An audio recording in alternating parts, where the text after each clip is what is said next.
on the beach. To get your information. To the food to be by spoon, spoon, spoon television. Spoon, spoon, spoon. Spoon gonna tell you what is happening in Liberia. Spoon gonna tell you what is happening in Morovia. Spoon gonna tell you what is happening in Africa. Just to spoon, you will know. If the children crying for starvation, just to spoon. You want to get a news update, my brother, to spoon. You want to know what is happening, Morovia, to spoon. Politicians want to make their decision, just to spoon. You want to know what happening in the ministry, to spoon. Yeah, to spoon. Yeah, to spoon.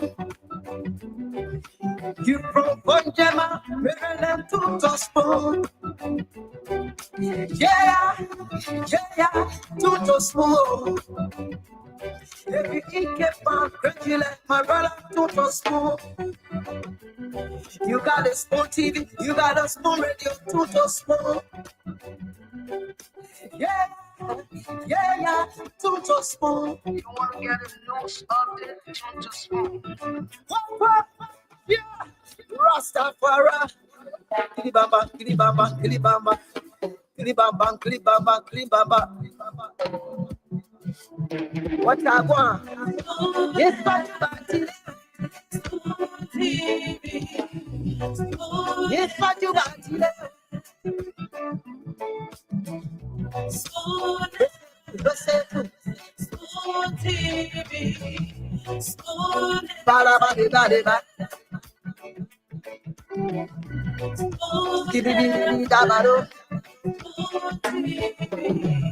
Spoon entertainment.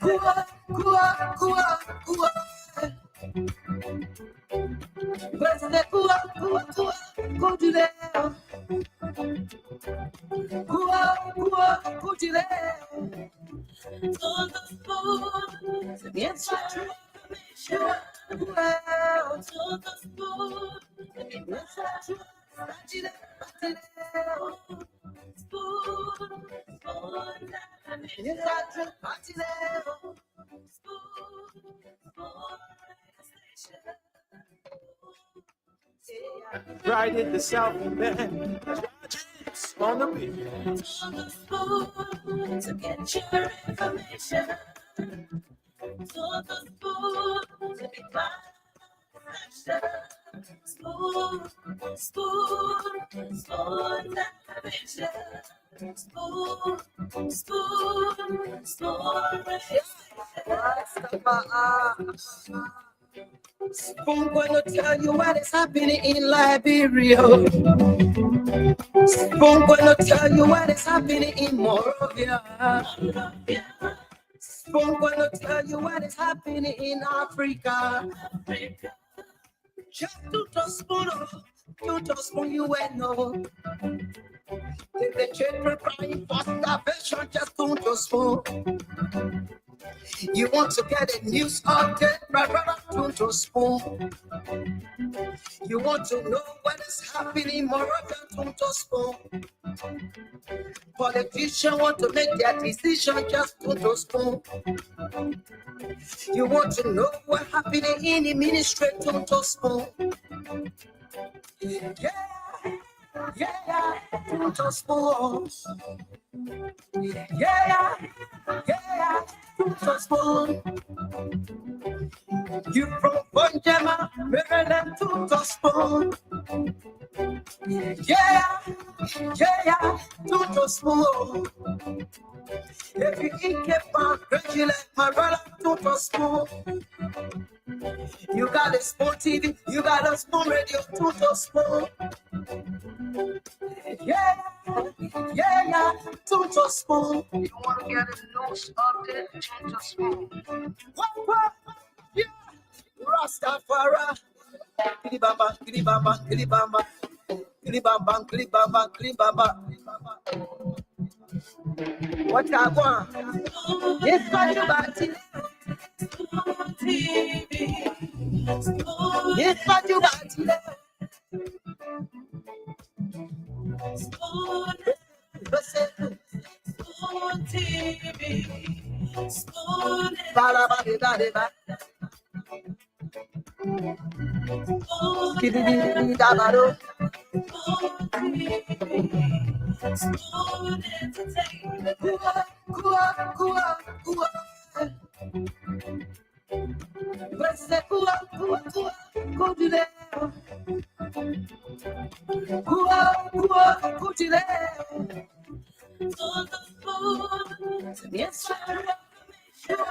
With the spoon and your boy right in the south and then Rogers on the beat. To get your information.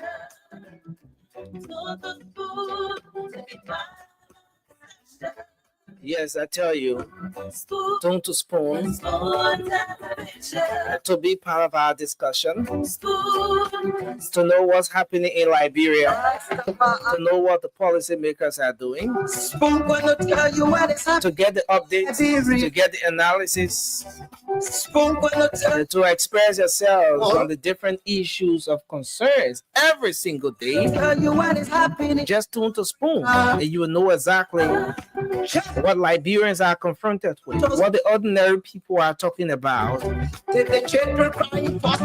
And this space has turned out to be a beacon of hope to thousands of Liberians in and out of Liberia who run here every single day at about this time to get authentic information about the happenings across Liberia. I'd like to welcome all of you tonight on this 11th day of February as Liberians across the country are celebrating 68th Armed Forces Day.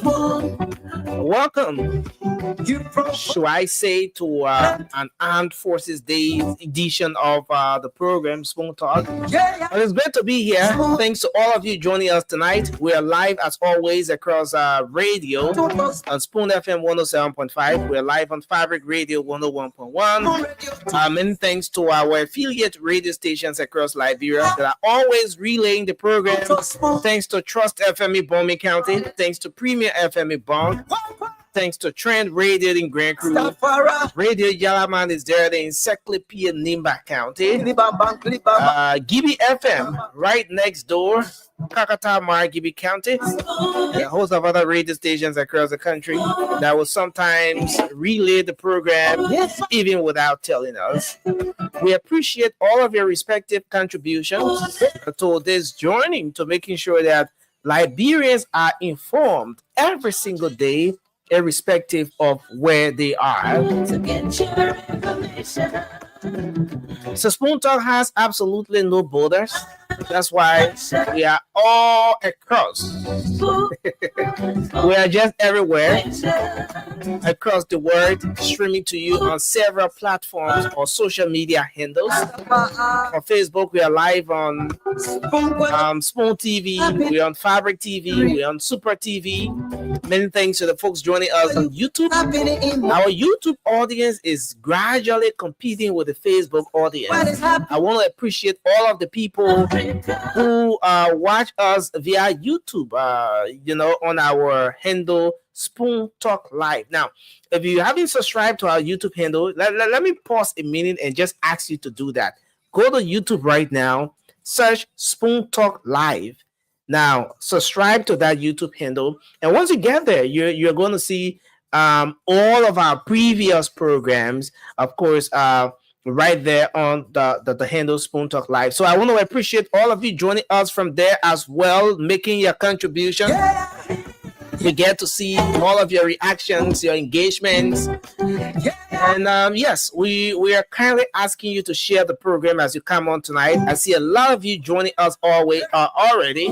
Moses Tar, Lasana Kenta, Anthony Nimlin, Angeline Garley, Samuel Gall, and the many of you joining us tonight via the social media handle. Fit Walker, How I Made Tonme, Rose City, Purbu, Gladys Kebe, and the many of you CDC Papi Success Keita for Life. Thanks for joining us tonight. It's going to be another informative show with a whole lot happening across Liberia. This is one edition of Spoon Talk you just can't afford to miss for anything. So share the show. Let's have a great show tonight. My name is Nelson Colette. I see Dr. Richardson is already here. Let me see if I can go in the background and bring Dr. Richardson on. Doc, it's good to see you. Welcome to the show. Happy Armed Forces Day to you. Yes, same to you, Nelson. Oh, sorry. Okay. I think we're good now. Yeah, happy Armed Forces Day to you too. It's good to be here. I want to just welcome all of our viewers, listener. If you're listening by YouTube or watching by YouTube, if you're watching by Facebook, if you're listening by the way of the different radio platforms that we have for you, we just want to welcome you. You know, this is the place where you get different views, different perspectives on the trending issues in Liberia. And, you know, it's okay to like or disagree or express your opinion. This is why we want a tolerant nation. We want a nation that tolerates everybody's point of view. You don't have to agree, but you at least have to be open to hear what the other person has to say. So I just want to welcome you, and we'll go back to Nelson, and Nelson's going to be here giving us some trending. I don't know if you share the trending news or if you took, and then you'll go taking to a little phone calls, and then we'll wait for the rest of my colleagues, the rest of the panelists to flow in. So here you are. Today is another day for us to be here. Go ahead, Nell. Yeah, definitely. Today is just another day to be here. A day that Liberians are looking forward to know what's coming up on Spoon Talk, and from all indications, it's going to be another great show. But Dr. Richardson, there's been a lot happening across the country today. Today being the 68th Armed Forces Day observance in the country. This Armed Forces Day is very important because it's the first Armed Forces Day to be observed or celebrated in the country since this administration took office. Last year, for the first time, I think the Armed Forces Day celebration was pushed. It was suspended due to the protest of the army wives that saw the blocking of the major corridor leading to the Rabat International Airport. And so, yes, we saw a successful Armed Forces Day today. And the Sierra Leonean president serving as the orator, he spoke on a lot of things, but one of the takeaways was the need for the National Army to uphold democratic tenets, to avoid in every way possible, avoid being a political group, maintain her neutrality, and do everything in line to uphold the constitution of the country. And yeah, so I mean, he said a lot, but that was just one of the takeaways from the many things he stressed today at the Armed Forces Day celebration. And as part of this whole Armed Forces Day thing, Dr. Richardson, the president, I think you saw when he paraded on a vehicle, carry on an inspection of the National Army's asset, and just the regular activities that will go on during the Armed Forces Day celebration, all of that, and that has sparked lots of reactions. Some people saying, why did the president have to stand on the back of the pickup truck to carry him around? He should have walked around like former President Ellen Johnson Sirleaf or former President George Weah did. But on the flip side, I see folks who on the other side of the argument, posting photos of world president standing in similar position that President Bouaka was in today as he carried on, the activity as part of the Armed Forces Day celebration in the country. But on the flip side of the region, there's a whole lot happening.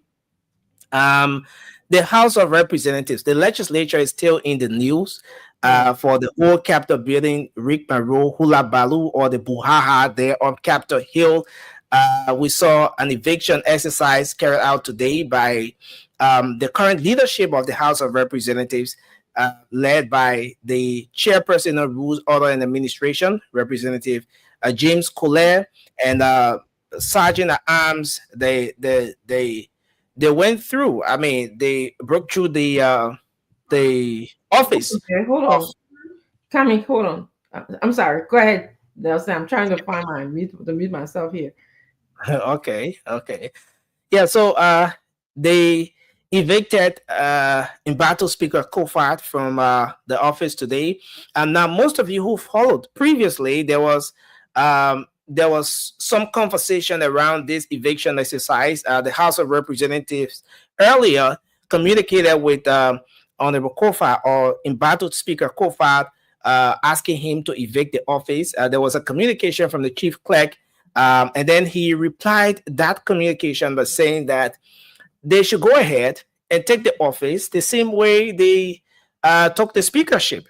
So following his response or his reply to that communication, the next thing we saw was there was a communication on the floor of the House of Representatives last week regarding that. The next action to take, there was a motion from one of the representatives to have an eviction exercise, which was finally executed today.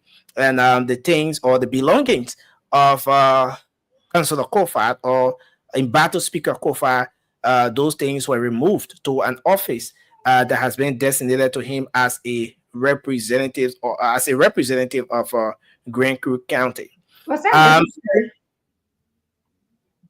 Come again, Dr. Richardson? Everything that happened today with the speaker's office, was it necessary? Do you have to sit in that office for you to do your job or to make you a speaker? I mean, it's just like to remove someone's personal property. Was it necessary? Do you have to sit in that office so that the world can know that you're speaker, or can you just let your work speak for yourself? I don't know. I'm so confused about that. I don't know. Yeah. And so that has been the question that has been in the corridor since this saga took off. But and then so we saw a response from the Rule of Law Caucus today. They threatened a lawsuit against Representative James Collier, who led the process today to carry on the eviction. They've threatened, led by Representative Musa Hassan Bility, they've threatened to file a lawsuit against Representative Collier, who led the Sergeant at Arms to evade Speaker Kofat, to clear that office today. And then on the flip side, the House of Representatives have suspended Representative Musa Hassan Bility due to his failure to attend sessions since this saga started. He attended the opening of the second session of the 55th legislature, but since then he hasn't gone back to session. So adding him to the 7 lawmakers who are already suspended, Representative Musa Hassan Bility has been suspended by the House of Representatives. And one of the lawmakers, Representative Collier, James Collier, is on record for saying when he said that the lawmaker doesn't go to session, but he makes inquiries about his salaries and benefits, and he thinks it's unfair for the lawmaker to be taking pay, getting taxpayers' money when he's not going to session. He's not doing the Liberian people's job. And so based on that, the House of Representatives have decided to suspend him. But yes, with just a whole lot happening, Representative Yeke Koluba had a press conference where he said that looking at the way the whole thing looking, let me tell you one hour Liberian way that I was just saying. Yeah, Looking at the way the whole thing yeah. looking, looking at the way the whole thing looking, he won't become president now. So 2029, Representative Yankee Koloba say he's running for presidency. Wow, You know, that's breaking because news. it's only when he's president that he will fight corruption the way he wants to fight it. Uh, okay, so uh, all right, so it's only when he's president that he will be able to fight corruption the way he wants to fight it. But as a representative, just a lawmaker, no, he can't fight corruption. So he thinks when he becomes president, he can easily be able to do that. Um, yeah, so that's another one. The eviction, the Armed Forces Day, the oration from the Sierra Leonean president. Those are a few. Now, but on the other side, Dr. Richardson, the all right. So I think I'm going to hold it here for now. But okay, so the information is that the lawmaker could be suspended. He could be suspended for not following their rules, for not going to session in line with. Who's that? Could. Who- Representative Musa Hassan Bilidi. That's a quick correction. Yeah, he Okay. could be suspended because since they started this whole process, he has failed to go to work in line with their rule 21.1 of the House's standing rule. The lawmakers could be suspended. And Dr. Richardson, you asked a very important question about the whether it was necessary, and all of with respect to the eviction and everything that went on today. Uh, I think that's a very big one because then it will have to go back a little to whether or not what was done, the entire process was legitimate. If there's some level of legitimacy attached to what went on, then someone could say that yes, it was necessary because, like, you have the Senate, the and the pro tem has her office there. So too, you have the House of Representatives, and there's a specific office for the Speaker, and the Speaker's office being the first amongst equals is a bit different from the way the other offices are structured, given the number of staff that the speaker has. For example, in the speaker's office, you have different departments. People are responsible for different activities, and all of that. So yes, the space allotted to the speaker or the speakership to work from is a bit different from what you have with the other representatives. So yeah, if it was if there's if it gets to that point where it is established that there's 100% legitimacy associated with what went on, then obviously then the speaker will have to work from there. But if the legitimacy is not established, then of course what happened today is just something to look at the other way. Yeah. Yeah, it is heartbreaking. It's very hard to see breaking into somebody else's office on a usual day. Usually, that is a criminal offense when you do that anywhere in the world.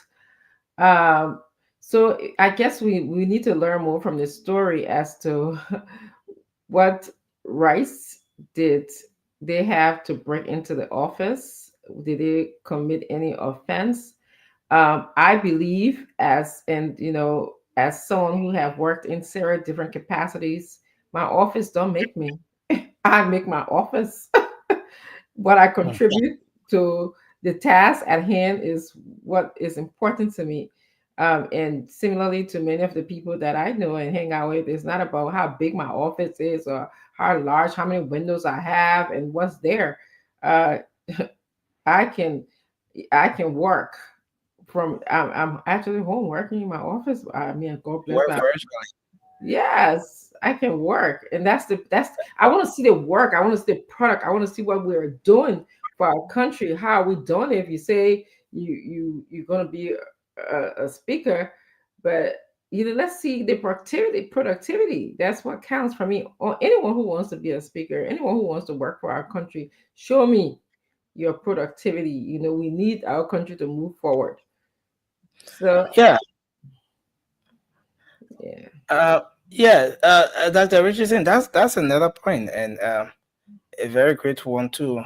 Um, the your work, your performance, your productivity is what matters most.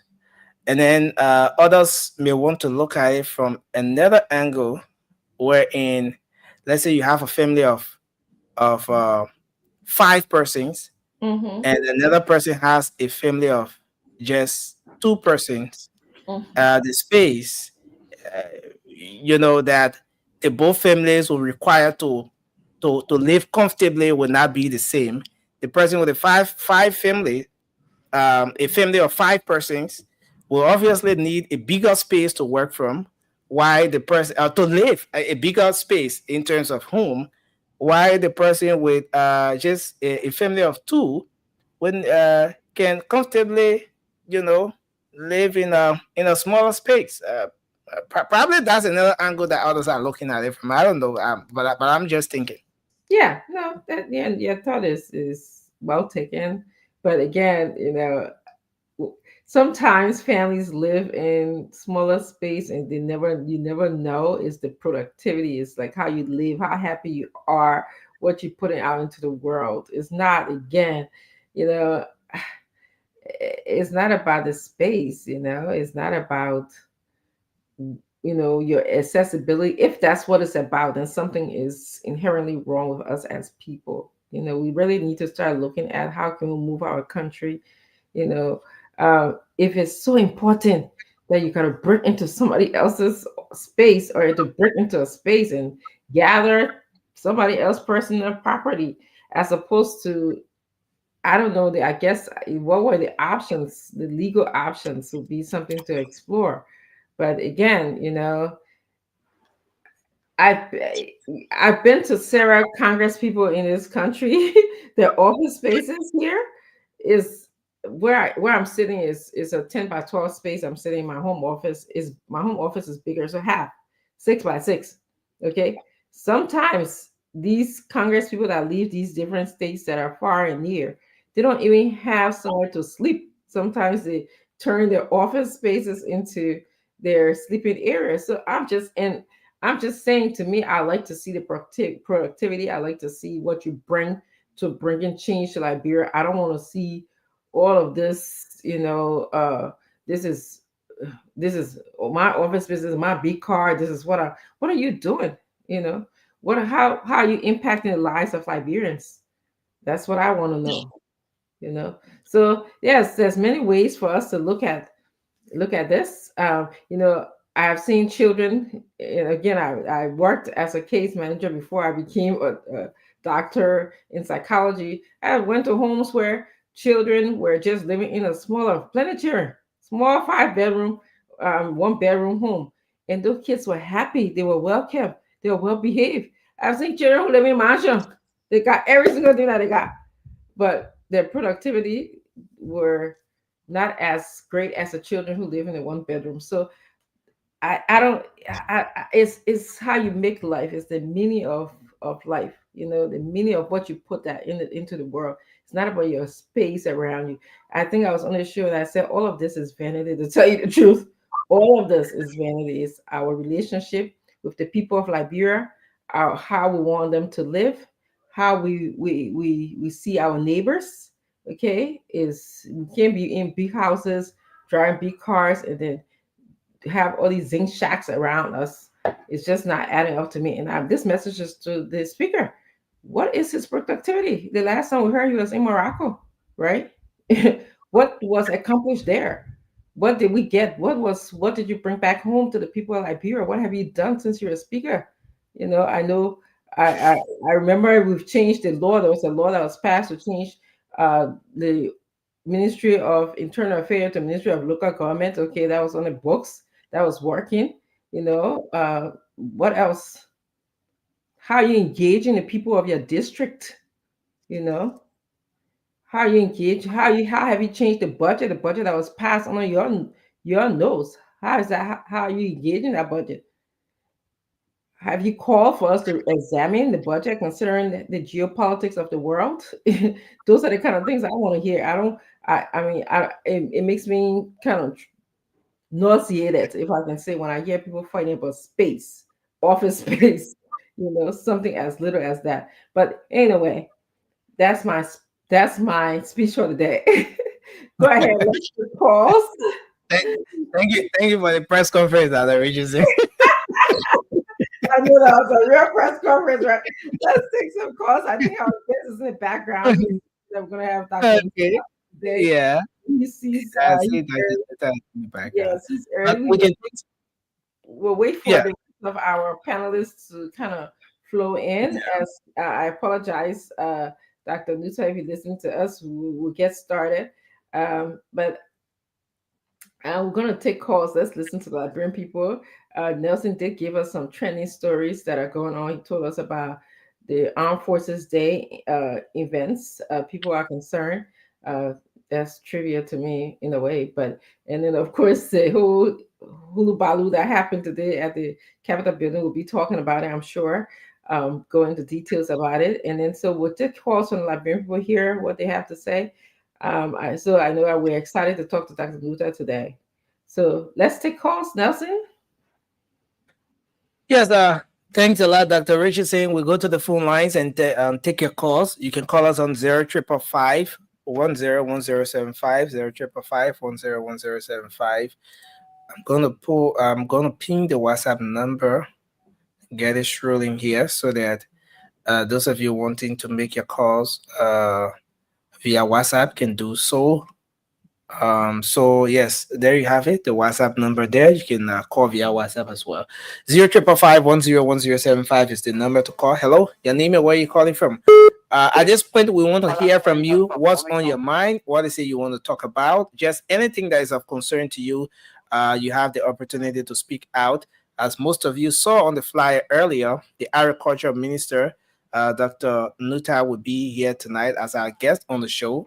So just whatever that is of concern to you. Maybe you are concerned about agriculture sector as well. Just anything you want to talk about. Maybe you want to make women sexy like that. What do you mean? Hello. Hello, you are live now. Let's hear you. Okay, fine. What I want to say, I want to ask a question. I really want to ask a question. Anybody can answer it. Yeah. Do you think, whether nursing or Dr. Richardson, do you think the Liberians will survive from this current persecution in Liberia, where somebody will go and hold the entire country as hostage for Nazi question. Now, come sir. Hello. You said, do we think someone... Do you think, as a person, as a journalist, do you think, as an individual, for your own analysis, that Liberia will survive this persecution on the corruption of somebody to hold Liberian seat? Liberia is the second, the third seat, the hospital seat, for this who stand to say, I can't move. Do you think the current persecution that will come into Liberia will be able to survive? Okay. So I can make an analysis now. I ain't get any view here on issues now, but I think that let me get that. Maybe the doctor there will pick it from there. Okay. Yeah, the country country rules by law. Okay. Do you think that if be Guinea, we will send the police to remove Funatico office? But do you think, as a leader, he is a lawyer, then you say you can't release the seat that was assigned to you, not even to that or assigned to you the office. You can't move. That's what you can't. You are in a position, you are departing the Liberian government that you can't move. Do you think that any other private chief comes to persecute you see that Liberia will survive? No, because and the part of persecution. So you're contributing hardly for a Liberian to suffer. I want to hold you there, sir. Thank you very much for your input. 0555 Hello, your name and where you're calling from? Good evening. Yeah, good evening. Go ahead, sir. Let's hear you. And this is January P on 540. Okay. You know, my brother, the country is in a serious problem. Very serious. The breaking down of our constitution, the breaking down of our law, it's becoming very serious in the country. You see, the lawmaker, especially the lawmaker, these people make law in this country. But they want to break the law. They are not even abiding by their own constitution. They make their own law. They can fulfill it. They go against it. Then they go in the wrong way, and they continue to go the wrong way. Even down to everybody. When the Supreme Court speaks, nobody listens. When the Supreme Court even says, don't do this, the president can say, forget it, I will do it. Because I'm the leader of the country, I'm powerful than the country, I'm powerful than the Constitution. And nobody is greater than the Constitution. You see, so this thing we're doing in this country about breaking our rules and regulation of this country here, it will carry on nowhere. I want to hold you there, sir. Let's take another person. Hello, your name and where you joining us from? Hello, I'm Augustine Jalani from Zimbabwe. Oh, yes, sir. What's on your mind? Been fighting hard to call on the spoon show to just look, my dear brother, I lost interest in listening to Spoon this just for one single reason. What's the reason? My man, today, Julius Akagbe know that Labempo deserves better levy. Then they started hosting that. I don't want to use voice. Believe in me, there's a professional show. Everybody should respect it. But Julius Akagbe said, why are you getting relevant to the kind of thing here? Former lawmaker Moses Akagbe's girl, not Julius. Yeah, Moses Akagbe, that's your former decision about 8 representatives. God of Nigeria, you know what? The country will not careful. God will mess the country into something one day unknown to all of us. We want that one. But thank you I can feel so miserable when I listen to Julius Akagbe. Labem deserves better levy. Thank you. Julius Akagbe, you are a rebel here. You make people who are being flooded in the street on your knee. You can say to your wife, oh, your wife is messing people and wet.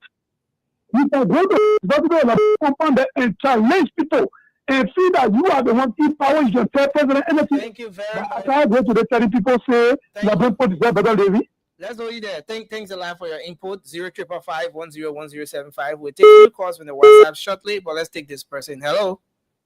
Good evening. Let me say good evening to Dr. Roger Singh and as well to those calling the broadcast. My name is Aloysius P. Flobo Jr. Okay. My general discussion from my GD. Aloysius, let's hear you. What's on your mind? Yeah, I just want to say happy armed forces to our Ghanaian men and women in the armed forces. Mm-hmm. And what I can tell you, Nelson, is that we supported the government. What they unfolding. But when it comes to Magini country, the Magini University will discussing you have that Connect. Who is the chairperson on the board now? He takes monopolistic and unilateral decision. Everything to that happening at University Campus is just twist and turn. We don't even understand. Up to now, we have graduation pending for the 22nd.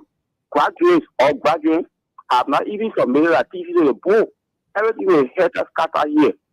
So we call it on Spoon to invest. Oh, too bad we lost you. Let's hope we can get you to come back to conclude. Hello. Good evening, Nelson. Good evening, sir. You're live.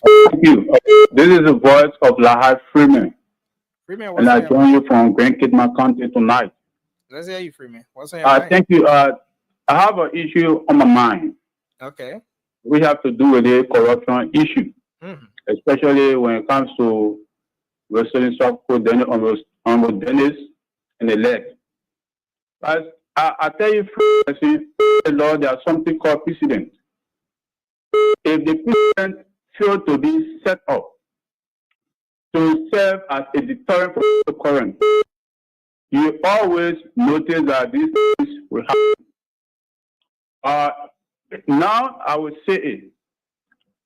President Baka needs to set the precedent so that future it will be a deterrent for reoccurrence. Thank you. Failure to do so, you notice that people in government have institutions, the issue of investment will not be curtailed. Now, freely. Let me hold you there. Hello? Yeah. Okay, just conclude quickly. I'm not supporting the act she caught culpable of what she did. I'm not supporting, but I will tell you freely that Honorable Daniel will work in the code of competent jurisdiction because there's no precedent. Thank you very much for your input tonight. See you. Welcome to the show. Thank you very much.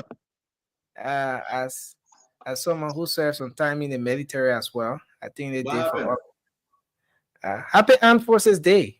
Oh yeah, thank you. You got me on that. Yeah, man. Listen. Thank you very much to all of the men and women in arms. We wish them Happy Armed Forces Day. Thank you for recognizing my services. That's how big you are. Nelson, thank you. Don't listen. One day, once you enlist, once you sign, and you are part of it. Yeah, that's service. I did extremely well. Yeah, I did extremely well just to even go over there.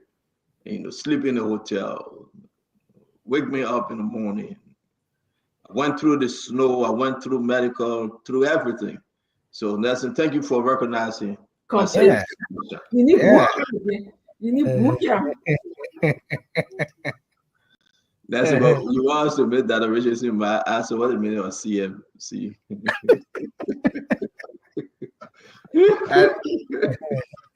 want to submit that originally in my answer. What a minute of CMC. Welcome to the show, folks. It's good to have you on. We're going to have Alexander neutah. Nelson, he can come here at high speed trying to get under my skin, but I know him very well. I know him more than he knows himself, so I don't even know what he maybe. He never tried it. No, listen, Dr. Richardson, you know very well I really care with you. But I mean, you just joined a new party that quick and surprising to me, but we shouldn't talk about it. We had Dr. neutah coming to talk about agriculture. Now, that's why I've never seen in 1 year time for people to change party, I mean, I thought that Richardson was still an ANC member of CPP. But you know what? The explanation is not coming from a place of positivity. It's coming from a negative place. So why? We do a live session on show just for all of you guys. There's a bit of a spoon. You cut a spoon. You can enjoy therapy. Yeah, but I didn't say anything though. I'm just calling out, that your explanations appears to be coming from a place of. No, we're gonna have Musa on tonight too. Musa is coming on. You're gonna talk about the CMB, Yeah, that person I need to talk to about that. Musa is coming on. We're gonna have Dr. Alexander neutah from agriculture. The man somewhere around the world. I don't think he's in Liberia. I just want to ask you one question. What you say is going to cripple agriculture ministry? Only he alone can talk to us on it because I have one question about how we can make farming sexy in Liberia. Can sound farming sexy? About Glenny, why are you texting? What you call me? Glenny's supposed to come, but she's texting. Why she texting on the Wi-Fi? If you want to come on the show, come on the show. Stop texting, man. Again, to all of you, I want to say thank you for joining us. We're going to have a wonderful program today. We got a big thing that Martin Cordy is running with. We ran with that story before, right? Dr. Richard said. But Martin Cordy is bringing a new spice to it, Dr. Richard said, right? We're going to have Martin Cordy on Thursday, and the gentleman, the whistleblower, going to be here on Thursday too. But we got a recording that we'll be playing today. National Road Fund. Man, a lot of stealing. The allegation that Josita Winton hand is in the cookies jar. And listen to this guy. I would play the clip. I will play what he's saying about Josita. Information he has that Josita, the allegation that she intentionally stole from the Road Fund. I mean, it's huge. I mean, what about Dr. Richardson? Why everybody just thinking that it's okay to steal under this government? That's a good question. I want to ask my fellow Liberian, why everyone just believe that it's okay to just steal from this government and then walk free? Stop it. Look at Knockout. Look at Knockout. Look at Knockout. Look at Commerce, LRRC, Finance Ministry. Augustine Bay Gaffran is covering for Bill Margate Jones like hawk on right. He just protecting Bill Margate Jones and the other gentleman, Eric. And again, it's an embarrassment to the president. And we talk about MedTech, and Jacob Akoli said he will call on the show. He said he knows nothing about MedTech. He will call on the show today. we'll be getting a phone call from Jacob Akoti because we showed the thing about Jojo Boyka, Jacob Akoti, Sylvester Grisby. The whole thing is just a mess. But guess what? The Americans have taken a serious decision into the corruption, the torture activities, and everything in Liberia. Something is happening, and I heard this thing today. It make my body to go chubu. The Prophet Key can say it make my body to go chue. You know, when you get a goosebump. That's how I work for Southern County crew work. Yeah, when you get a goosebump, right? It's something is happening. The people carry on massive investigation. Even one of those that were tortured, he's not in the country no more. I don't know what I'm allowed to say. He's not in the country no more. He is on a maximum security and he's been investigated seriously. I mean, this thing getting bad. This is getting worse. I'm going to play the clip. I'm going to play the recording. I'm going to talk about that individual that was taken out of the country just for investigation. And I want to talk about what is about to happen in Congress.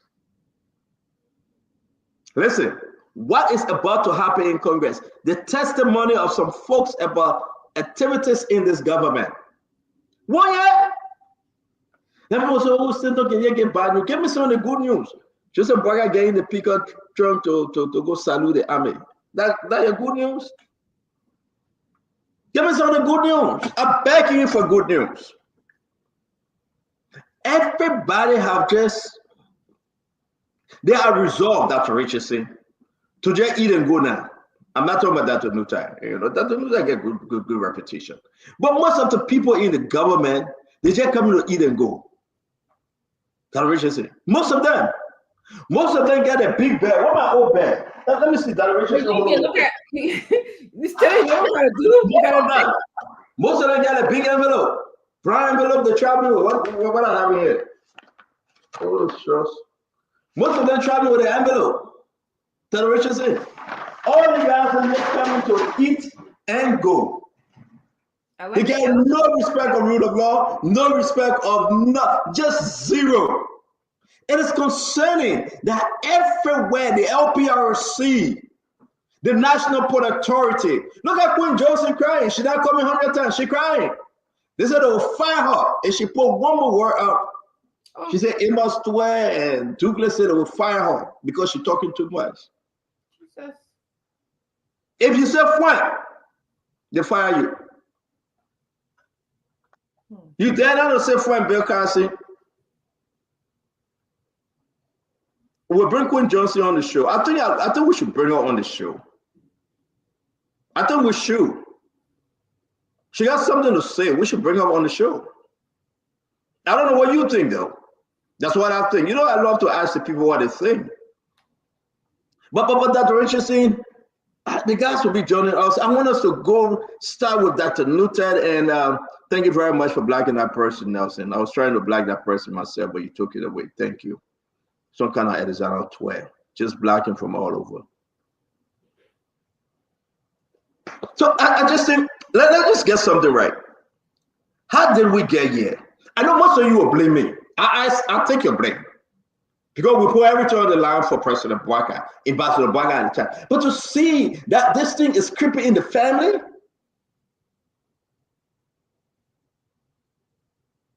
I want to talk to you on this Armed Forces Day.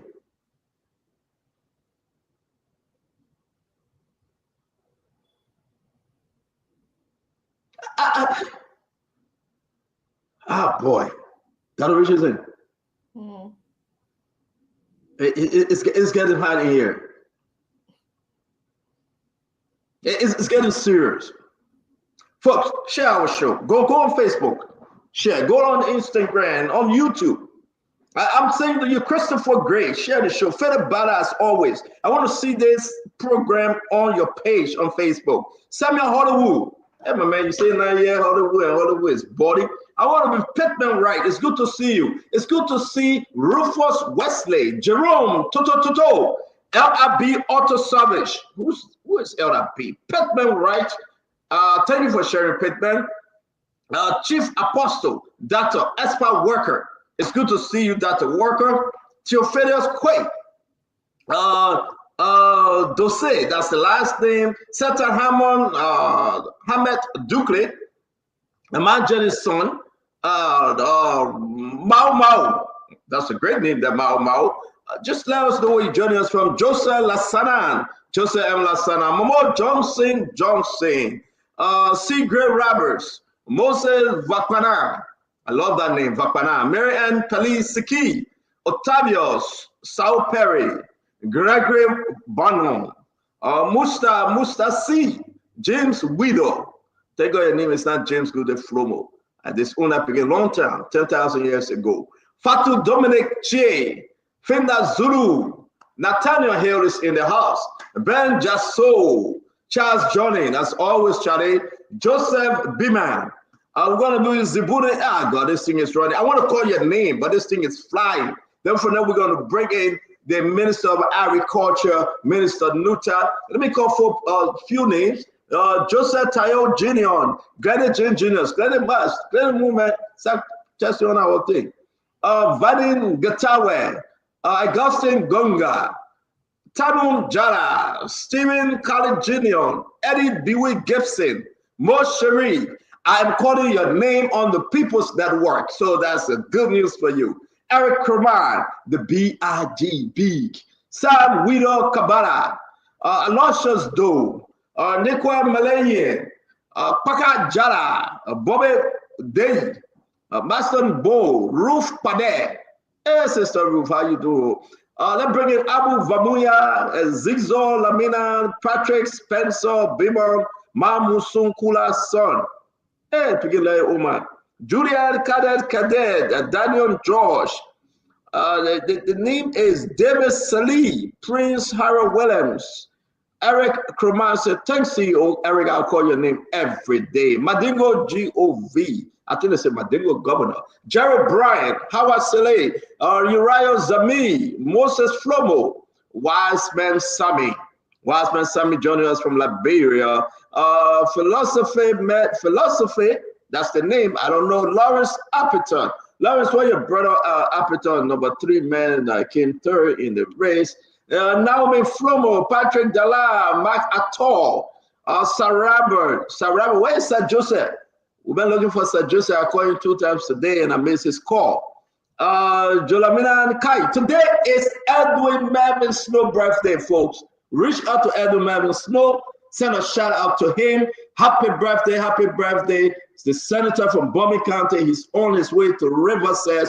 This man went as representative for Ministerial, representative for Bomi, then senator for Bomi. Now he going to Riverside.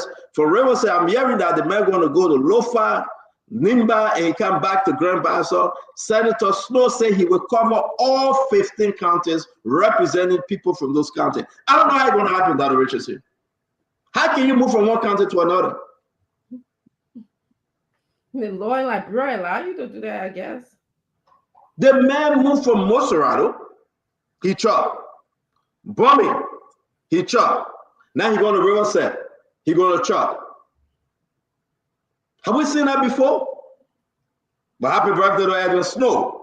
They call him the Edwin Melvin Snow Jr. The man celebrating his birthday with, you know who the man celebrating his birthday with?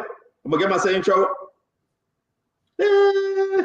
Let me see, maybe you're not telling you, leave me alone. The man celebrating his birthday with the Chief Justice. That problem? That originally scared to talk. I mind my own business. My family said no comment. No comment. You know how? Why is it? Where my family say no comment? Yeah, sure. Oh, that's it. That's it. I took it down. Put it up, Nancy. No, I think she I'm on the audience. I saw her name earlier.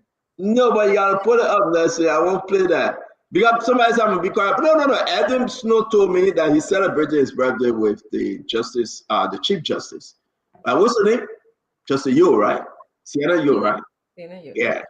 And I asked him, I said, why? He said, my business. I'm celebrating my birthday with the Chief Justice. But Musa on his way to Adam Snow. And I said, well, Musa is on his way coming. And the man said, yeah, Musa coming. We all gonna hang around. Musa trying for Snow to join his party too. Just for you to know, listen, anything I hear, I say it, and anything you hear about me, say it, please. Anything you ever mean, say it.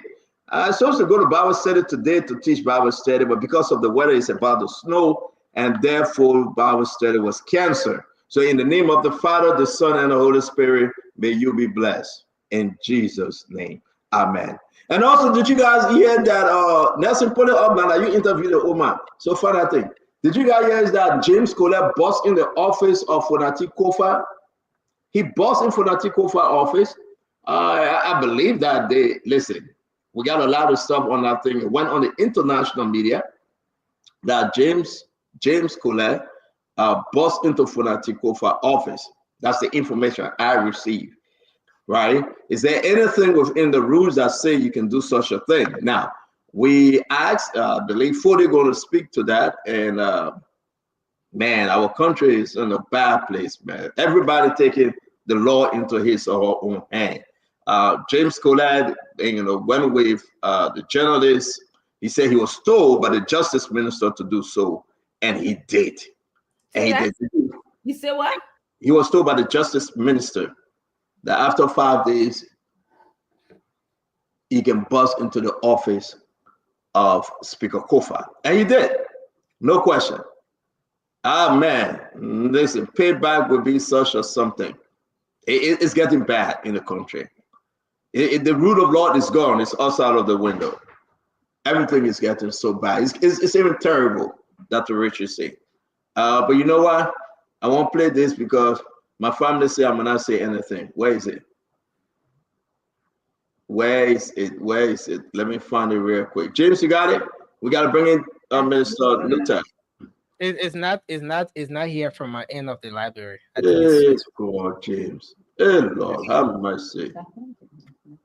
Nelson, right? My wife said that Nelson, not James. Thank you, Bill. Nelson. I always messing them up. Thank you. Yeah, man. Once they find it, I gotta give them. I gotta mess their names up. Now, what happens when you get plenty of children? All right, Nelson, that's you, Nelson. I think I have some fun. Dr. Richardson, what's on your mind? Let's start the show. We'll be bringing in Minister Alexander neutah to get started, and we'll be joined by the rest of the folks. Well, Nelson labeled my thoughts as having a press conference early on. There's two things. One is, I'm sure Dr. neutah is going to talk about how we can make farming sexy and agriculture sexy in Liberia. I'm waiting to hear him speak more about that. How we're gonna press on, given the situation in the world, given the geopolitics that they are cutting back on some of the agriculture funding. But I'm sure Dr. neutah will use his ingenuity to keep our agriculture sector alive. And so we have multiple questions to ask him regarding that. Secondly, like you said, I'm astonished. I'm stunned. I'm unsettled about this breaking into somebody's office. You asked a wonderful question. Where is the rule of law? Can anybody just, if stands on the way how you got all of the elephants, and I love elephants, those carving in the back in your office, I'm looking at it. The day you made me vest, I would just come in and Lau would just conspire to just break into your office to take the elephant there. After 5 days, I was told how to put it up, though. Lau is right here. I was told how to put it up. So if you want it, I can give them to you. I've been having it for almost 4 years now. Yes, so I was telling us, I would just conspire against you. After 5 days, me and Lau will come break. I take the elephant, and you have nothing to do with it, especially in a country I know that a rule of law or whatever. So that's I don't know. I'm unsettled about that. I'm very unsettled about that. It worries me. It worries me. And I was telling James, it said the office would make who you. I was telling Nelson, sorry, got me calling him Nelson James now. I was trying to tell Nelson, your office does not make who you are. Your office does not contribute to Liberia. Your office does not contribute to your district. It's what you do. Your productivity is what counts. And that's what I hope that many of our lawmakers, whether you're in a position of power, many of our leaders, whether you're in a position of power, you should be listening to us. You should be listening to yourself. How am I impacting the lives of Liberians? What laws have I passed? The budget ran through my office with lightning speed. Okay.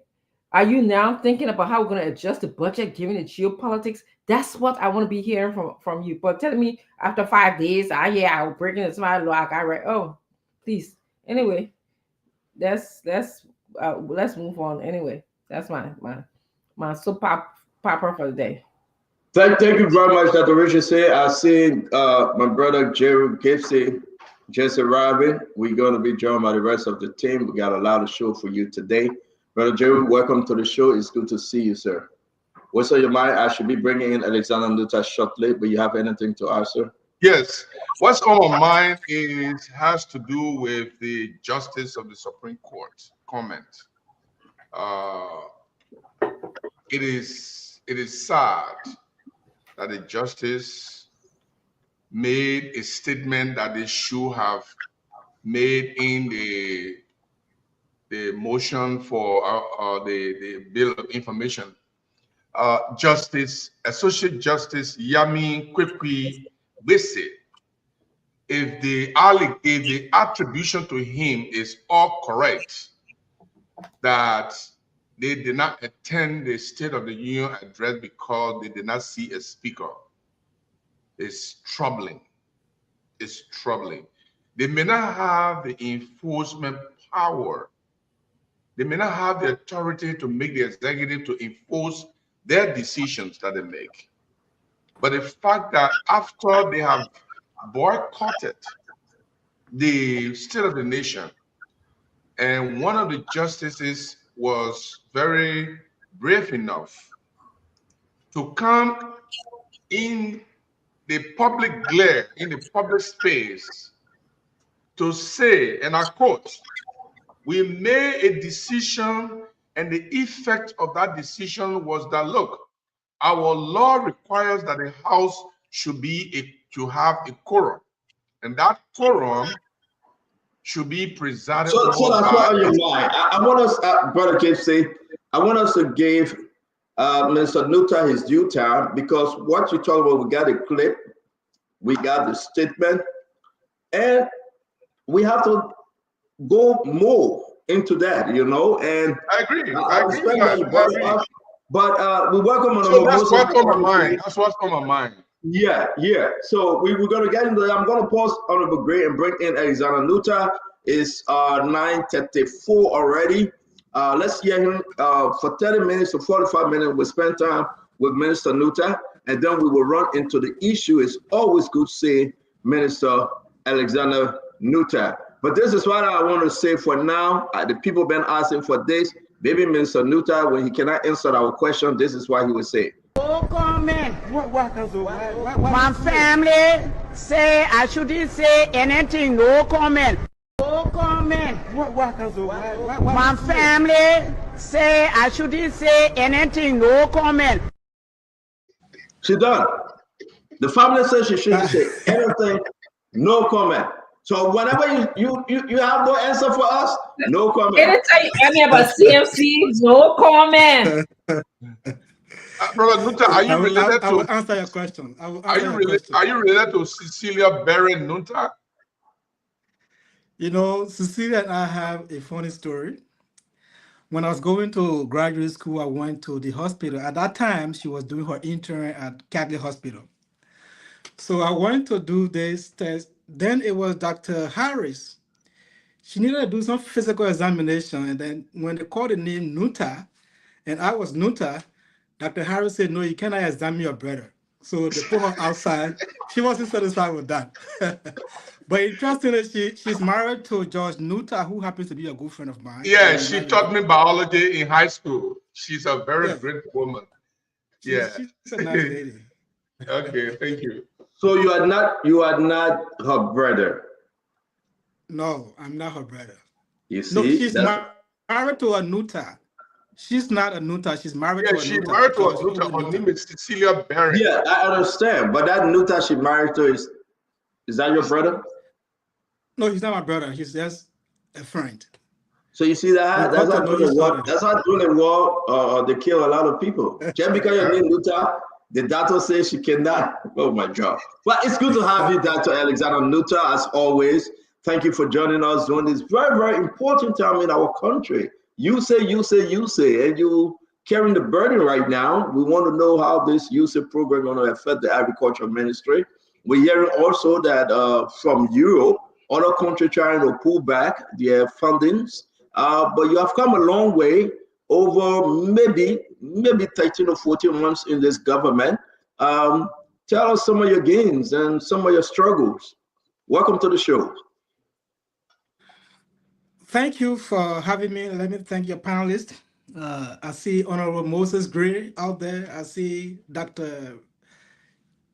Richardson, and I see you there. Look, I'm happy to be here today. I know we met before. At that time, we were just starting. At that time, we've just launched our national plan. We have not done anything at the time. So today is an opportunity for us to brief you and the Liberian people on what we've done and the challenges that we face and what we intend to do going forward.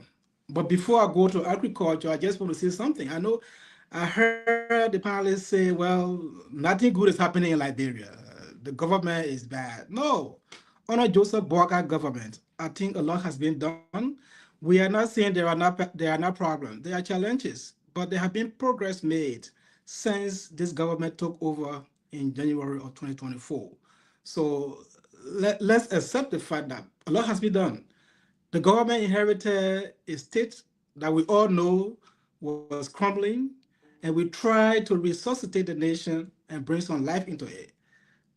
Of course, I'm not saying everything is perfect. There are areas where people have fallen short of what they should be doing, but it doesn't mean that the country itself is performing dismally. No, there are gains in other sectors. Of course, I'm not going to be talking about agriculture alone. There are other areas we made some gains, and agriculture is at the top of it. Let me say that,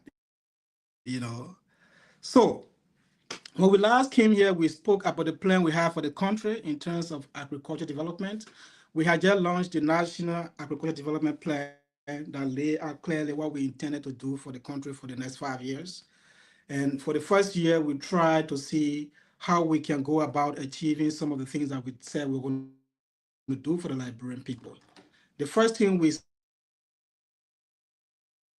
was to make sure that by the time we leave Liberia or we leave the position we found ourselves in for the next 5 years, we want to make sure that Liberians are able to some degree, feed themselves. That's why. Are you announcing that this government will not be in power in the next 5 years? Is that what you just said? Is that what you just said? Is that what you just said? By the time we leave in the next 5 years, are you predicting that you guys are doing terribly bad? So therefore, you will not be there fast. No. We got the clip now. As Minister of Agriculture. I don't intend to be Minister of Agriculture for. So now you try to fix it. Now you try to fix it. But you just said. You said by the time we are leaving in the next 5 years, so you just confirm there is no coming back. Okay. No. You can proceed. Minister of Agriculture. I'll be Minister of Agriculture. That liquor talk. Let's go ahead. I know you just made Honorable Gray happy though. He also as Minister of Agriculture, we want to see Liberia feeding herself. And I can assure you that this government is going to be re-elected because we're going to do as much better than any other government has done. So the Liberian people will give us the mandate again for additional 6 years. But we're not talking about that. I will tell you why we're going to have that. When we launched the plan, we said we wanted to do 50,000 hectares of lowland for rice production. You know how important rice is in our country. What we try to do for the first, in fact, 6 months, we found ourselves doing 4,000 hectares. We were able to do 4,070 hectares of lowland rice production across the country. Just a few days ago, I was in Nimba, only to realize that one of the spots that we produced, we did almost 450 metric tons just from one spot, one of the production sites. Besides rice, we also went to do some cassava production. Before, you saw our smallholder farmers growing cassava in patches on smallholder farm. But what we try to do under this government is to organize our smallholder farmers into production units so we can introduce mechanization. I heard Dr. Francine talk about making agriculture sexy. You can only get agriculture sexy when you introduce mechanization. That's why we are organizing our producers into production units where we introduce mechanization and provide them improved technologies that will increase their productivity and raise their income level. So for cassava production, we were able to do 800 acres across 4 counties as a pilot to see how we can scale that up this year. So we did 200 in Grand Cape More County, we did 200 in McGill County, did 200 in Moserado County, and 200 in Bond County. Besides cassava, we also did tremendously well with, cocoa production. Across Nima and Lofa counties, we did over 10,000 hectares. Investment in cocoa. We did that across those 2 counties. We were also able to do some feeder roads because road is critical for the rural communities. If you are to have access to market, you must have road. So for our production communities, especially in Lofa and Nima, where most of the cocoa producers are, we were able to do over 300 kilometers of feeder road to support our farmers. We also did some dams. We were able to do 2 dams or started doing 2 dams in Nima and Lofa. In Lofa County, we signed a contract to do the dam in Fangoda. Fangoda is one of the production areas in Lofa County that has almost 500 hectares of lowland for rice production. We did 200 hectares there last year. This year, we are going to complete the dam that we started just in January. By the time we complete that, we should be able to bring under cultivation around 500 hectares or 1,250 acres of land for lowland rice production. We are doing the same thing in Nima County. In Nima County, we said we were going to do 3 dams at Bindi. We did one last year, we completed it. We started the other one that we paid for, is ongoing now. The third one, we just did the assessment, and we think we're going to be doing that today, this year. And when we do that, we should be able to start some massive production of rice in Nima County with support from that dam. Besides what we did with the rice, cassava, we also tried to carry on some large-scale production of maize. As you may be aware, corn is very critical for our poultry industry, but because we do not have large-scale corn production ongoing in the country, we have not been able to scale up poultry production. So what we did, we have initiated a contract with a vendor who will be doing around 500 hectares of land just for corn production. And when we say corn production, we are not just talking about growing it the way we did it before. We want to introduce mechanization. We want to introduce hybrid seeds to our farmers and guide them through production so that they can produce on smaller pieces of land, but realize large outputs. We've paid somebody who is going to be doing that. They're going to be bringing in new seeds into the country and training our farmers to grow them. We are also going to be scaling up production of vegetables across the country. So for 2025, we have identified what we want to do for our production, for our producers across the country. We have actually said this year, we did 4,070 last year for rice production. This year, we have targeted doing 6,500 hectares of lowland for rice production across the country. And each of the 15 counties will have a share in that. Given the competitive advantage of a country for rice production, we gave you higher quota for our production. For Bombay County, we're going to be doing 300 hectares of lowland for rice production. For Bond County, which is one of the breadbasket counties, we will be doing 4,550 in Bond County. In Bapuru County, we're going to be doing 85 hectares. In Grand Bassa County, we will do 325 hectares. In Grand Cape More County, we have targeted doing 125 hectares. We want to be looking at the Gawula Tome area to see how we can improve rice production there. We're going to be doing 115 in Grand Jita County. We're going to be doing in Lofa County 1,250 hectares. We're going to be doing in Margibi County 455 hectares. Of course, in Nima County, the largest county, we've targeted doing 1,700 hectares.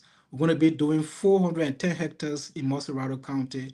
And across the southeastern counties, we're going to be doing around 400 hectares. Distributed among the southeastern counties. So that's the target we have for rice production for this year. We're also going to be supporting production of cassava, which is, of course, one of our critical commodities that we want to use for income generation among our women and the young people. We want to be able to do across 2 counties, three major counties. We want to do 530 hectares. That's over 1,280 acres. What we want to do will be in Margibi County, we will do 160 hectares. We will do 150 hectares in Bond County. We will do 160 hectares also in Moserado County.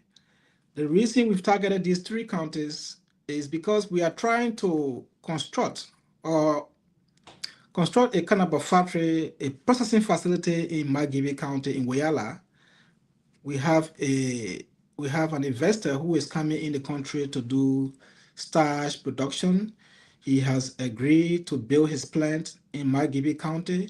He's gone and got the site. He's already doing preparation to do that construction. So we'll be building these producers around him so he can have raw material for his factory. So we have targeted doing the 330 hectares, predominantly in Bong, Moserado, and Margibi counties.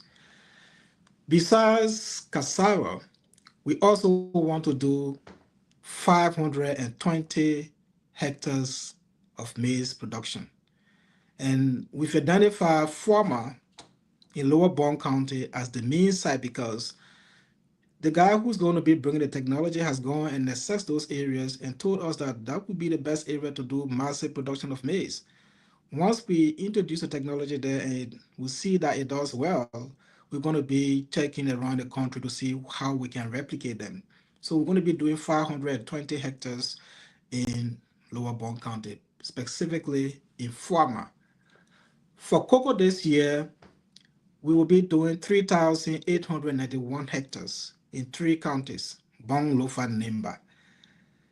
In Lofa County, we will do 1,500 hectares.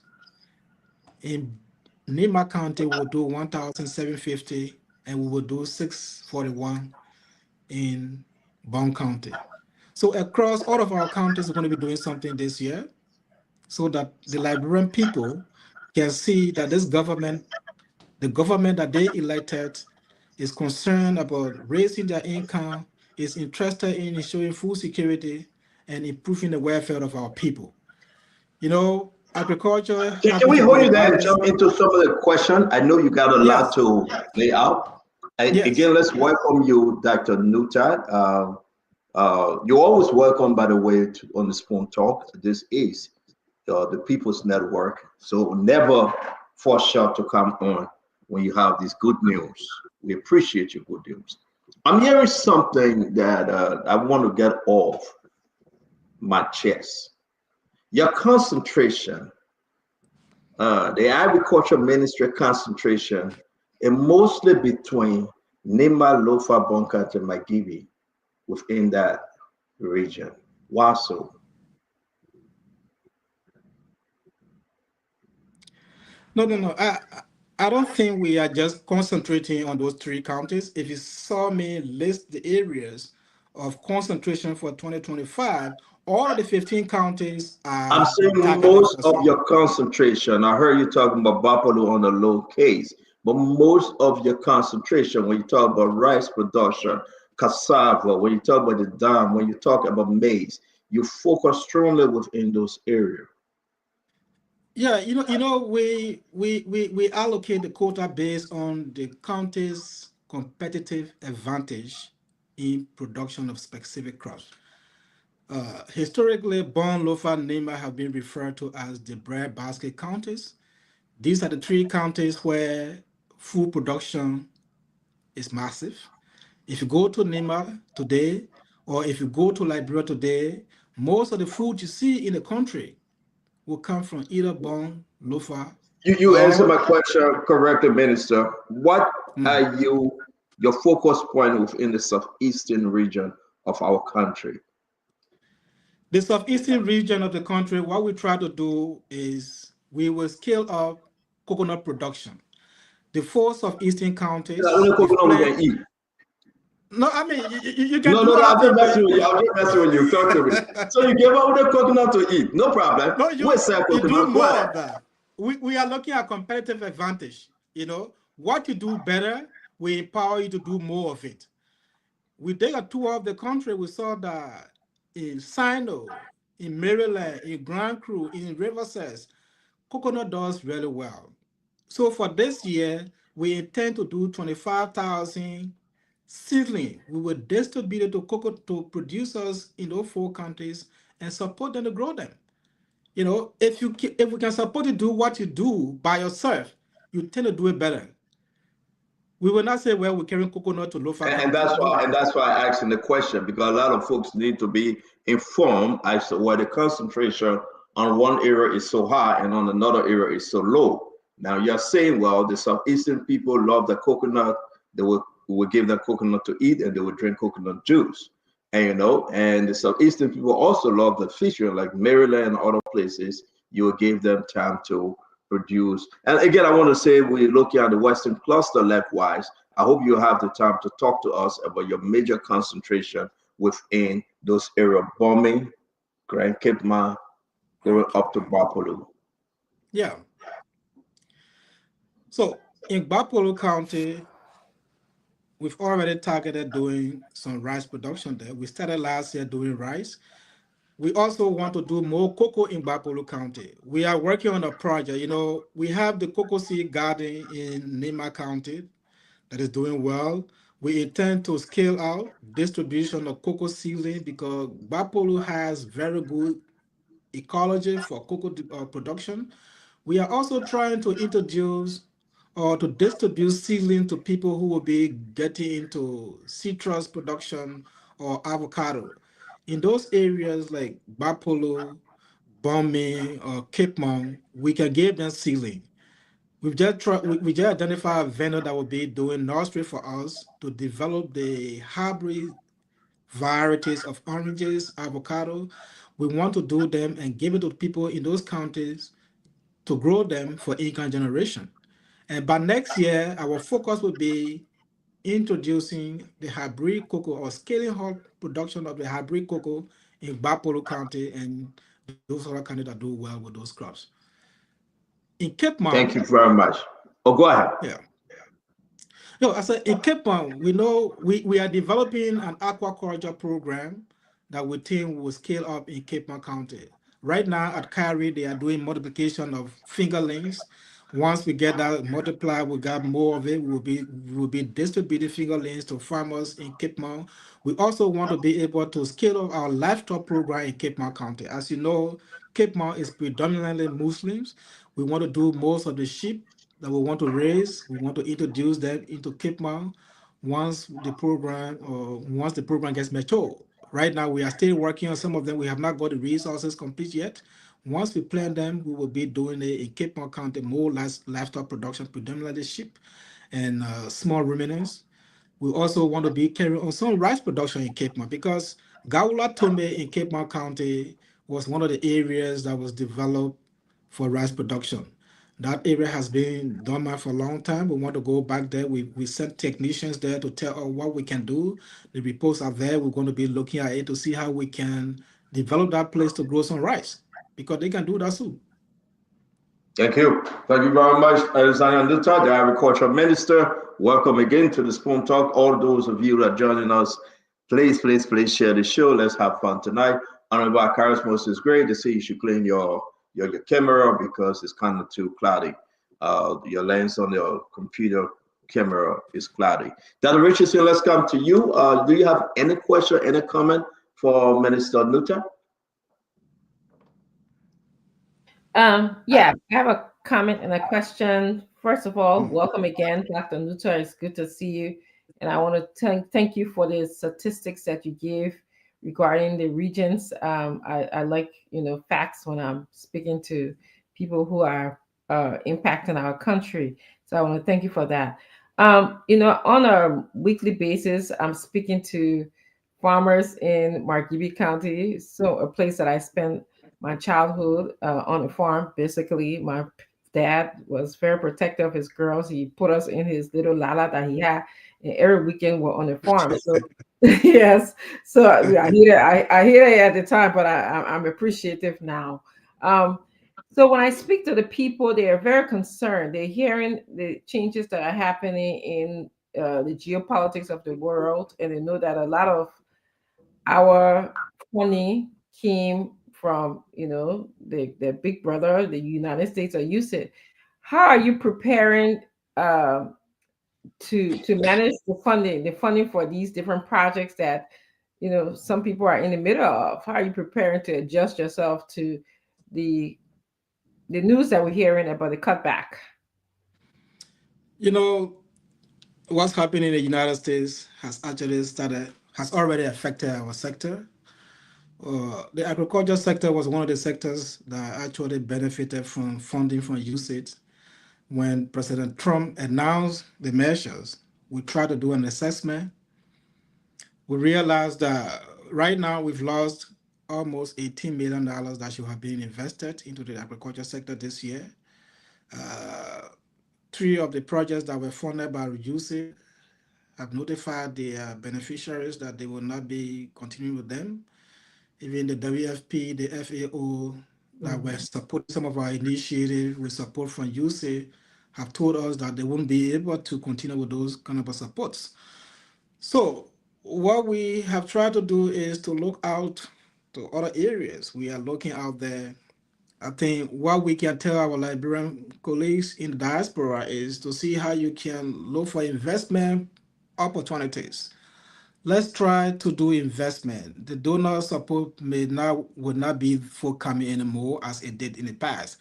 You will see maybe we're taking on a lot of concessional facilities to support the sector. We just got some green light that the IFAD, the International Fund for Agricultural Development, may bring in some support to try to serve as a buffer or replacement for some of the things that we've lost through the user support. But again, the most important thing that we will have to do is to make better use of the little ones that we have. If our farmers themselves and those of us who are into policy implementation will utilize the little that we have efficiently, it will make impact that will multiply and make greater impact on the economy.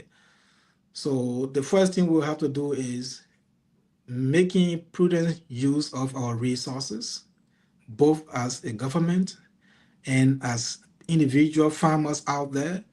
And also for those of you in the diaspora, encouraging your friends to come and do investment.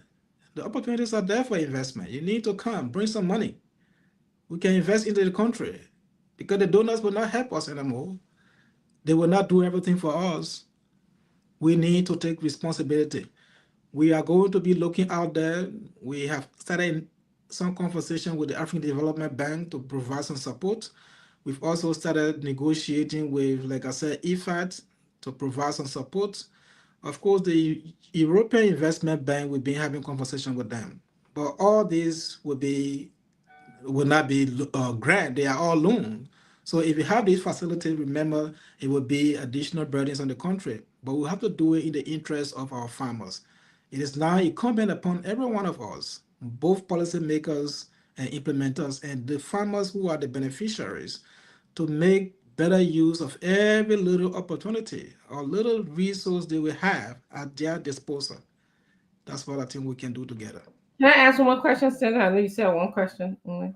Yeah, can we do the one round and then we can come back, Dr. Richardson? Let me bring in Gibson, Jeru. But somebody puts a question which is so important. I hope the guys can ask it. You can answer when Gibson asks this question. Where in the area are you cutting back? now the Trump announcement came up. Let's wait for Gibson question. Then you can do 2 for 1. Gibson.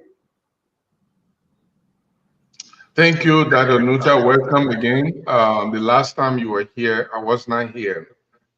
According to the budget, 2024 budget, Dr. Neutah, the agriculture sector received $8.8 million.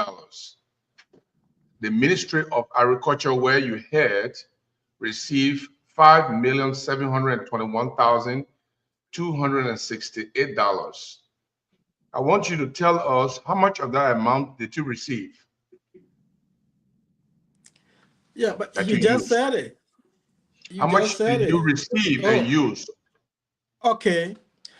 That was the final budget that we received last year was around, it ended up being 3.9 million, because when the budget was passed, there was some recast done. And after the recast, it was realized that some of the allotments that were made under the Ministry of Agriculture were no more attainable. So we lost 2 million out of the additional 3 million that were added to our budget. So we did not receive all because the fiscal envelope were not realized as it was clear initially. So how much of that 3 million? How much of that 3 million went into operations? The entire 3 million went into operation. There was no project budget for 2024. Everything was recurrent. So in other words, except for after the recast, we were able to have somewhere close to $900,000 that we used. In fact, $780,000 that we used for the construction of 2 dams that I just mentioned. The dam that we have in Frangona and the dam we have in Bindi. Those 2 dams were constructed from the fiscal resources provided directly by the government in 2024. So Doctor, let me ask you further on that. You're supposed to have received $3 million for non-financial assets. What were the $3 million non-financial assets for? Yeah, the 3 million non-financial assets were meant. First, we were supposed to have used that money, the $3 million, for creating a bank that we thought of, the Agriculture Enterprise Development Bank. We had requested that money, so we used it for the creation as a counterpart funding for the bank. But because the resource that we wanted was not realized, 2 of the 3 million were withdrawn from our budget. And then because we could not use 1 million for that, we thought to use the remaining money, the $1 million, to invest in the construction of 2 dams that will support production of rice in Lofa and Nema counties. And part of that money was also used for us to recruit new technicians. As I said here, the first time I appeared here, we inherited a ministry that had no technical staff. We needed to have 100 district agriculture officers across the country. At the time we took over, there were only 25 district agriculture officers. So we played with the Minister of Finance to allocate part of the $1 million that was left with us after the recast. So we used that to recruit 73 staff that we brought on board to provide technical support to our farmers. So the 73 staff were hired. The remaining money was what we allocated to the 2 dams that we initiated construction of in 2024. Okay, I don't have a lot of time for my question. The last question. Yeah, we'll come back. We'll come back. Gibson, yeah, let's come back because I asked Dr. Richardson now to do a follow-up. I think we will do a follow-up, but let's get everybody a chance on. And the budget question too is very, very important because some things seem not to be accurate. And maybe the doctor can help us. Paul Kennedy, let's go ahead, my brother. Welcome to the show. Thank you very much, Denton. Good evening, Dr. Neutah. Good evening. And welcome to Spoon. I am a very passionate person when it comes to agriculture. I'm trying now in Bapolu. I have about 10,000 cocoa there on the ground. We are looking to expand that to go, and you are right, cocoa actually has a higher prospect for growing in Bapulu area. I actually did some soil tests from a farm at the University of Maryland. But my question was coming back onto cassava. You know, Bapulu also has some of the finest farina coming out of there. In fact, we have a little processing place there in Sapema. But, you know, I didn't hear much about, you know, what plans you have when it comes to really helping to scale up the small farmers that are also producing farina in that Sapema area, in Bapulu for a whole. One of the challenges we face around there, Dr. Neutah, is currently the FDA has this not hunting law there. So we have seen a Honor 5 growth strength, right? The children Honor 5 are highly malnourished in that area because of the source of their proteins being cut off. So some of us want to get into fish farming so we can supply that region with fish. But a constraint of that is going to be with the storage and supply chain, right? Because you know electricity we don't have there and whatsoever. So what plans, and I like that you talk about fishery and whatsoever. Are you thinking about inland fishery also, and what plans do you have for that? Yeah, we are considering inland fishery. You know, in fact, in Clay, there is a project that NAFA is working on. Of course, I chair the board of NAFA. We're trying to see how we can get the hatchery ready at Clay. That hatchery should be able to supply fingerlings to our fish farmers. We have as part of our plan to develop inland fishery across the country, especially in those counties where the potential lie. So we will be supporting smallholder farmers to get into inland fishery as a source of income and protein, like you rightfully said. You know, we've been talking about this for Bapolo County. You are right. Bapolo is one of the predominant the cassava producing counties in the country. But when you look at their access to market for cassava, I think it remains a challenge. That's the reason why this year we thought not to scale up, because when I did a tour in Bapolo County in October of last year, most of those who produce cassava told me they had cassava in the ground that they couldn't sell. So we thought you cannot go and start doing more production when they do not have that access to market.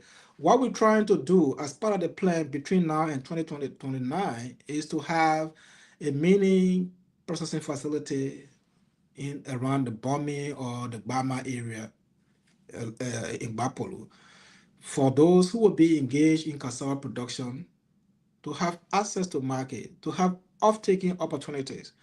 Because if you don't do that and you just support production, they will be laboring in vain. So we have told them, I visited where you talk about Sablama, I went there, and they gave me some gari, clean, very delicious, you know. But I was actually in empathy with them because they got there, the market is not there, the roads are not good. So we need to do a lot. We agree there are challenges. We need to do a lot, but you don't want to support production when the market is not there. What we will do with post-harvest handling is to encourage others to go there and establish a processing plan. Once that is done, we will be able to re-engage them. But like I said earlier, the greater potential that we want to exploit in Bapulu County will be the cocoa sector. But next year, we want to be able to build nurseries around key areas in Bapolo County to allow our people that have access to the hybrid cocoa seedling for them to grow by themselves. Because the hybrid will last for 3 years and you will start harvesting. Once we get that, I know those on the other side of the country will have source of income.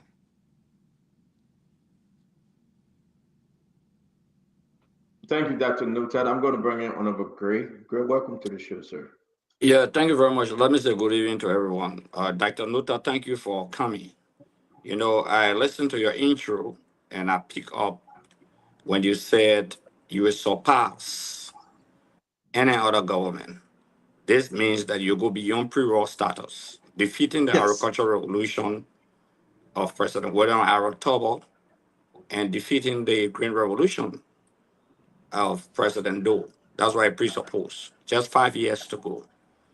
It's a great conversation, and it's a great thing to say. I I have few concerns. Basically, when I listened to your presentation, you spoke about the issue of vegetables, but you didn't talk about storage facilities. That happens to be very vital. You spoke about we will, we will, we will, we will.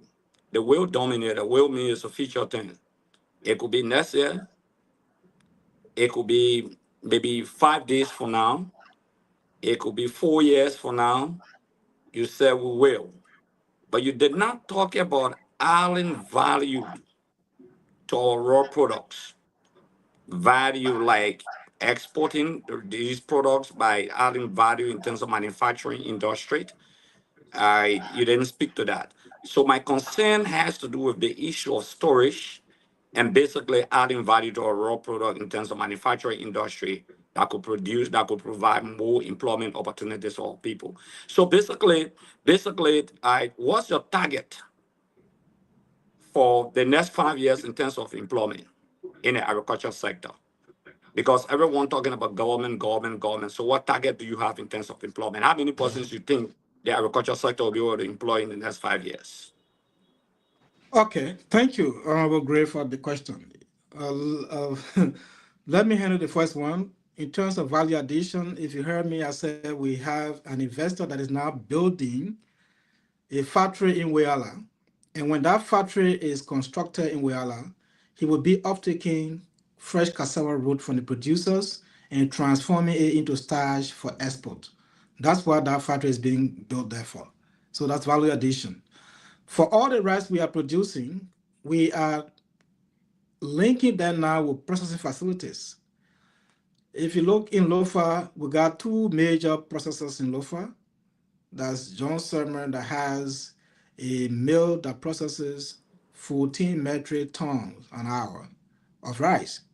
What we have not been able to do is to scale up production to meet the milling capacity of these facilities. So we will be increasing production to meet the facilities. And if you say, well, I said, well, we have a national plan that is supposed to be implemented in 6 years, begin 2024. That plan is not something that we do today to say where we have done it.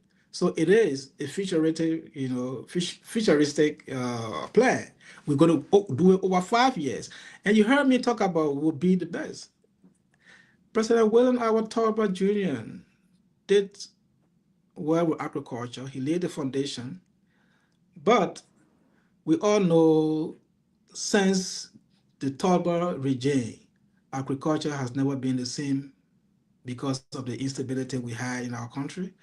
President Doe came. When Doe came, things were going down already. So we are saying we will pick up from where they are, we'll do better. That's why we have a plan. The plan we have, the plan clearly articulates what we can do with agriculture. And if we succeed in implementing the plan, I can assure you that Liberian agriculture will never be the same. In the first time, you see us establishing large-scale production sites like the cassava we'll talk about. In the first time we've seen farmers getting together and cultivating using machine 200 acres of farmland for cassava production. If you went to farmer, last year alone, one spot we did 980 hectares of lowland for rice production, open field, using mechanization as a means of achieving it. So yeah, we will do better. That the question was the storage facility and what's your number you have, fixed number in the next 5 years in terms of employment in the agricultural sector? In terms of employment, our plan calls for developing 50,000 hectares of lowland for rice production. One, if we did 50,000 hectares, we are saying Every smallholder farmer that does 1 hectare, we're supposed to do 1 hectare. We are creating employment opportunity for you to do 1 hectare. If we say we have targeted doing 20,000 hectares of cassava, if you do that, that's about 50,000 acres. And if you divide that by 4 persons per acre, you are going to be creating job opportunity for over 10,000 farmers who will be growing cassava for production. I mean, for income generation. That's job. If you go to the processing facility, the factory that is going to be open, just the first one that will be open in Wayala, the guy tells me he's going to be hiring about 32 persons just for the processing side. If we did that across the counties, we're going to be creating jobs. Just by organizing farmers, 25 farmers to 100 acres, you do that 25 times 500. Anyway, Doc, I don't want to keep you going. I shouldn't have got it. But my question is, at the end of this 5 year, how many persons will be employed in the agricultural sector? That's my direct question. No, but Akara, it is not possible to give you how many persons you anticipate. You must have a target.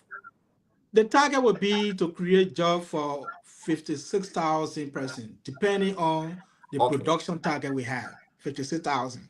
We can create jobs for 56,000 persons. Okay.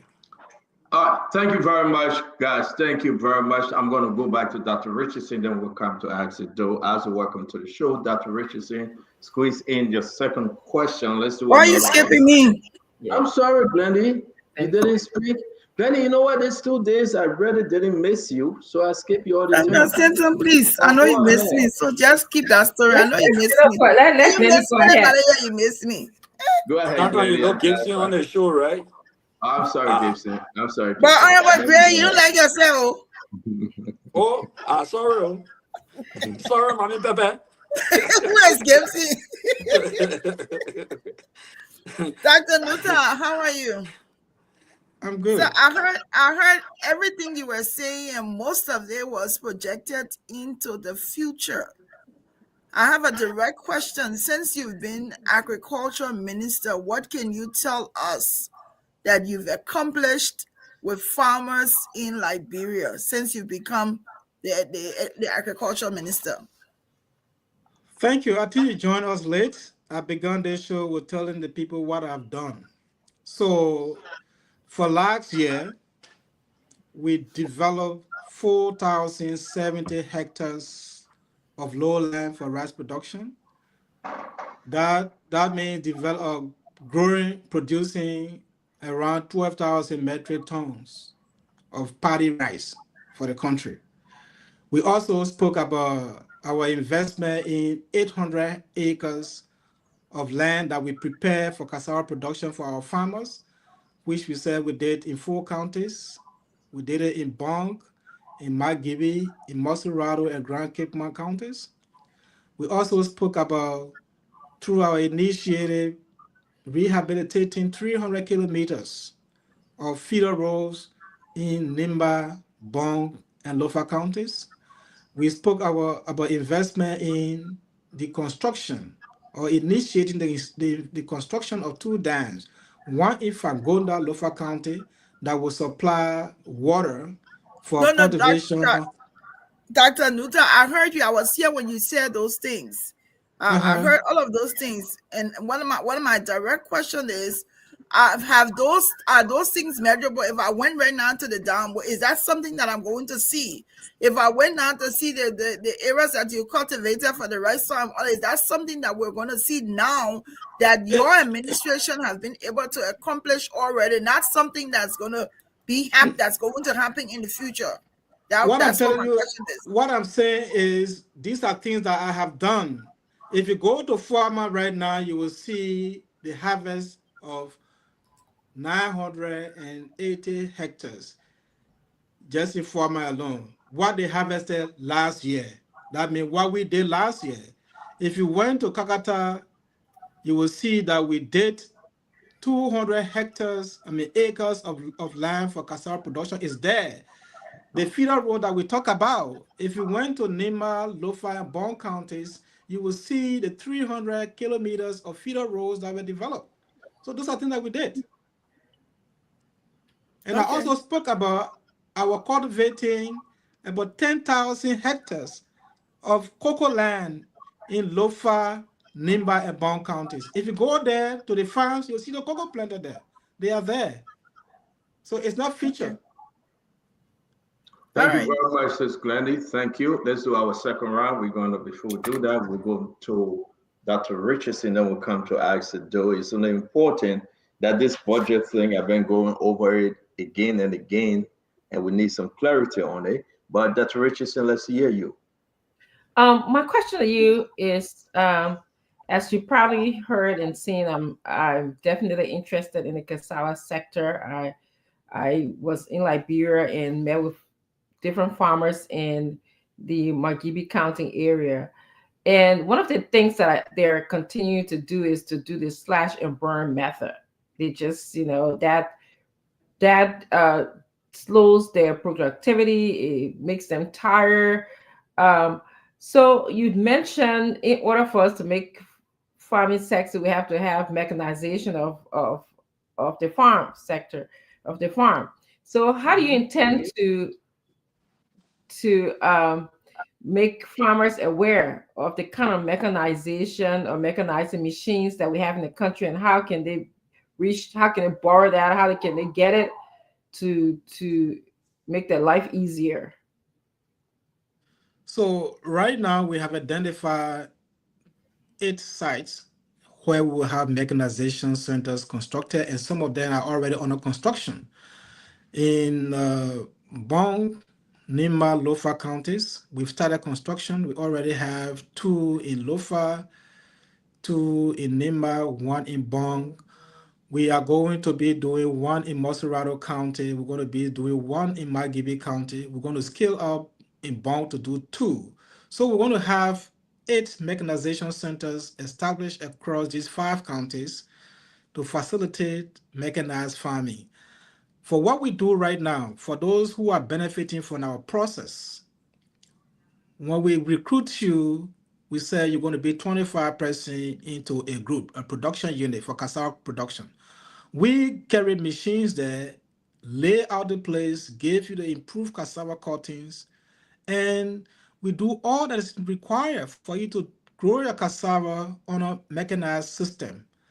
After you harvest and sell your produce, we expect that with the mechanization centers created, you will be able to go and pay the services of machine operators who will go and do your work on your farm. The government is not going to do it all of the time. The government will initiate the process, but we will facilitate your access to mechanization equipment for you to be able to hire and provide a job. So we are working on that.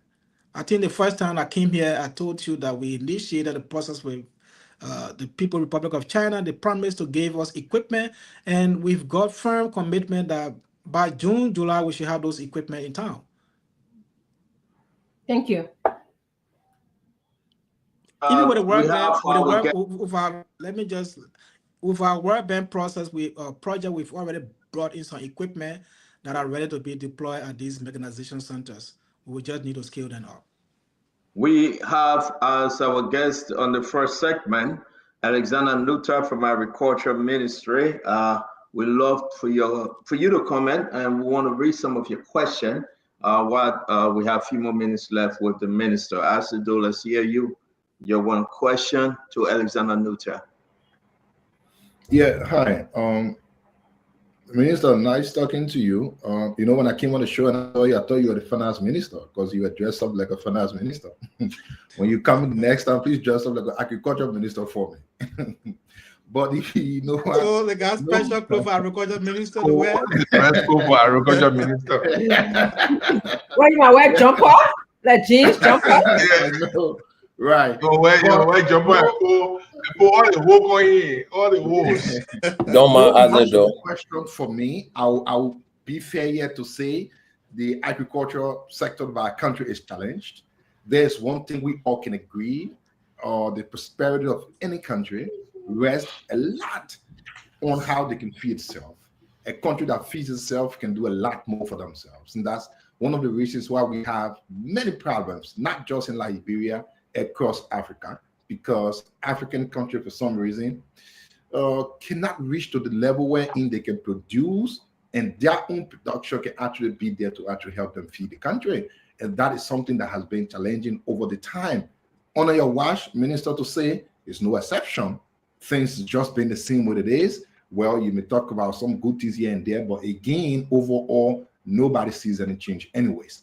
I wanted to ask you for a little clarity on the budget. I was going through the budget. I know there have been a lot of discussion from the side of the rescue, especially with the president now, quote unquote, being some agriculture person in the days, one who have expected that much more emphasis will be placed on the agriculture ministry. But if you were to look at the budget, year over year seems to be consistent with the figures.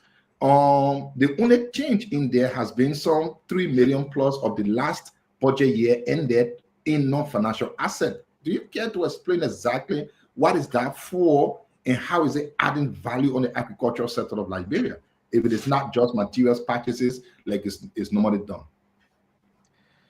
Actually, thank you. Look, I work for the Ministry of Agriculture now, but I have a fair idea on the finances because I used to be at the Ministry of Finance. I can tell you for sure, this is the first government in post-war Liberia that has allotted more than $10 million in a given fiscal year to the Ministry of Agriculture. This year, the Ministry of Finance allotted $11.9 million to the Ministry of Agriculture for investment. There was $8 million for public sector investment. In the history of recent past, pre-war Liberia, we've not been able to do that. I did the assessment from 2015 up to 2025. The highest we've done is what we did this year. And thanks to the finance minister, under the guidance of the president, who is a former minister of agriculture, we've been able to realize that. That shows the government's interest in improving agriculture, because by improving agriculture, the livelihoods of many of our population will be improved. And we remain committed to doing that. This year budget, we have $8 million for PSRP, and we're going to be using half of that money as our counterpart funding for the creation of an agriculture enterprise development bank that is supposed to be a joint venture with the public and private partners engaging to support access to finance for actors in agriculture value chain.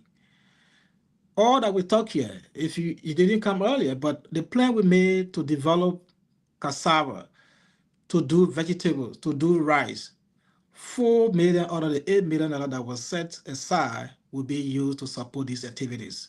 So yes, the government has taken some bold measures, even though we need more of it. But if you know the fiscal challenge that we face as a country, you will realize that there is tremendous effort made by this government to support agriculture development. That's why you saw the budget for the entire agriculture sector going around $15 million. The first time since 2006, at least, that I know of. So let me ask you a question. You can allocate, but you're not receiving what has been allocated. I think then the government is not being fair, Minister. 2024, what was allocated to you, to your ministry, sir?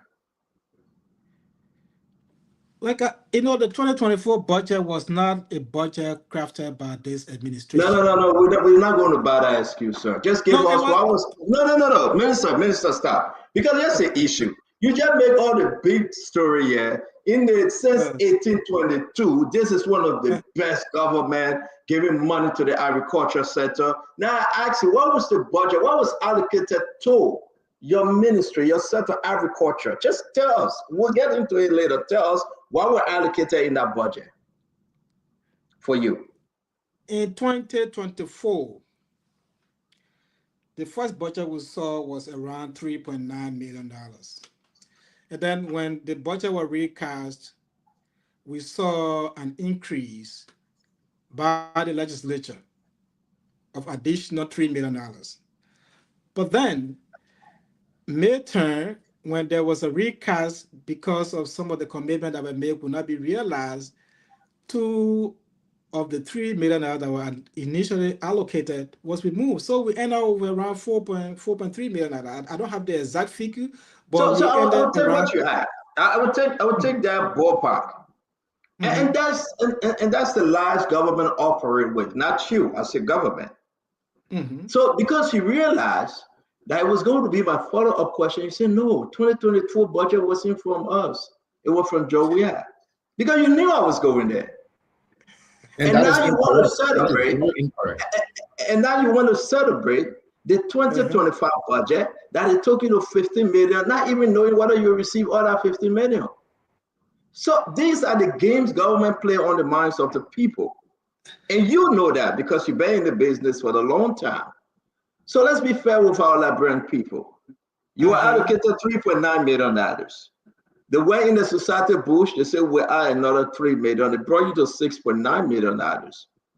They talk about recast because they couldn't find all the money. They took out 2-point-something million. It came down to 4 change. And now you are stranded. So the only excuse you can give the folks listening to you today, that was Jowiat budget. It wasn't the UP budget.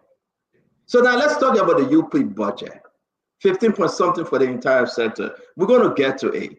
Let me ask you a question. I will leave the rest of that with Gibson, but let me ask you my question. We got to be fair to the Liberian people, Minister. It's not you, but the system in which we work under, people play games. I want to ask you, what was your total collection from UC last year, 2023?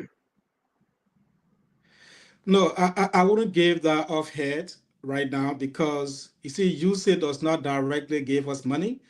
UC supports programs that work within the sector. They bring that money not directly to the government.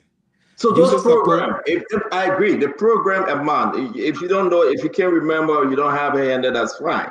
Because you said you said took 18 million cut from you. Yeah, you so just this year, when the announcement was made, we then went back to ask those partners that were actually acting in the sector. We went to them and asked them. In fact, they wrote us that the program were not going to be continuing. And then we asked them what were the amounts allocated to them for expenditure in the sector this year. So when the team did the assessment, they came around $18.3 million. They just told me 2 days ago. But in the past, I know it is reported along the dashboard, through the dashboard that is managed by the Ministerial. Based on the USAID cut, and my last question on this, which is so important, have you made any adjustment? Have you recalibrated? Make those necessary adjustments that people can fall within and do the comparison with what the government of other nations giving you and what we as Liberians giving you to manage agriculture ministry. What was some of your adjustment? We as a ministry already had a plan to do certain things. The USAID withdrawal does not directly affect our spending power. It affects the sector because other people would have done certain things that we wouldn't have done. So now that there's things that others would have done, they won't do now. We are now supposed to be, we are thinking now about what we can do to bring on board additional, support for those farmers. But because the USAID thing happened in about 3 weeks ago, we have not been able to firm up everything. The team is still trying to assess the full impact on us. And thereafter, we'll see how we can mitigate them, look for short-term, medium, and long-term mitigation strategy. But right now, we have not devised that yet. We are still trying to assess the full. So since President Donald Trump took over, you said things are on the way out as to how you will solve the problem. And I want to say thank you Minister neutah. I mean, you always come up straightforward to me, and we always beat on you. So it's good having you tonight. Let's give the rest of the team that one last question, and then we can excuse you, sir. Please do not stay away. You know, you come, you know where you're walking into, Minister neutah. Sister Glennie, let me go to you first before I forget about you, because I hate that driving me blind. Glennie, can you unmute? Yeah, I'm looking for my question. I had it written down here. So I wanted to ask, some of the universities, for example, Fender campus, the Cotton campus, they're all involved in agricultural projects. Mm-hmm. What are some of the plans that you're working on as an agriculture minister to work with those universities to be able to have a robust agricultural program in their different schools? That's a brilliant question. I like that. I can tell you, you know, I graduated from the University of Liberia from agriculture department. So when I took over as Minister of Agriculture, my first mission was to visit the University of Liberia Fender campus.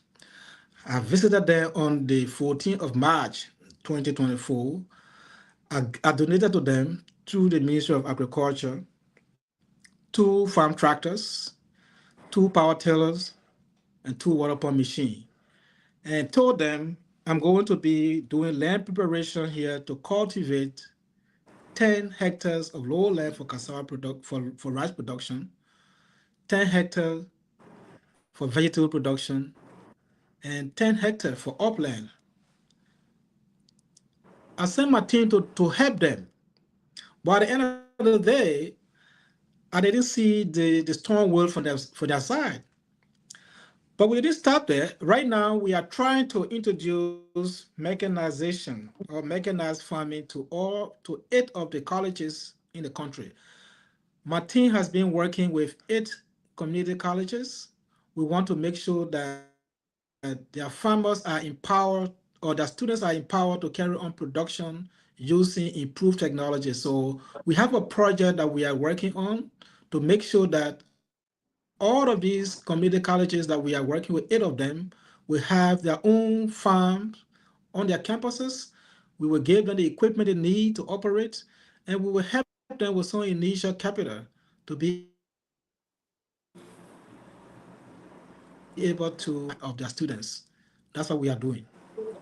So we didn't just sit there. We want to see these universities bringing us students who are trained in improved production techniques, and also who will be trained to become master farmers, not just students graduating to look for a job to do.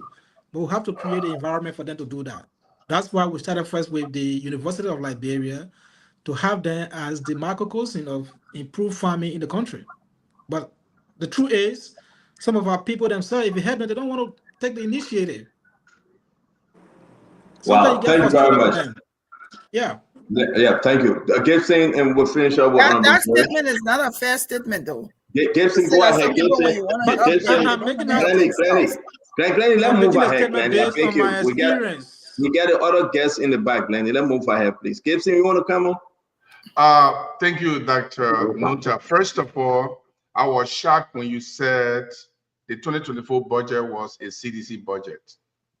In March of 2024, the governor of Liberia, Honorable Joseph Boakai, recast the details of that budget. In June, they cast the budget. In August, they recast the budget. So how can the government of Joseph Boakai recast the budget and still think it is the ownership of CDC? So I think it's a miscarriage of information, and I don't think it should be attainable. So that budget was not a CDC budget. That budget was a Joseph Boakai government budget. But let me go further than that. Dr. neutah, I'm really amazed that when the government of Liberia assessed or issued an austerity measure and took out $2 million from your budget and re-added that $2 million to $6.7 million. Later on, you reduced to $4.4 million, which you said it was about $4 million in the outturn. Now you have an outturn of $4.4 million, Dr. Neutah. You use $3.6 million for salary, leaving only $768,000 is your salary at the Ministry of Agriculture, equivalent to $3,640,324. Is that your actual salary at the ministry, or is that other things added to it? So in fact, the 3 point something you see there is actually an understatement. Let me tell you, when we did the assessment of the ministry's capacity, what we need in terms of basic salary should be around 5.2 if you brought on board all the technicians you need. That's why this year, when I submitted my budget to the people, I wanted $50 million. And out of the $50 million, $6 million was meant for for basic salary. You have a country where you need to have, when we inherited the ministry, the budget you saw there with $3.2 million. In fact, the basic salary was first put at $2.1 million. We needed to have 100 agriculture technicians or district agriculture officers. That's how the ministry looks like. You need to have 100 district agriculture officers. You need 400 client technicians, 300 client technicians. You need 65 specialists to be at the various regional offices, but we didn't have them. We don't have them at all. We had 25 DAOs when we needed to have 100. Out of the 100, out of the 25 we had, some of them were even prepared for retirement. We never had client technicians. So in the middle of the game, we asked the Ministry of Finance to allow us hire additional 72 staff to beef up the technical capacity of the ministry. So what you even see as basic salary is less than what is required. If we were to bring on board the 400 technicians at the district and client levels, we bring on board the 65 specialists. Those are the technical people. What's happening to those who are in administration? So the basic salary is around $6 million. So let me see that Ministry of Agriculture should be like the Ministry of Health. If you look at the skill of health technicians across the country, you should have similar technicians for the Ministry of Agriculture, because agriculture caters to everybody in the country. If you do not have technicians, then you can be farmer. You don't have to be trained in agriculture to be a farmer. All you need is to have trained technicians in the country to advise you. And because we do not have the right advisory services, that's why agriculture has not done well. We need to have them. So we need more than $6 million as basic salary to bring on board all those we need to hire to work in the country. The only reason why we have managed with what we have is because we don't have the resources. So Dr. Neutah, let's talk waste and let's talk waste. Let's talk the waste when he comes back another time. We got Musa in the back. We got to bring on. He's okay, let me have a question. Dr. Neutah, you are requesting to have $6 million. So but I only have one question. Why you will have to? Everybody else got one. Finish up, Gibson. Thank you. Special you are asking for $6 million just for salary, operational cost. Do you have any allocation for programmatic cost? Yes. When I asked for $6 million, I asked for $44 million as programmatic investment. Programmatic, yes. That's what my $50 million was requesting for. I was asking for $10 million for the bank. I was asking for around $34 million to carry on development based on what we have in the plan. So that was my plan. So the bank now is dead because you didn't get the money, right? There's no bank conversation this year. It's not there. I told you I got $4 million. I'm now having conversation with private sector investors. All right. Anybody can come and be a part of the process. Well, the way Elon Musk's taking your money in the bag, everybody's scared. Let me bring in Honorable Greg to ask this last question. Honorable Greg, go ahead. Please take us home because we're going to be bringing Musa in. I have a farm. I want to ask this man. Dr. Neutah, basically. Go ahead, Honorable Greg. I'm not hearing you, Honorable Greg. The man freezing. You have the internet problem. So, Paul. Thank you very much. I'm lucky. Dr. Neutah, listen. Why you giving my citizen question time to Cocoa has a monopoly. I'm told that when you make cocoa farm in Liberia, you got to sell it to one person. I've been making my farm. I got like 10,000 cocoa on the ground. Government has not given me a dime towards my farm. Do you think that when my farm is ready to sell, honor the regulation that government had to sell cocoa to one person, will it be a fair thing to sell the cocoa to me, to them? And another thing I'm hearing is I was there in November when you gave tax waiver, but LRA is actually, denying people who are trying to bring agriculture equipment and stuff under that waiver you signed.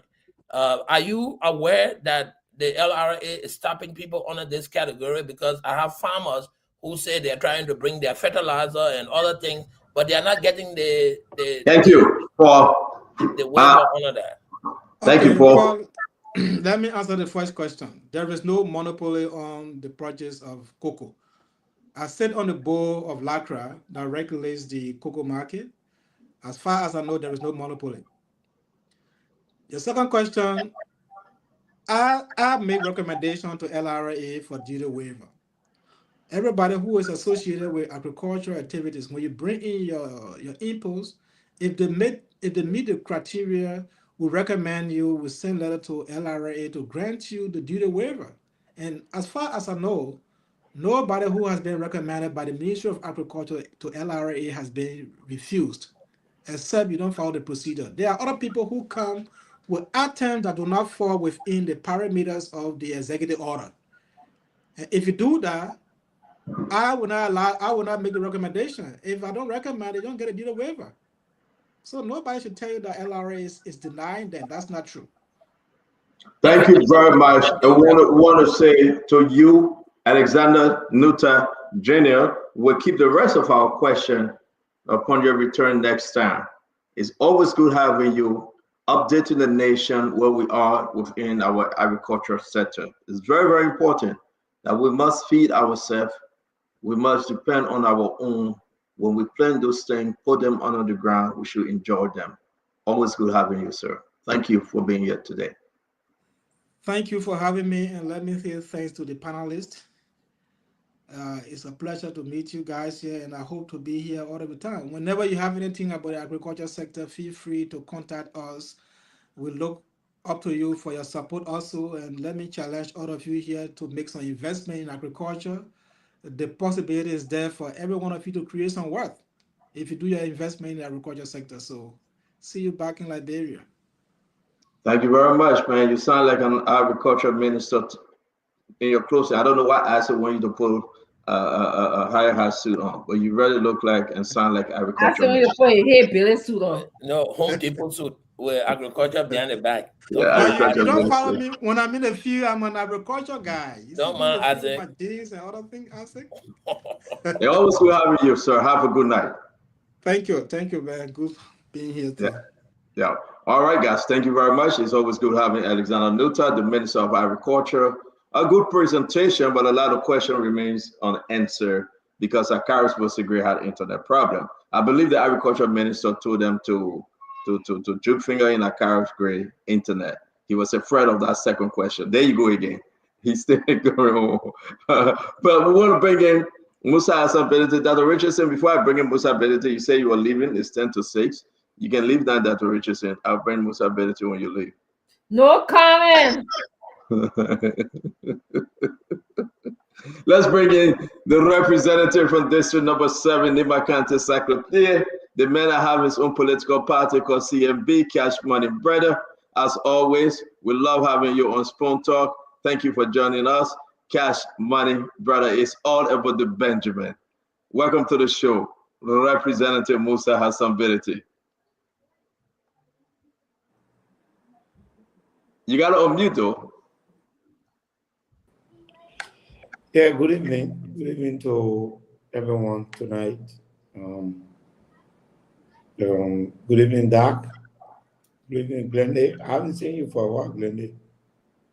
I'm good. And to the rest of the team, good show. Was watching, the interview. It was good. Stanton, I'm a student of law. If you misapply the name of my political institution, I will sue you. What's the name? What's the name? And if I'm not able to close your station, I'll close it. I'll help you close it. Yeah, you're already Joe. We are trying. They're already looking for a way to close you down. So Joe, we are trying. Joe, we are trying. Why you moving from up there? You put there. Why you put over there? Oh no, I was putting Glennie up there. I'm sorry. Let me put Paula. Paula Larry King. Let him be up there. but Chairman, it's good to have you, man. It's always good to have you. Under these conditions, actually, though, what's the name of your party? Have you established that party or in case of rumors? It's been. No, it's not rumor, but it's been formed, and we're populating the membership. The process is going on at NEC. We're taking advantage of the democratic space. We see the need for a center lane, and we feel that the space is there, and we take advantage. There's something missing in our country, and we hope that we can galvanize ourselves, gather, and think about, building a new Liberia that emphasizes legislative governance, which is totally lacking in our country today, that emphasizes transparency and emphasizes development. And so in Liberia, most of the time, politicians have gotten so used to asking the people to do for them. We hope that this party will allow us to be able to engage the people at the time when there is no election in sight. We're 5 years from election. As you can see, most of the political parties are in hibernation mode at this point. If they are not hustling for a job, they are not doing anything, but we hope to fill the gap and, provide some voice for the Liberian people. If you look at Liberia today, it's almost like the opposition is sleeping in slumber. So take it easy. Let's take it easy. To change. So let's take it easy because you yourself, you won't serve as opposition. The party business okay for tonight. No, we got to, whenever we get you, got to talk everything. Is there anyone on set part of your political party you have established? Anyone on this set? Everyone on set of that political party. Everyone on set here is no. Currently, are they member of that party? Yeah, went to anyone. The party has not been formed, so it cannot. Okay.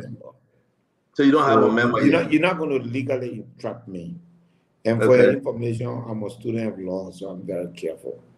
Okay, you just started that law thing. But let me ask you, 6 weeks into it, you still a law. But let me ask you though, what's the name of the party? The name of the what do you think about that name? Can you Stanton, are you telling me that you don't have good internet tonight? No, I'm hearing you. Are you not hearing me? Oh, because you keep going off. No, it's not me though. Maybe that's your. Are you home or you over to our sister place? By the way, what's the name of the party? The party is called Citizen Movement for Change. Oh, guys, it's snowing over here. We gotta have some fun. You said, what's the name of the party again? No, I'm sorry, I can't tell you again. I've named it 3 times. That's enough. We are here. Okay, do it for us. CMC. CMC. So we have CDC. We have CDC. Now we have CMC. So you driving us for your party? You driving us for your party? Yeah, there are some people, yes, that the party will not welcome. The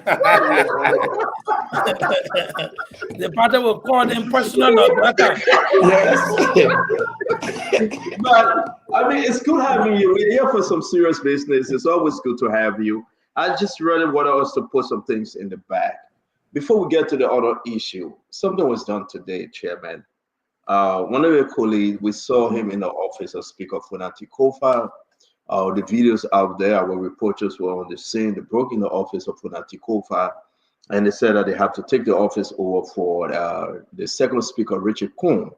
I mean, internationally, it's a lot of frown upon what is happening at the Capitol building. They've been on holiday that James Colette can break into the office of Speaker Funati Kofa. I mean, what's going on with our country? What's going on with the rule of law? Before we even come back to Justice Bese, let's talk about what took place this morning, sir. I think we just attained a new law, you know, in the legislature. It's very sad, you know. It's today, you know, I was I honestly, beyond you know, the politics, I felt very bad. You know, you get to the point where you feel that in Liberia you cannot go any lower, and then that barrier is broken. And today was just one of those. It is insane, you know. I mean, the Representative Kolai, he was just, I think he was out of line. I mean, there are just some things that you cannot do, no matter what happens. I mean, honestly, this is not about rule of law caucus, this is not about Richard Kuhn, this is not about Unity Party. It just, that is the third most powerful office in our country. Nothing, whatever it is, should make you to treat it like that. Honestly. And so, you know, is that, I mean, everything that they have done, all of the different financial, the money that was given to the other lawmakers, that they took, everything that they've done, they passed the whole national budget. They didn't need the office to do all of that. The most significant instrument in the function of the legislature is the budget. They passed that. They didn't need those offices.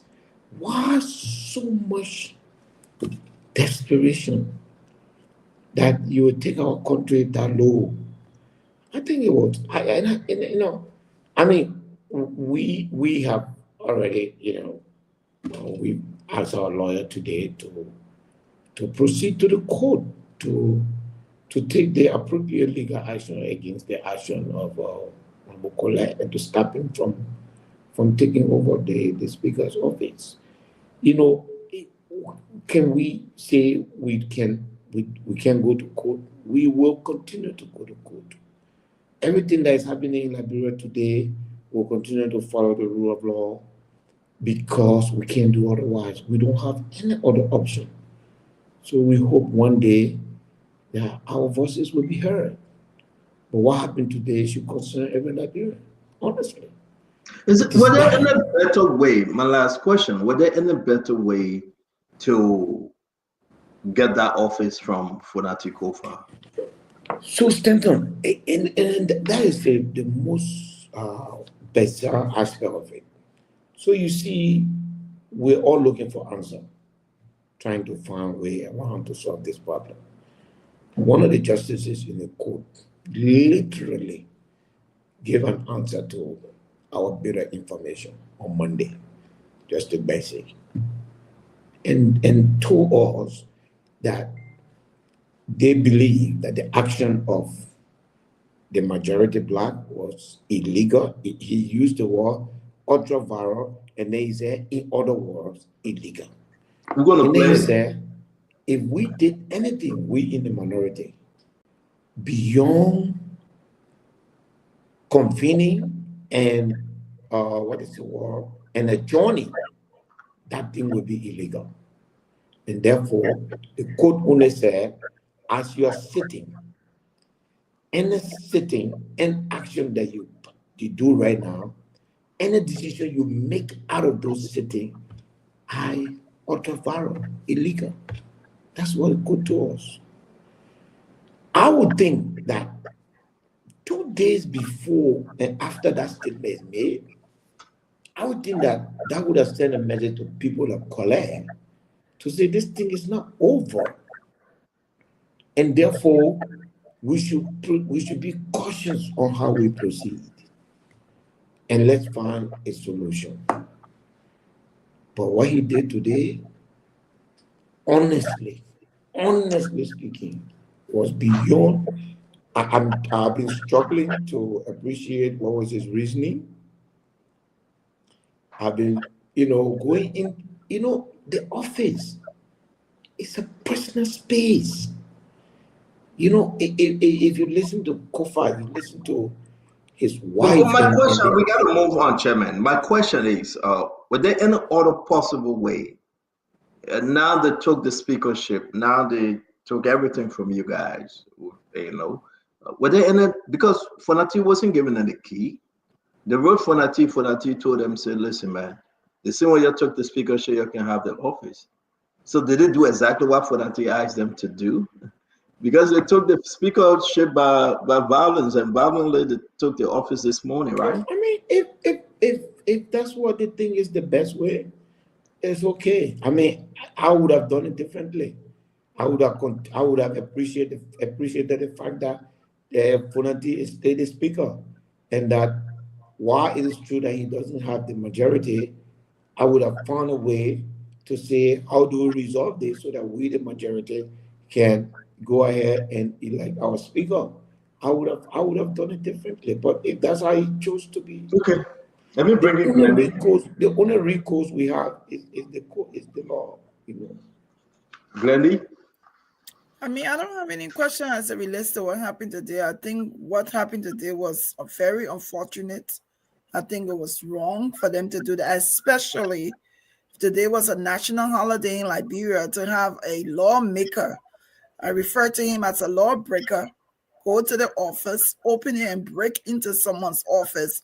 I think that was wrong, and it should be condemned by even President Boyka. I don't think what happened today should have happened. I don't have any question. In my opinion, it was very wrong to have that done. Whether Kofa is the speaker or not the speaker, whether they have an elected speaker, no matter what, the offices were supposed to be closed today. If he go and exert all of that energy today, breaking down door as a lawmaker, who is supposed to listen to him when he makes laws? Who is supposed to listen to him when he speaks? For a lawmaker to do such a thing, I think it was below the belt, and it was disgraceful in my opinion. Glendy, thank you. Paul Kennedy. Thank you, Honorable Belady, for coming. It's always good to have you on Spoon. I remember about a year ago, sometime in March of last year, when the rumors of trying to unseat Speaker Kofa was in the corridor, you were on this very platform, and we asked you whether you knew of any attempt or any efforts made in the House of Representatives to remove Speaker Kofa. And I still remember you saying there is none such efforts going on. And even if that came out to be true, I will never support the removal of Fonati Kofa. And fast forward now, I still see that you're standing your ground. But let me ask you, Honorable Man, do you believe that Councillor Fonati Kofa is still the Speaker of the House of Representatives? Yes, I believe so. I believe that on January 15, 73 of us or thereabout, acting under the guidance of the Constitution of Liberia, went to the chamber of the House of Representatives, took the oath of office to uphold protect and defend the Constitution. And in that same building, the chief clerk declared, as is required by law, that there was no speaker, that the House was without speaker, and we had an election, and Fonadikova won the election. From that day up to where I sit, to the best of my knowledge, nothing has happened that will qualify him to be deemed removed. So if this continue, all this break away and split up, hinging the functionality of the House of Representatives, if this continue to the next 6 or 7 months, what do you envision? What do you see will be happening as far as the rule of law will be concerned in our country in the House of Representatives? When our forefathers put the statecraft together, the the legislature was designed to hold the other two branches accountable. It was the nucleus of the governance system. And if you break that down, then accountability, transparency, oversight, they're all gone. Today, as you can see, it's almost like a free fall. There's no order. You have a budget, for instance, where the speaker budget say is 5.8 million. You have president 3.7. Very, very strange for the speaker to be 150% of the president budget and almost 500% of the pro tem budget and about 200% of the vice president budget. From October, from the beginning of this crisis up to today, not a single government entity have been called to account for its function. That would bring the assumption that everything is fine in the country. And Paul, everything is not. But guess what? Those who should be watching, the executive has perfectly paralyzed that aspect of the government, and here we are.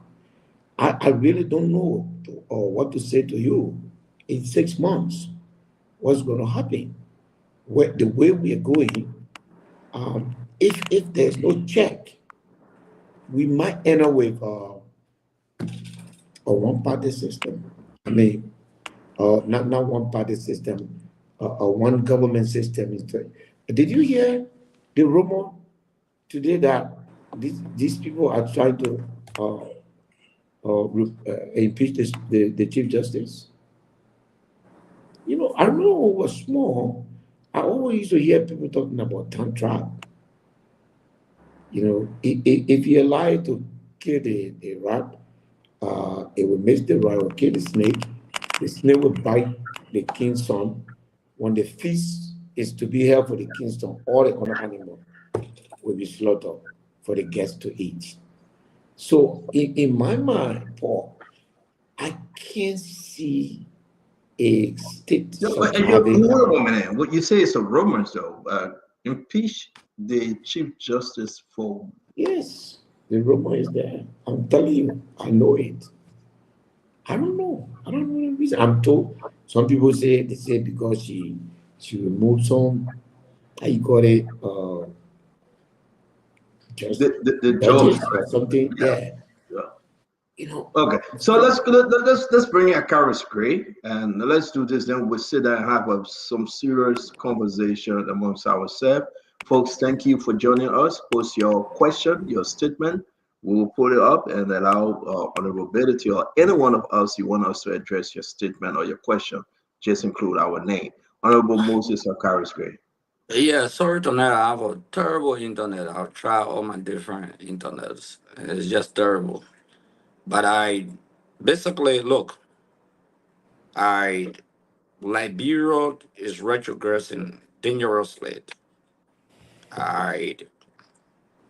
The governance process of the country as related to the issue at the legislature is very chaotic.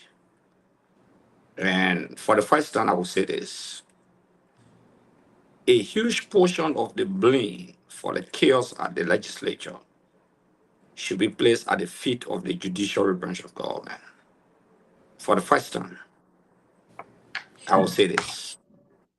Had the judiciary branch of government, the Supreme Court specifically, declare the action of the majority written in a verbatim, understandable language, that all of the actions wrong, period. That people will not be debating ultra virus and all of those things. Will not have been in the situation, but to define presiding officer and say the speaker is the presiding officer, I don't say Mr. A is the presiding officer or Mr. B saying he's speaker. The creator of pandemonium is dangerous and disastrous for people to run to the judicial branch of government and there's no refuge. Absolutely no refuge. They filed a bit of information. They are hoarding and pooling. One associate justice will say, oh, the people action were illegal. He said it clear. However, what's the delay on the build of information? What's the delay? They took a political decision because they are also a political arm of government, a political branch of government, actually branches of government. Judiciary is a it was created by politics, the judiciary branch of government, the executive, and the legislature. Okay? The second blame should be placed directly at the feet of the President of the Republic of Liberia to set and allow state security forces to protect one group against the other group and give that group all the courtesy, flying along with them and all of those things, and the court is still adjudicating the particular matter. That is dangerous for the fire march of the country. The way I see Liberia going, if you're not careful, believe me today, on the ability, the citizen will start dealing with some of you people. I drove to Memorial today. I've been driving to Memorial quietly. When the people begin to see government car now, see the reactions. I don't know whether you noticed that. Even today, I was sitting somewhere and I just listening to the people because their hope are dashed. What Colette did today, as a student of law, if you want an eviction order, go to the court. You're talking about this of political horse. So there's no law that controls the political horse. It's an act of a Janjaweed, Malaysia. Pure gangsterism. Is that why you're teaching the children standing public or lawmakers standing on the bus in your colleague office? Can you imagine a lawmaker is standing there and the bus in the office open? What message does it send out there to the world? For me, it speaks few things. One, that our country remains a state of bitterness. These are things that children can see and generation will see. And tomorrow they can hold malice against families, against individuals. What brought the war in this country are similar verses. Similar verses where people didn't feel protected by the rule of law. People don't feel protected. Let's move on. Yeah, that conclusion stand on, because it is very important that you may be joking with. Where justice is not respected, the country will degenerate into chaos. Look, let me say that I'm sorry, but if our lawmaker and in the Capitol building, that man bossing someone off, I'm going to go stop him. I'm sorry. But look, the only way to treat a gangster is to reciprocate an act of gangsterism against a gangster. Thank you. Let's move. That's the only way. That's the only solution to the problem. Again, let's give others a chance to speak. Thank you, Honorable Gray. I'm going to bring in Mr. Gibson. Gibson?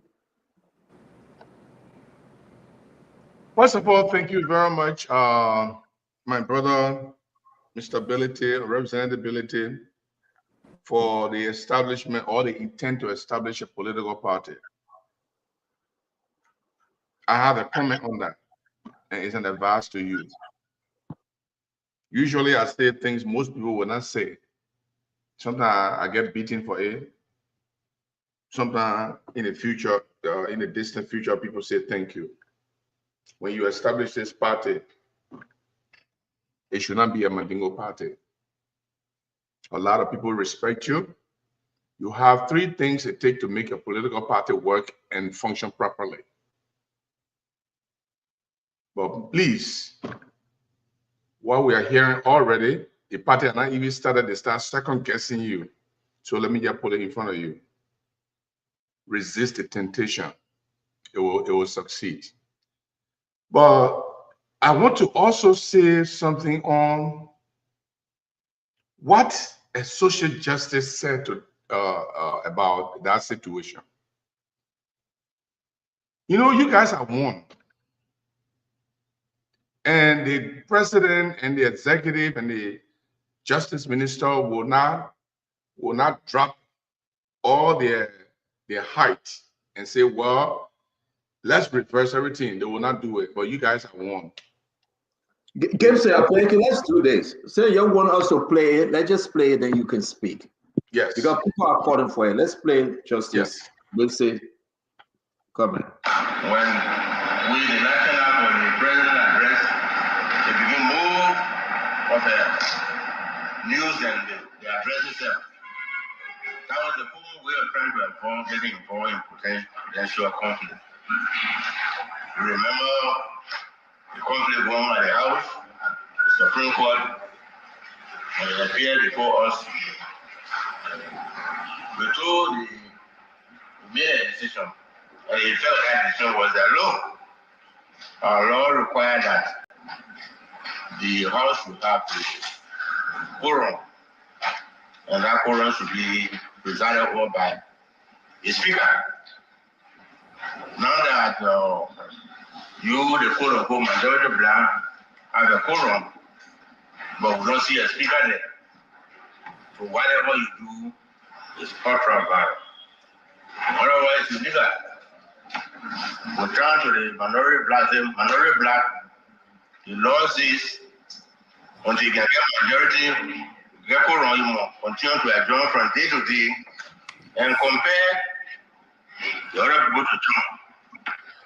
But there is no statute that tells them how you compare people. You don't have a rule that tells them how you compare people. So you two will remain there until you get majority. Whatever you do is ultra-viral. So let me pause it right there. I beg you guys, let's just get into it. Let me pause it. Majority is ultra-virus, minority is ultra-virus. Minority, you have speaker, you got no quorum. Majority, you have quorum, you have no speaker. You're fixing. Gibson, continue. We'll allow the people to listen today, and we can now say that's the build of information. The justice did not say the minority is ultra-virus. The justice said the majority is ultra-virus.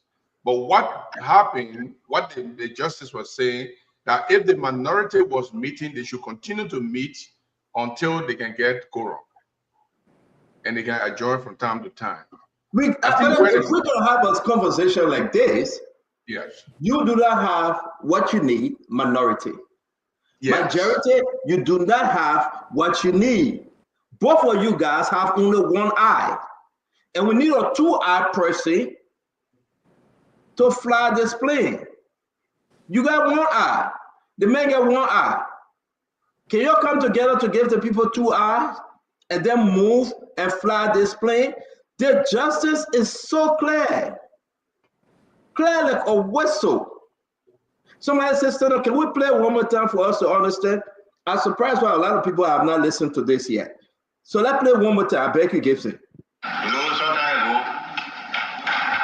when we, the national, or the president address, they begin move of the news and the addresses there. That was the whole way of trying to getting involved in potential conflict. You remember the conflict going on at the House, the Supreme Court, and it appeared before us. We told we made a decision, and it felt that decision was that law. Our law required that the House would have the quorum, and that quorum should be presided over by a speaker. Now that you, the quote-unquote majority black, have a quorum, but we don't see a speaker there. So whatever you do is ultra-viral. Otherwise, it's illegal. We turn down to the minority black, the law says until you can get majority, continue to adjourn from day to day and compare the other people to join. But there is no statute that tells you how you compare the people. You don't have a rule that tells you how you compare the people. So you two will remain there when they get majority. Whatever you do is ultra viral. So on both sides, if a people are clearly saying that go and solve your problem, we don't have law to that effect. We are we're not in control of politics. If for some reason the Senate decide to recognize majority black, President recognize majority black, and government function is going on, then we receive an invitation from the speaker. Our question is, our presence there means that we are recognized one side of the black. So the best thing to do was to remain who we are. That was the right name. Many people don't understand, but that was the right name of the court. Tomorrow we're going to have Tewin Segundo. We're going to have Edwin Levin Snow as our guest tomorrow. We want to invite each and every one of you. We'll play this clip again and speak to Tewin Segundo, the councillor.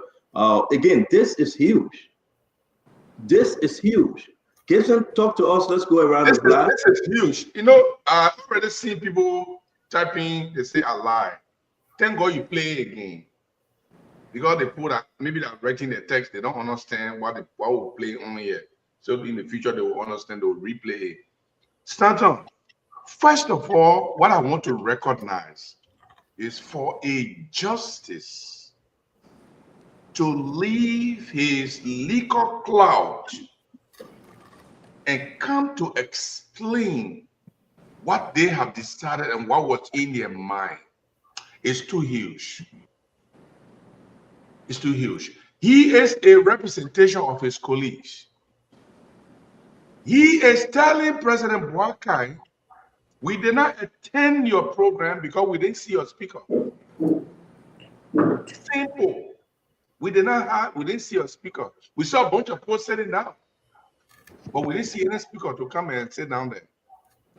The majority black, we said it was ultra virus.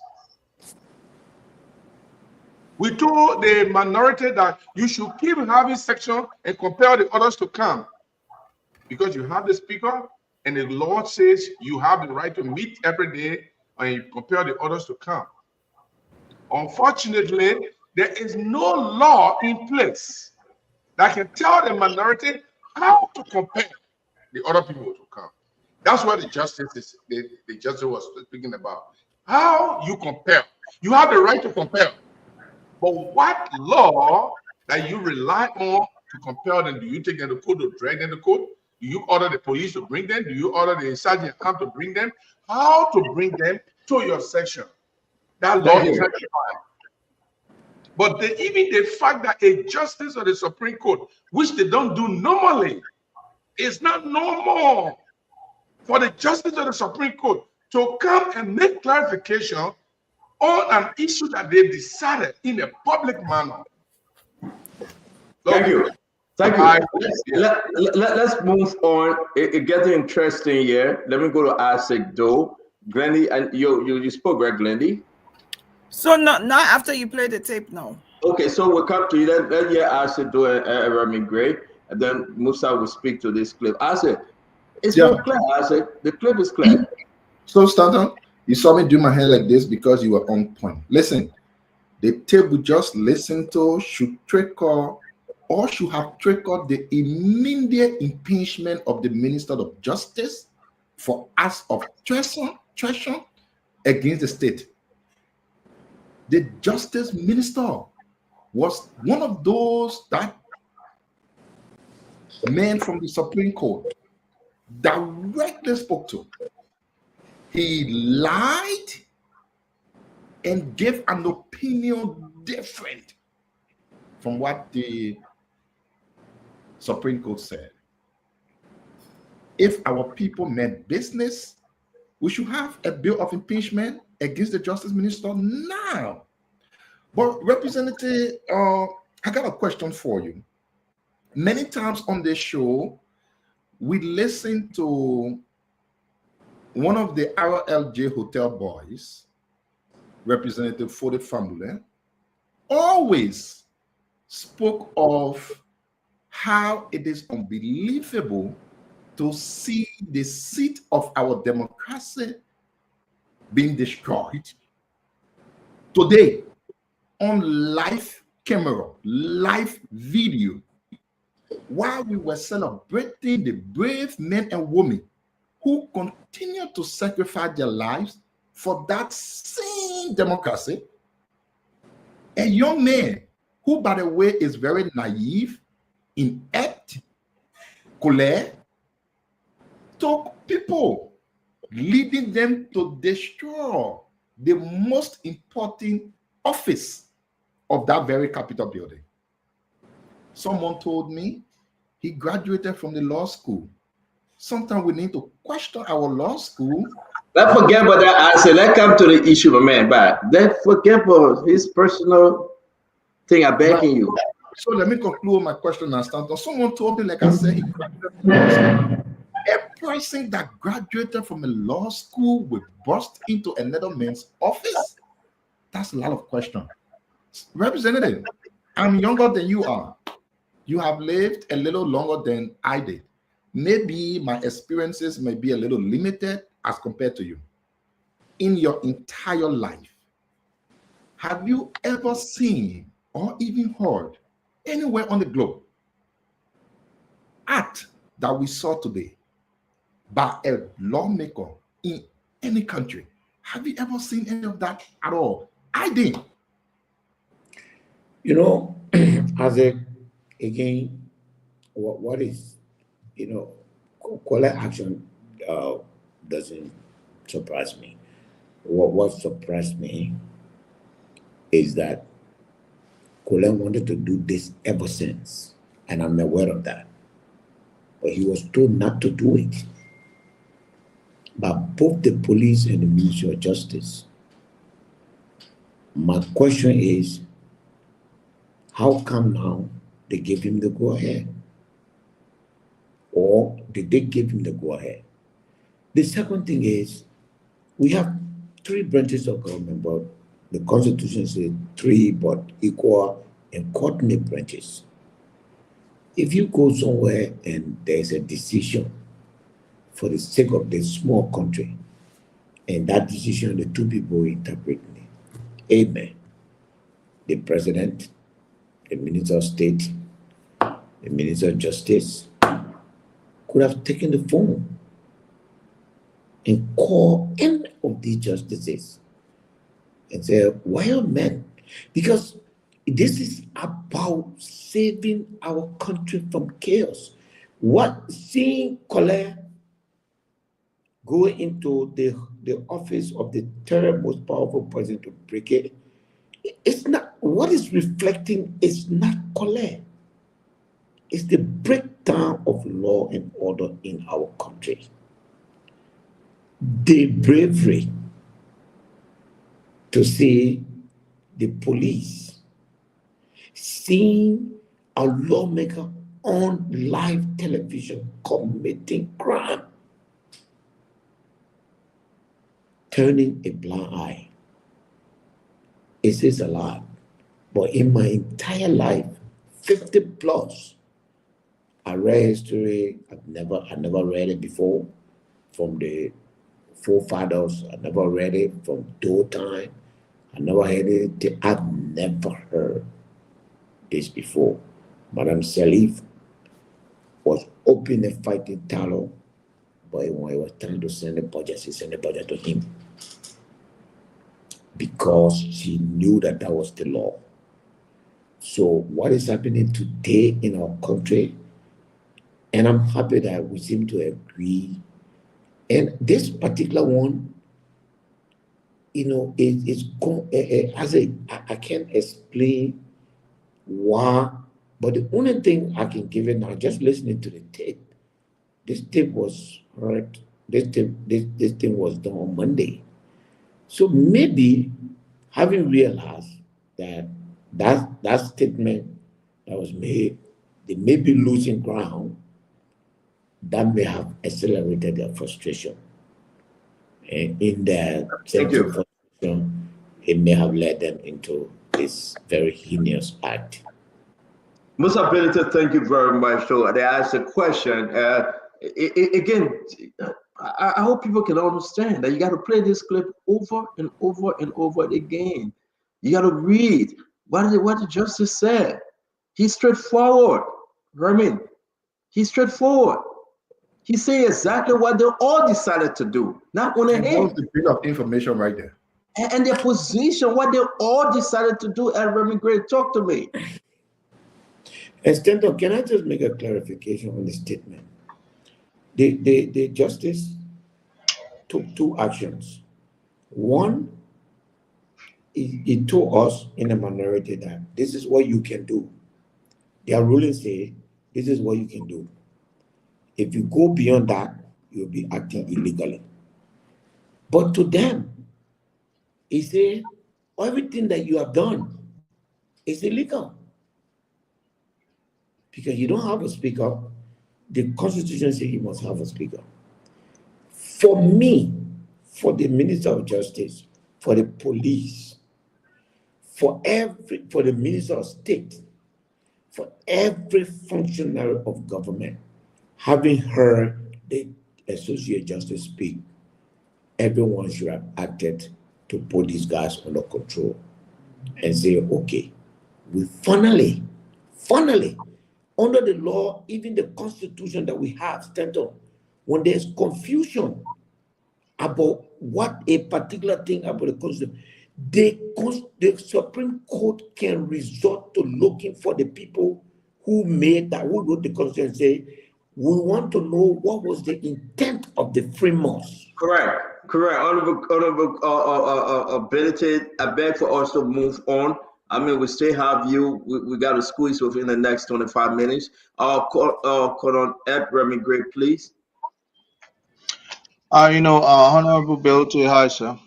Thing is, the lack of clarity from the Supreme Court exacerbated the situation. This pronouncement sounds like commentary after the match. Chelsea and Man U met. The game is long gone.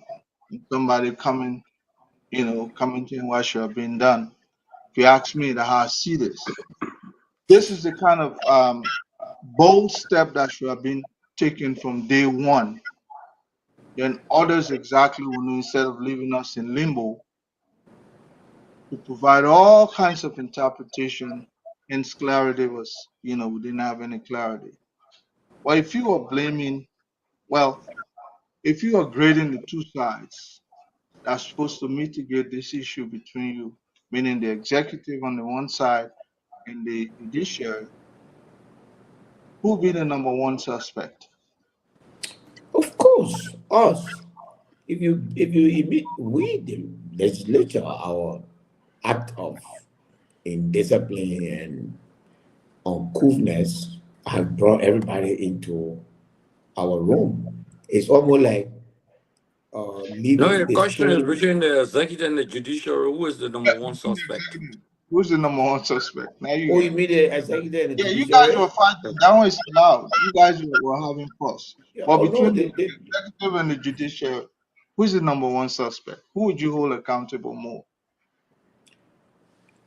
It's a very tricky question, but the one that is responsible to resolve this issue under our law is the judiciary. Exactly. The Constitution is very clear that when there is dispute about the meaning of anything in the Constitution, only the judiciary, the Supreme Court, can give meaning to the court. So for me, and we've been asking questions, we have been told that when the court, listen to this, while we are in all of these crises, but the court, I think, is going to close for in next week, and it's going to open 2 weeks later. That our data information, we're told, will be the first thing on the docket to be heard.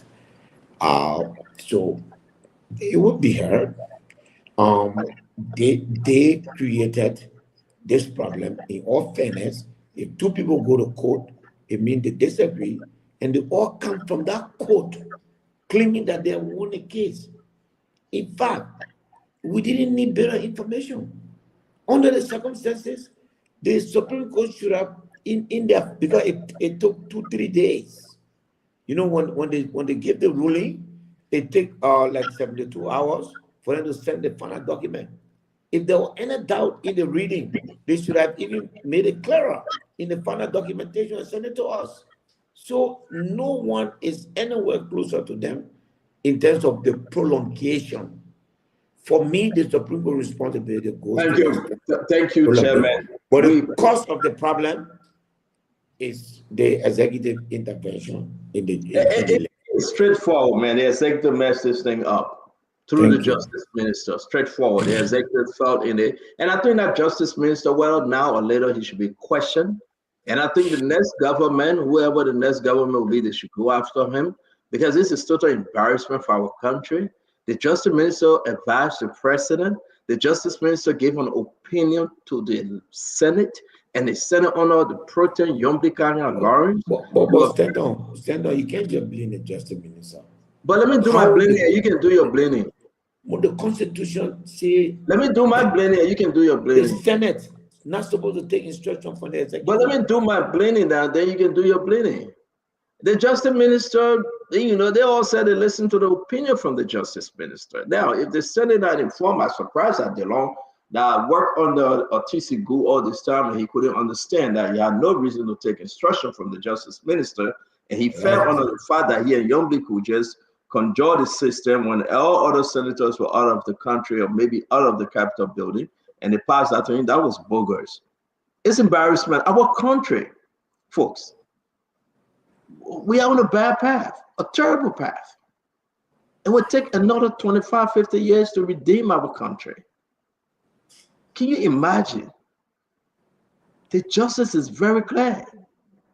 Ultra-virus 1, ultra-virus 2. You have speaker, you got no quorum, you got quorum, you got no speaker.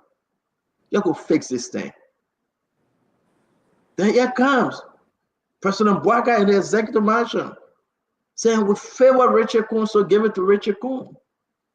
Order the Liberia National Police to go to the Capitol building and protect the majority black.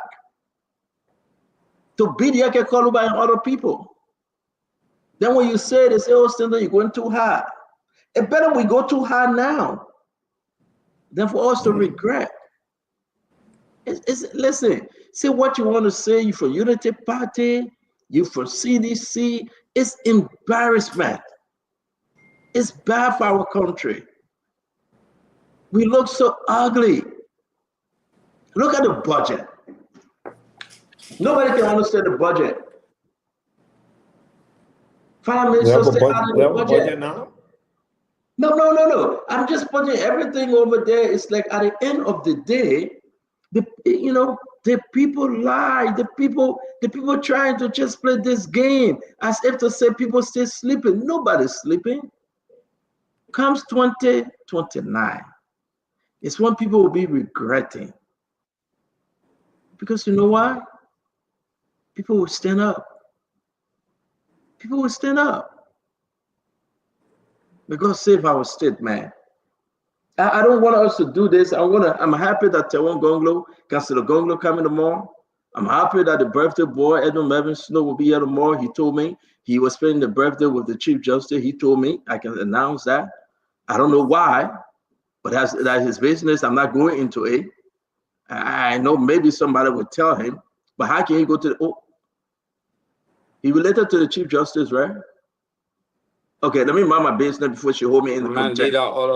Lenny, you can't stop me before I be heading contempt, please. But let me move on to the show. My mom said I'm gonna say anything. No comment. No comment. No comment. No comment. My family say I shouldn't say anything. No comment. No comment. So let's move on. I got a question for Nobility. Yeah, go ahead with your question. Nobility, today what transpired at the Capitol building, I It's like a group of motorcyclists or these boys who, when they hit one motorcycle, they just point the vehicle because they feel that they cannot achieve justice. So they get together, they put the vehicle or truck on fire. Once you hit them, they bind the car. Where's that happening at? It happens in Liberia for common. Motorcyclists can do that. They set car ablaze. Yeah, that common thing because the mob justice. That's where I'm heading. Now, the action of Kole today by going to your colleague office, forget about Fonati, just a colleague office, and standing there to bust that office and not using the law. Even a plenary took a decision and say, you get the office open as a lawyer. And he knows that you can't just enter into some aerospace like that. You need eviction order. Okay. Don't you think that is equivalent to mob justice? What message will you be saying to the ordinary Liberians tomorrow on the pavement? Look at the young guys. Look at our people. You've been talking about jobs. We've been talking about the actions. Okay, we've been frowning on young people. Okay, who they participated in the war, but the people knew better arm these people. So if the legislature, at the level of the legislature, that your colleague can go and bust another office, is that equivalent to mob justice? That Darius DeLong will sit and listen to the Minister of Justice. The Minister of Justice is not a legal advisor to the legislature. They got their own legal arm. In fact, they got a judiciary committee, and besides that, they got a legislative office of lawyers. You know, and I know that even when you go into court, it's the lawyers from the legislature that will represent you in court, the legislature. And they didn't seek they didn't seek the advice of their people, but they rely on the executive branch of government to pass instruction to the legislature. Don't you think that it's rubber stamp, it's usurpation of power, it's reducing yourself? But the issue of mob justice and that particular aspect, they don't say, oh, the Minister of Justice are legal advisor to the government, so blah, blah, blah, and whatsoever. But look at correct action. Is that equivalent to mob justice? What message does it send there tomorrow to the students, to our young people out there? You know what Kola did is vandalism. You know, I think mob justice is sometimes attributed to action against individuals. And in this particular case, but the action were against the individual in office. No, I mean the physical being. What he did today was vandalism. And what is surprising me is I remember when there were altercation between lawmakers at the Capitol building during the heat of this crisis, the police filled the Capitol ground. There was 4 hours of live television today. There was no policeman. There was an act, a crime scene that was live today. The police never showed up. I would like to hear from the police director why they never show up. Because they saw it. They are monitoring the internet, they're monitoring everything. But what happened today was mob violence. This was desecrating the office of the speaker. And the office of the speaker, anyone can occupy. Anyone can occupy. That's why care needs to be taken. You know, I was trying to say to this Stanton, you know, if you listen to Fonatikova's wife, you feel bad. They, you know, Colette talk about that government property. $5. Fonati didn't use government money to set that office up. $5. I dare him to show anything. And, you know, it was hateful what they did today. Somebody office on the TV screen, turning it upside down. But people, we shouldn't allow this to happen. The last time we put a leader on camera and mistreat him, we're still going through the consequences of those things. It's not about Fonatikova, what happened today. It's about that of them. For me, this is not party issue. This is not about unity party, opposition. This is just for once about our country, our legislature, the office of our speaker. And for God's sake, this should never have been allowed to happen. And I was told a month ago that, and I was told by the police director, when I asked him, I said, Director, are you people going to go to this? Then he said, no way. We have told them that they should not go there. The Minister of Justice have said that nobody should go there. This is what the police did. And I believe him. And to see this happen today, I'm still recovering from what I saw today as a scene. And it's not good. It's not good for the children. Chairman, thank you. Chairman, thank you very much. Thank you. I want us to move, switch off a little bit because, I know we're not having you on Thursday again because you already show up. We're going to have Tevon Gonglo and Snow tomorrow. On Thursday, we're going to bring in another group. There's breaking news that Andrew is not in the country. No, I want us to do that in the absence of the chairman. So I want to ask my last question. I know we got other stuff on our heart, information reaching us from this. And representability, let's talk about your son release. You care to share with us exactly how your son got out of prison? Because we got so many information and different kind of information. Can you clear the air, sir? Thank you, Stanton. Thank you for giving me the opportunity to clear the air. Look, Stanton, I'm a father. My son went to jail.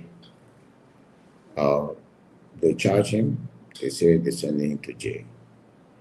He went to jail for 7 months. 7 months. No trial, no charge, nothing. Went to the lawyer, and the lawyer filed in a criminal appearance form, and the judge approved it. Stanton, Spoon Network, on this one, I think that you just need to go to the court. The document, tomorrow I will go there myself and make sure I wrote it. But it shouldn't be like this. When this thing happens, most ability, while I'm off against this government, you expect me to go to the prison center and take my son from there, and nothing happened. Nobody talk. It doesn't happen that way. I'm a father, and all I did was that if you say he did this, I think 7 months is a very long time. The people who are talking, I hear Fadiga and talking. Nobody cares to talk about the fact that I'm a victim. People allow drugs to come into this country, and our children use it, and my son use it, and in the process he is arrested. I'm a victim. I put my money, my life, my time to raise my son, send him to school, and I expect to see life out of him. And he breaks the law, and he's being held accountable for the law. But stand up. It took 7 months. And so all I didn't go there myself. I had nothing to do with it. I just asked my lawyer, Councillor Arthur Johnson, to file a criminal appearance form. And that's what he did. The judge approved it. Every Thursday, he goes to court and signs. He has to appear every Thursday. And that's what he has been doing.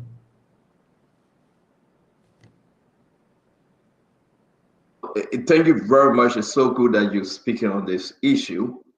You went through your lawyer, Councillor Arthur Johnson. You went legally. And who's the judge and which court? I don't know. Honestly, I don't know. Okay. I honestly don't know who the judge. I spoke to Councillor last time when I spoke to you, and he said tomorrow he will go to the court and get the document. I don't know who the judge. I never appeared. As a student of law, are these crimes a biddable crime? Well, you see, that question now you got to ask the judge, because at the end of the day, Oh, you're not reaching that class yet. No, that it will take me almost 2 years. Oh, so you way down, yeah. Okay. I'm in Prima 1 right now. Prima 1. So that's a first great question. But Stendo, whatever, I believe if it was billable, if it was not billable, he wouldn't have allowed the judge would not have signed, he was not charged for, like it's being insinuated by some of your people. He was not charged for. So they just grab him and put him in jail. 7 months. Okay. You guys got anything to add, Glennie? Let's go to you first. Now with the stories out, because they said Musa went to the prison. Musa spoke to the prison director. The prison director in the middle of the night pulled Musa's son out. Musa's son is out. Then Musa went to the judge and gave the judge some money. The judge pulled Musa's son, and on bail, all kind of nonsense. So now, what's the use, Sis Glennie? So I don't have any question. I said that last night. Musa's ability is a father. And when if he wanted to use his influence, he could have used his influence from the night his son was arrested. And if he did not use his influence and he allowed his son to be in jail for 7 months, that says something, that speaks volume for him, who people can say easily that he has influence. So I think, like he said, go to the court, find out from the judge or from his lawyer how it is that he was able to get free, instead of us making assumptions about it. He said that people were saying, oh, he didn't stay in jail. And if you have somebody in jail for 7 months without charging them, that's also another issue. It's like, based on what you kept him in jail for 7 months. So I don't have anything to say. I like the fact that Musa Ability did not use his influence to take his son out that night, because he could have done that. And that should say that if anybody goes against the law, they should be able to face the consequences. Thank you very much. My brother Paul, what say you? So, Stanton, like we said before, the issue of Musa's son is not the only one who is at the disadvantage point of what's happening in drug and substance use and abuse in our country. And we're only grateful to Musa that he even make himself available as an honorable man to always come and update us on the circumstances. But there are a lot of children, young people, who are currently embattled by drugs. And we hear our president all the time when he go to make public speeches, how drug is the number one priority. Drug is an epidemic. But when I look in the budget, I saw absolutely nothing there that will set up these institutions that are needed to attend to the victims, like people like Musa's son. Because like he said rightly, we should be stopping the drug from coming into the country. I don't see how much the country is doing on that. There are drugs everywhere in the street. In fact, they are being manufactured now in a very graveyard and other places. But you come and arrest someone's son and put him in prison. All right, he's violated the law, right? But give him his day in court. You can't put him in prison for 7 months, or now undergoing any trial or trying to set up stuff right. Plus, he should not be going to prison. He should be going to a rehabilitation center. The government of the Republic of Liberia should have rehabilitation facility for these end users, these young people who are victimized. You should be correcting them. You should be taking them to a facility that actually build their capacity, rehabilitate them. But we are not doing that. We are catching them and putting them in prison and are allowing the drug cartel to walk out for free. We arrest them and put them right back into the street. I think it's a problem for our country, and it needs to come to all of our attention. And I think Musa, honorable ability for always coming to speak on his personal issue with his son. Paul Kennedy, thank you. Chairman, before we go to Asido Gibson, retired Colonel Gray, and my brother Akaris Mose, let me, Cyrus Maji, I think this is so good. He says, Stanton, can you please read this to Musa? We hope Honorable Musa Bedete will use his son's case to advocate for many who are being barred at South Beach who've all been charged for years. There are many locked up individuals with any charges, and this too is South for Liberia. Musa, when I asked you this beyond the scene, I said, why not now? We built this organization to inquire. Some people been there for 2-3 years on petty crimes and other crime, and nobody there to advocate for them. They're just in jail. Sometimes it's more than that. Some There people are people there for there are people there for more than 5-10 years. Our justice system, our prison system is showing the worst in all. So that there's a lot of things that wrong with us as a people. And I think it keeps degenerating the more we know these things. The more we know people being held for $100, $150 and put in jail, $500 put in jail, beyond bar, their life is destroyed, and so many things happen. I just look at the fact that I could have put my son, I could have prevented my son from going to jail. I could have taken lawyer, I could have done whatever in my, as chairman of the national security, I supervise the police, the jail, everything, including, so therefore, I could have used that. But what about the poor man who cannot even pay their rent if they arrest their family? So I agree with you. We need to review our prison system. It is bad, Stanton. You know, disease outbreak, people died there in those prisons. You know, I was very upset with my son. I went to that prison only one time. Only one time I went there. And it is after that I asked the lawyer to file a criminal appearance bond for him, because the danger is there. The contagion. You see human being stuck up. Stand up, please tell your crew to visit the Moreover Central Prison. Liberian people have not seen the difficult, or go to the police stations, the small cells, all these cells, visit them. And I agree with you. Maybe we need to create some kind of advocacy for people that are being illegally detained. So yes, what Sarah said, as a victim myself, I think we should use whatever clout we have to create a system where certain people, certain crimes should not cause people to go in jail for that long. Honestly, it affects their life. I hope that we can help to bring some changes to that. Thank you, Chairman. Thank you very much. I think that's enough with the question on your son. I think you're clear. We want to appreciate your coming today. We asked you about your party. We asked you about the breaking of the Capitol building. We asked you about the recording. We asked you also about your son. I mean, there's a lot more to discuss, but we start this part. Let me just say something before you go off away from on mobility. In Liberia, under the Liberian justice system, there are 4 sittings of the courts. The first sitting is in March, the second sitting is in June, third sitting is in September, and the fourth sitting is in December.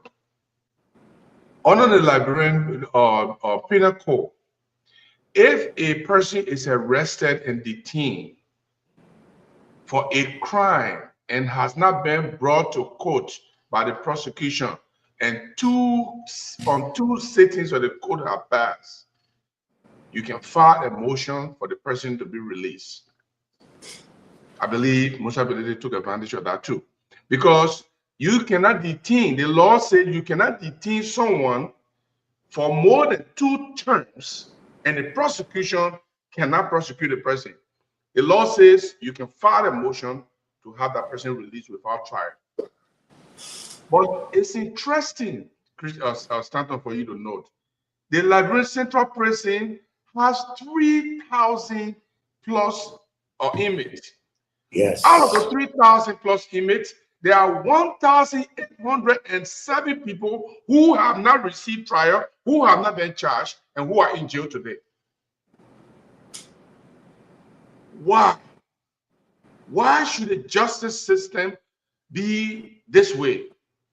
Why detain up to 1,000 plus 1,800 people and you cannot bring them to justice?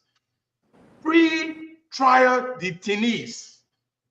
Pre-trial detainees.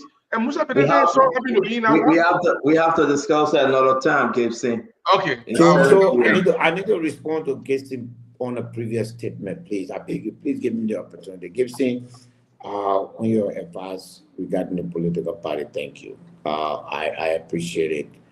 We're gonna take it easy. It's a rocky road. We understand the role. We're gonna do it differently. When we're gonna be very ginger, very careful, and believe me, everything about this party will be completely different from normal. Okay, thank you. Thank you. So I want to say thank you very much. I think if you want Gibson to join your party, you miss him. He belongs to George Weah and Tewangonglo. Tomorrow we'll be having Councillor Tewangonglo on the show. We're happy to hear from him. Musa, are you running for the senatorial seat in Nimba? Publicity for me, Well, Stanton, I needed to I beg you, before I answer your question, let me do this, because there's on TV, it's a wild thing. Everything that I've said here for my son is in no way justifying his action. If anything, I'm embarrassed by it. I'm ashamed for it. I regret it. And I hope and pray that, he can get out of it and become the man that I trained him to be. And his action might have hurt people.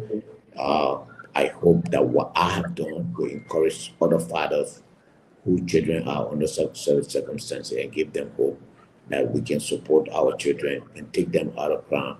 But that crime is not justified, and I'm not very proud of what. I'm not a proud father. I just want us to clear that. And on the Senate election, no, I'm not going to run. Stanton, when I came to the Capitol building, I didn't come as a hustler. By the grace of God, I came as a fulfillment. So I have a mission. And I go to the people to ask them for an impossible act in the part of Liberia that I've seen so much violence, civil war, tribal war, and I've asked, and I come from a 5% of the population with so many fear of my tribe bringing war back to revenge for what happened to them. And those people braved the storm and voted for me. I see that as a lifetime opportunity. There's nothing in this country that would present itself to be between now and 6 years that I would consider much greater than the opportunity that has been given to me by my people. That 6-year contract, I intend to live by it.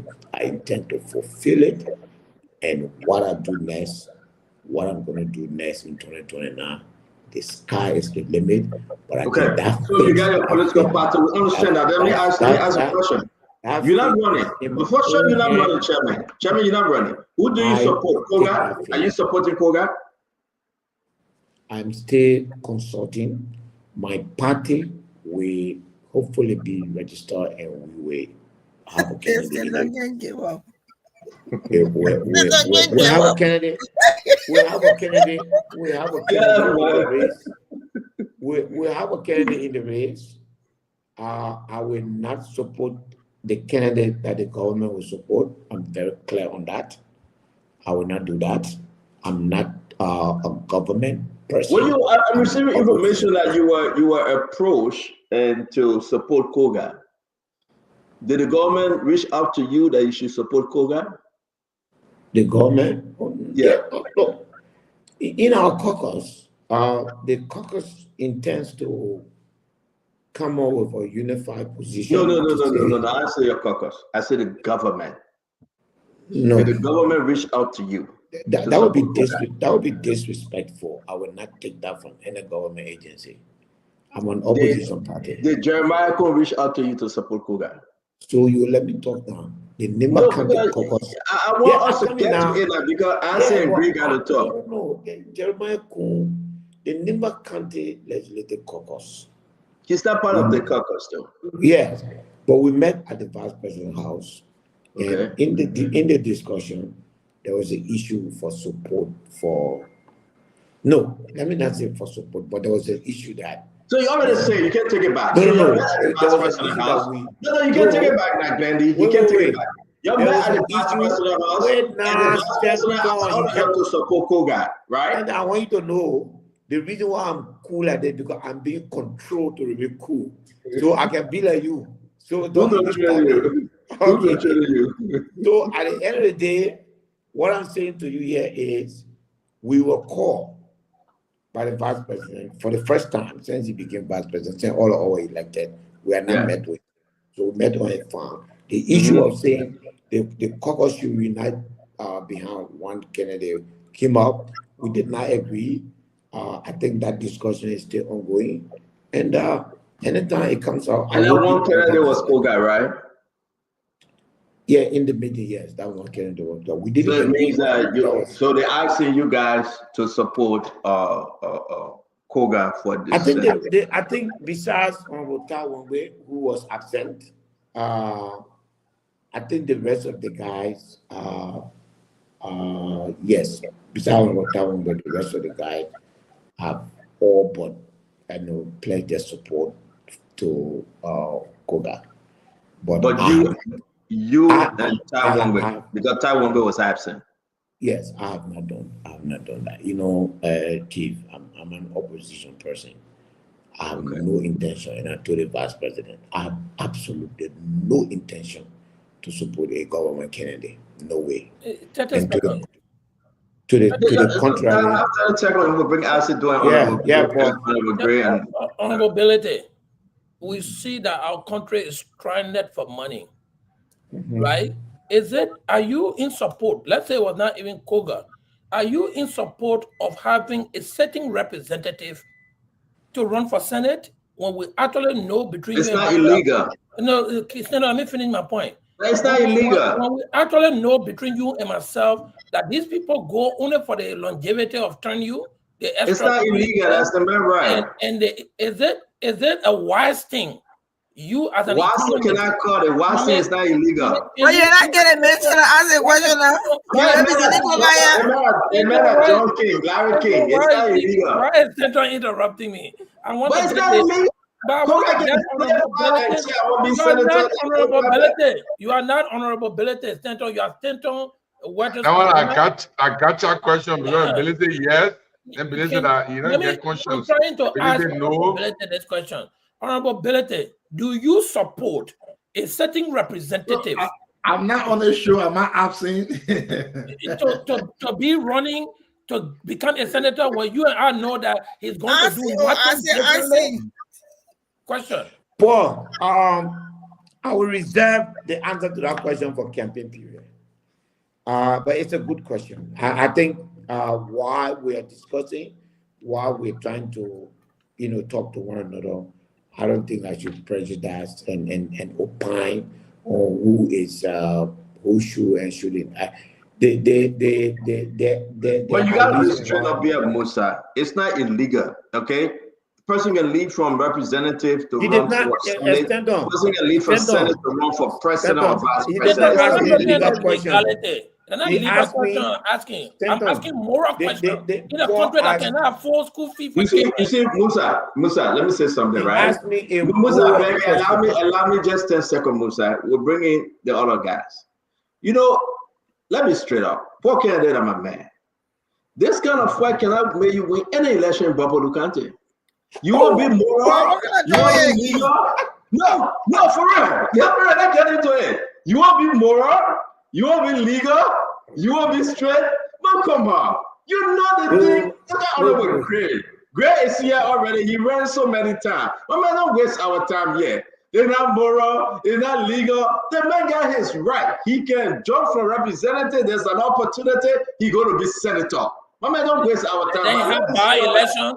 And then they have by-election to go back to be spending the money that should be giving to agriculture, to the hospital. We need to find somebody who became a senator and did nothing differently. But what I would say to that is that unless we make a law against that, if you know the moral of the question, and that's why I go standard, not a legal question you ask a moral question. Sometimes it is left. I'll still vote for you, Paul, in Babylon. It's left with the judgment of the president. No, Stanton, we're trying to make this country better. We have to stop repeating all of the error that's keeping our country down. This is keeping the country down. The government don't have money to elect. I mean, what you saying? Make a face serial like that?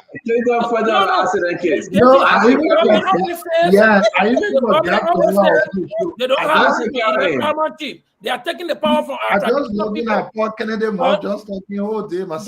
they are still supporting a by-election. Okay, now we got your question, my man. So it's okay, my brother. Yeah, since I've never had the time to say anything, I wanted to go back on the issue with the representative's son. You know, yesterday we spoke of the same issue, and what I said remains consistent with what I would say today. You know, I'm a parent too. I'm sure everyone here is a parent, and a lot of people understand what it means to be a parent. You know, one of the things we all have to agree with is the fact that regardless of how you see it, what Musa did can only be seen once, maybe in every 20 or 30 years, especially in Africa. You need few things to get the matter into your hands. You need money. Musa may not be the richest person, but he is okay. You need power. He may not be the most powerful person in Liberia, but he has power. Those two things are there. They are just things. You need one of them to do things as you want. He got following. He got following. He got following. So like I said yesterday, if Musa wanted to use money or power, he would have used that the very same night the issue happened to allow his son to go to jail for 7 months. A lawmaker, person who may not be the richest, but at least is okay financially. I think you have to give him that kudos. You can hardly find such a thing in our country. It's true. Not just our country, but in Africa as a whole. You just hardly found it. Some way, somehow, a certain influence will be used. So, of course, any parent, people always say, oh, the law is for the small people and not for the big people. I think the lack of instability should be an exception. And what he showed is something that we should always use as a reference point as to how things should be. He allowed the law to go through. I cannot be proud of you. I just wanted to say that. No, you are quite correct. We appreciate that. Thank you very much, Chairman Ability. It's always good having you. Have a good evening tonight. And whosoever in the back speaking through your ear to calm down, at least it saved you today. And we'll wait for another time. No problem. Coming to you, Stanton. One of the benefits is to be calm. I said, Jesse, please call me tonight, okay? I beg you. I will call you. If Stanton refuses to give my number to you, please send me a message. No, I can give you a number to him now, though. Please share with all your parties. I'm saying call my number on the phone. I can give you a number to him now, right? No, yeah, but to him, don't put it on the floor. Honorable, please share your party platform so that we see how is it going. Come on. So, Musa, thank you very much. We got to go. I want to appreciate you a lot, my brother. We are working on the platform. You will get it. Okay, thank you. Thank you very much. Thank you, guys. Because we want to be able to compare to see where Lanu can form partnership. Yes. But Santo, how you pull Glenny right on Musa Bidede right in the same line? But which one is your problem here today? Why you on a problem? Listen, I'm Musa 11, man. I said I'm Musa 11. Musa, thank you very much, sir. I want to bring you on great. Don't pay attention to Gibson. He's trying though. You know, Gibson Webb is in Liberia. He's really trying. He told me that he was coming to Maryland. I said, but Glenn traveled, so he said he was going to change his ticket. Yeah. I don't know. I'm just saying that. I know joined a political party before. Maybe a political party will be the first. Glenn, that your name center on your how you go find different men. But yeah, the people were telling me. They were calling me. They were texting me. That man business you hiding away. I told you I don't even know who they call Stanton. Finish. Stanton has a problem. We need to find solution to it. But anyway, he can be vice president. He can be vice president of snow. He can be vice president of snow. A lot of people trying to solve my problem. The only person that can solve my problem, that's my wife. Trust me. But I carry straight. I'm hearing this thing about Andrew Lawson. I'll bring us up to speed. And again, it's kind of important for everybody to listen and listen well. These are developing story that Andrew Lawson, one of the accused, concerning the arson at the Capitol building. Honorable, can you bring us to speed? It was shocking that. Basically, Andrew was picked up first on the day of the protest, and the police had Andrew in custody up to the day that it was alleged that the Capitol was burned. And then subsequently he was released along with Weir. You remember subsequently the police went and picked up some people from near the speaker house in the rehab community. So Andrew was among those that were picked up for the second time on the street of Monrovia. And then they kept him in police custody for 12 days. Guys, can we mute, please? Gibson, can we mute? Gibson? Yeah. Go ahead. Then they kept him in police custody for nothing less than 12 days, along with Weir and released him. My understanding is that because of this torture issue, Andrew and others had complained that they were being tortured consistently to create a story and lie on few group of lawmakers and whatsoever. And torture has become of international concern, a serious international concern, especially with Liberia being a case study and coming from war. Andrew, I can confirm that he's out of the country to an unknown destination as I speak to you. But the concern here is that people have been raising this issue of torture, and this has been overlooked. Now it has gained international attention. And don't be surprised where Andrew will be very soon. That's what much I can say on this, because it doesn't speak well about our country. But all I can say to you is that Andrew is out, and Andrew will be here in somewhere. Yeah, I don't want to. I thank you. I don't want to go too far, but Andrew is with a foreign government, and he's giving more information as to what he went through. I'm going to leave it like that. It's very important as to how he left the country. It's very important as to who took him out of the country, and the major investigation that is going on. I'm but limited to go in, but I hope other folks out there in the, good journalists out there can dig deeper, because this thing in the next couple of weeks, we are going to see a whole game changer over here concerning the Capitol building, concerning what is happening in Liberia, the broken down of the rules of law, and everything else. Something is smelling high.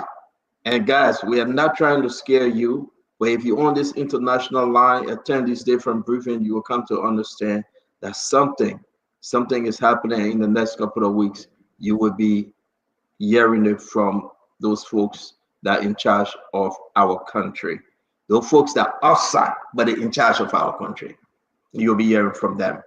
Andrew is not in the country. I'm still trying to place a phone call to him. Where he is, he can talk to a certain group of people. I don't know why he's not in prison, though. He's not in jail, but he's not in Liberia. Again, since today, when I heard the information, trying to verify everything. But man, how he got out of the country is like a movie. Seriously, you want to know. I want to say it is concerning when the people talk about torture in the government, they talk about treatment that they receive. It drew the attention of the international community and these things being investigated. I want to say tomorrow, we're going to have Councillor Tewonse Gonglo as our guest. We will have the Senator of Bowman County, the birthday boy, Edwin Mervyn Snow, in segment 2. We're going to have a wonderful show tomorrow. I will beg each and every one of you, 4 p.m. Eastern time, the show will start. That will be 9 p.m. After all the phone calls from 3:30 to 4 o'clock, that will be from 8:30 to 9 o'clock. Our first guest in studio will be Councillor Tewonse Gonglo. He got a breaking news. I don't know. They reached out to me. He got this big breaking news he coming with. Listen, guys. Tewonse Gonglo going to break the news. I'm also hearing that, how you call, I'm not going to give that announcement because they didn't know told me to. But again, I want to just encourage every one of you. Don't forget the road fund. I got a clip here. I got a clip that is so important for you to listen to concerning the road fund. Josita Winto Nouvelle. The allegation. I will play part of it because Martin Cuddy and the 2 gentlemen who serve now as whistleblower, they were part of the team that gave out those contracts. Conor Gray. They will be on our show on Thursday. That's why I brought in Musa Ability today, because Thursday I am bringing Martin Colley and I am bringing the 2 gentlemen that serving as whistleblower in this thing. It's bigger than Knockout. They have emails, they have documentation, they have everything to display. Play the recording tonight. The whistleblower, you bringing it on camera? Is that Yeah. They can be protected under the Witness Protection Act. No, there are laws to protect the whistleblower. In fact, we got a Witness Protection that's Act. okay. They say they don't care. They're fine. Dignity, productivity, and development. Martin were allowed to do. Let me say this first. The gentleman said Martin can record him. Martin, he was allowed to record him. He will be coming on Spoon. Again, we're trying to find time for Queen Johnson.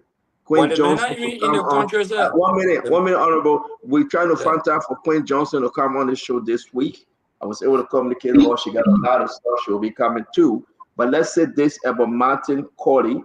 He asked the gentleman, can I record what we're discussing? He said yes. He said, I will send it to Spoon. The gentleman said yes. They have emails. They have documentation. Massive corruption went on at National Road Fund. Listen, guys, when you see something, say something. When you hear something, say something. These guys have all this information. We read with some of them, and he was trying to reach me. He said, Stand I was trying to reach you, and I reached out to all your picking, and none of them can give you the information. I was shocked. So I will put up a number. Every show time, I will put up a number. If you have any information that is so important you want us to discuss, that's the only number I have. Send me a text message on WhatsApp. We will entertain you. We will listen to you. Don't give it to Gibson. You will not give it to me. Don't give it to Aceto. Aceto will not give it to me. Let me just add this to you too. I think you should be aware of it. You know, we've been discussing the issue with the place called CNDR. That's the National Archive. I mean, we've been hearing massive loads of corruption taking place on that. We will share with you all of the communication. You should have it, but you know, once I get something, I share with you. The only person you should be very, very not sure is Gibson, because when you see Gibson, I'm not sure Gibson and Glendy. They have given Glendy a lot of information, and she refused to give it to me. I was very surprised. You're right. The archive thing is a serious thing, but Glendy, this is serious. When they gave you information they can't reach me, please share with me. Which Glendy? Which Glendy talking about? The lawyer's daughter, Glendy, on the show. Councillor J.D. Bayoga Jr. daughter. So let's play part of this. Wait, Councillor J.D. Bayoga Jr. daughter, yeah? You don't know that you want her? Oh my God! Guys, it's playing though. It's playing. I'm a very good friend now. Served as consultant engineer for the National Road Fund from the period of July 2023 to February 2024. As the consultant engineer, I advised management on matters related to engineering at the Road Fund and all its affiliates agencies that we work with. Case in point, Ministry of Public Works, Ministry of Transport, Ministry of Commerce, Ministry of Internal Affairs, and the Ministry of Finance. That was my role as a consulting engineer. Okay, so thanks for the brief introduction. We are going to now go straight into it. So the first thing I want to begin with is the issue of this $410,500 United States dollars project, quote unquote, quality assurance review of road project, that was awarded to a so-called company, Blanco, by the manager of the National Road Fund. What can you say about this? What do you know about it as the engineer, as the chief engineer of this project?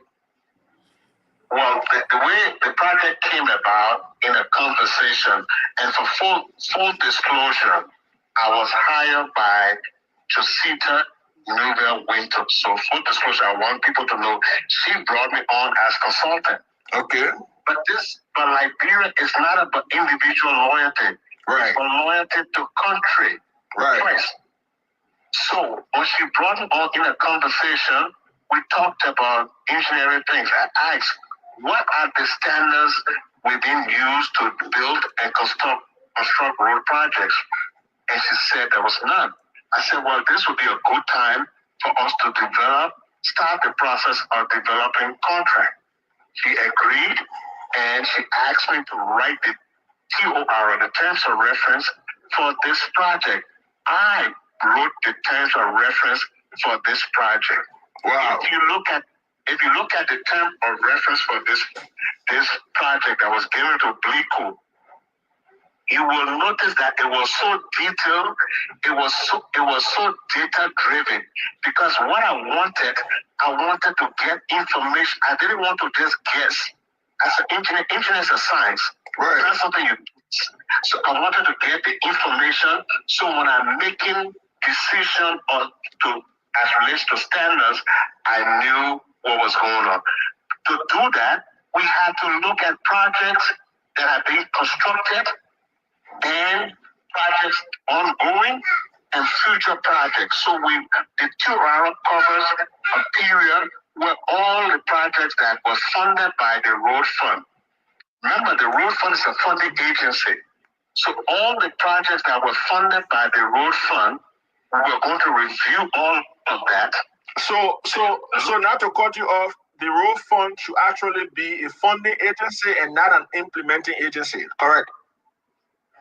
That's correct. We implement projects. We fund projects that Public Works have already implemented. So we're looking at all the projects that Road Fund have funded. Okay. And ongoing projects. So we're trying to determine which one the government got the value, which one the government didn't. All right, because again, I want to say come back. Okay, on Thursday we'll play part of this thing again tomorrow. Martin did extremely well to ask question. But Martin will be on the show on Thursday.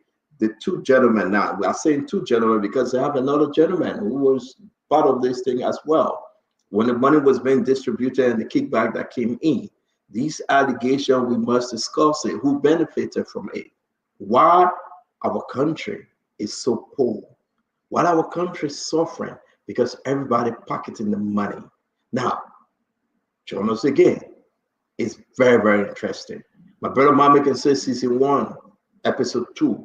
We will give it to you like we see it. This is what we do here on Spoon. We ran with a story yesterday concerning MedTech. We ran with a story yesterday concerning the Internal Affairs Minister, Francis Yumane. We want to say to you, there's more to that story as to what Francis Yumane have done to the Internal Affairs Ministry. We got part 2 of massive corruption coming from that ministry we will be sharing with you this week. MedTech issue is very, very, very damning. Jacob Akodi with a call on the show. I've been waiting for his call. He have not called yet. He gave every reason why he think he needs to speak to the nation to address this issue of his innocence when you talk about MedTech. Again, we hope that Jay can make place that phone call that we can hear him concerning his innocence when you talk about MedTech. Who runs MedTech? Who controls MedTech? Folks, because of you, we are here every day in darkness, in the heat, every day. We say thank you for joining us. Let's close the show with some of our brother, the Honorable Akaris Mose Gray, because I see that his power going dim. Honorable Gray. Can you unmute? Can you unmute? Yeah, LEC went out of 4 bike putting on in Central Time. Basically, again, I just wanted to just flag 2 issues in my closing statement. One, the agriculture minister was not fair when he said the 2024 budget was a President Weah budget. That budget was recalled in June or January, of 2024. In fact, Ellen Arthur wrote that communication for the budget to be sent to the executive branch of government so that it can align with the arrest agenda according to her communication. And basically, that targeted the issue of agriculture was a priority. Read the Daily Observer newspaper and follow the session on a Thursday in January, where the budget was voted for to be sent to the office of the president so that they can do their own conclusion. And later on, the budget was resubmitted, the Unity Party-led budget, on the basis of the arrest agenda, in before the recast. So it's unfortunate for people to say it was President Weah budget, because that budget was never passed under us in 2023. The next point here is that, look, the action today by Mr. Kole is pure mob justice. Mob justice is when you take the law in your own hands. That's what exactly occurred. They took the laws in their hand today. They vandalized that pictorial, that visual image that was sent to the world today speaks a lot. And that's what I wrote on my page. It reminds me of a few things, how we have disgraced our leaders. E.J. Rowe was dragged on the street of Ashburn Street in this country when he was impeached by the dominant mulatto in the Liberian House of Representatives, and subsequently removed from office. He was dragged and placed behind bar, where you have the E.J. Rowe building today. That was the police station that he was placed in, behind bar, and dragged a former president. You saw the brutal or gruesome murder of William R. Tobel, and subsequently President Doe. What does that say about? What brought about those things? Why contributed to our country retrogressing of being into flame in terms of chaos? These are some of the things. Finally, the action by the judicial branch of government to leave the public, the both blocks, in doubt in terms of their own interpretation, in my belief, provided the situation that we find ourselves in. And probably because of the consistent disagreement and pressure by the public, the Associate Justice was gracious enough to say the action of the majority bloc with all the speaker presiding was illegal. But that is insufficient. Conclude that through the build of information, make that determination so that this country cannot slip into chaos or bad example that our children will see out there. And tomorrow they could say, yes, you did it, so I can do it. I can bust an office open, the second most important office in the history of the country. We can bust that office open. Politics is guided by laws.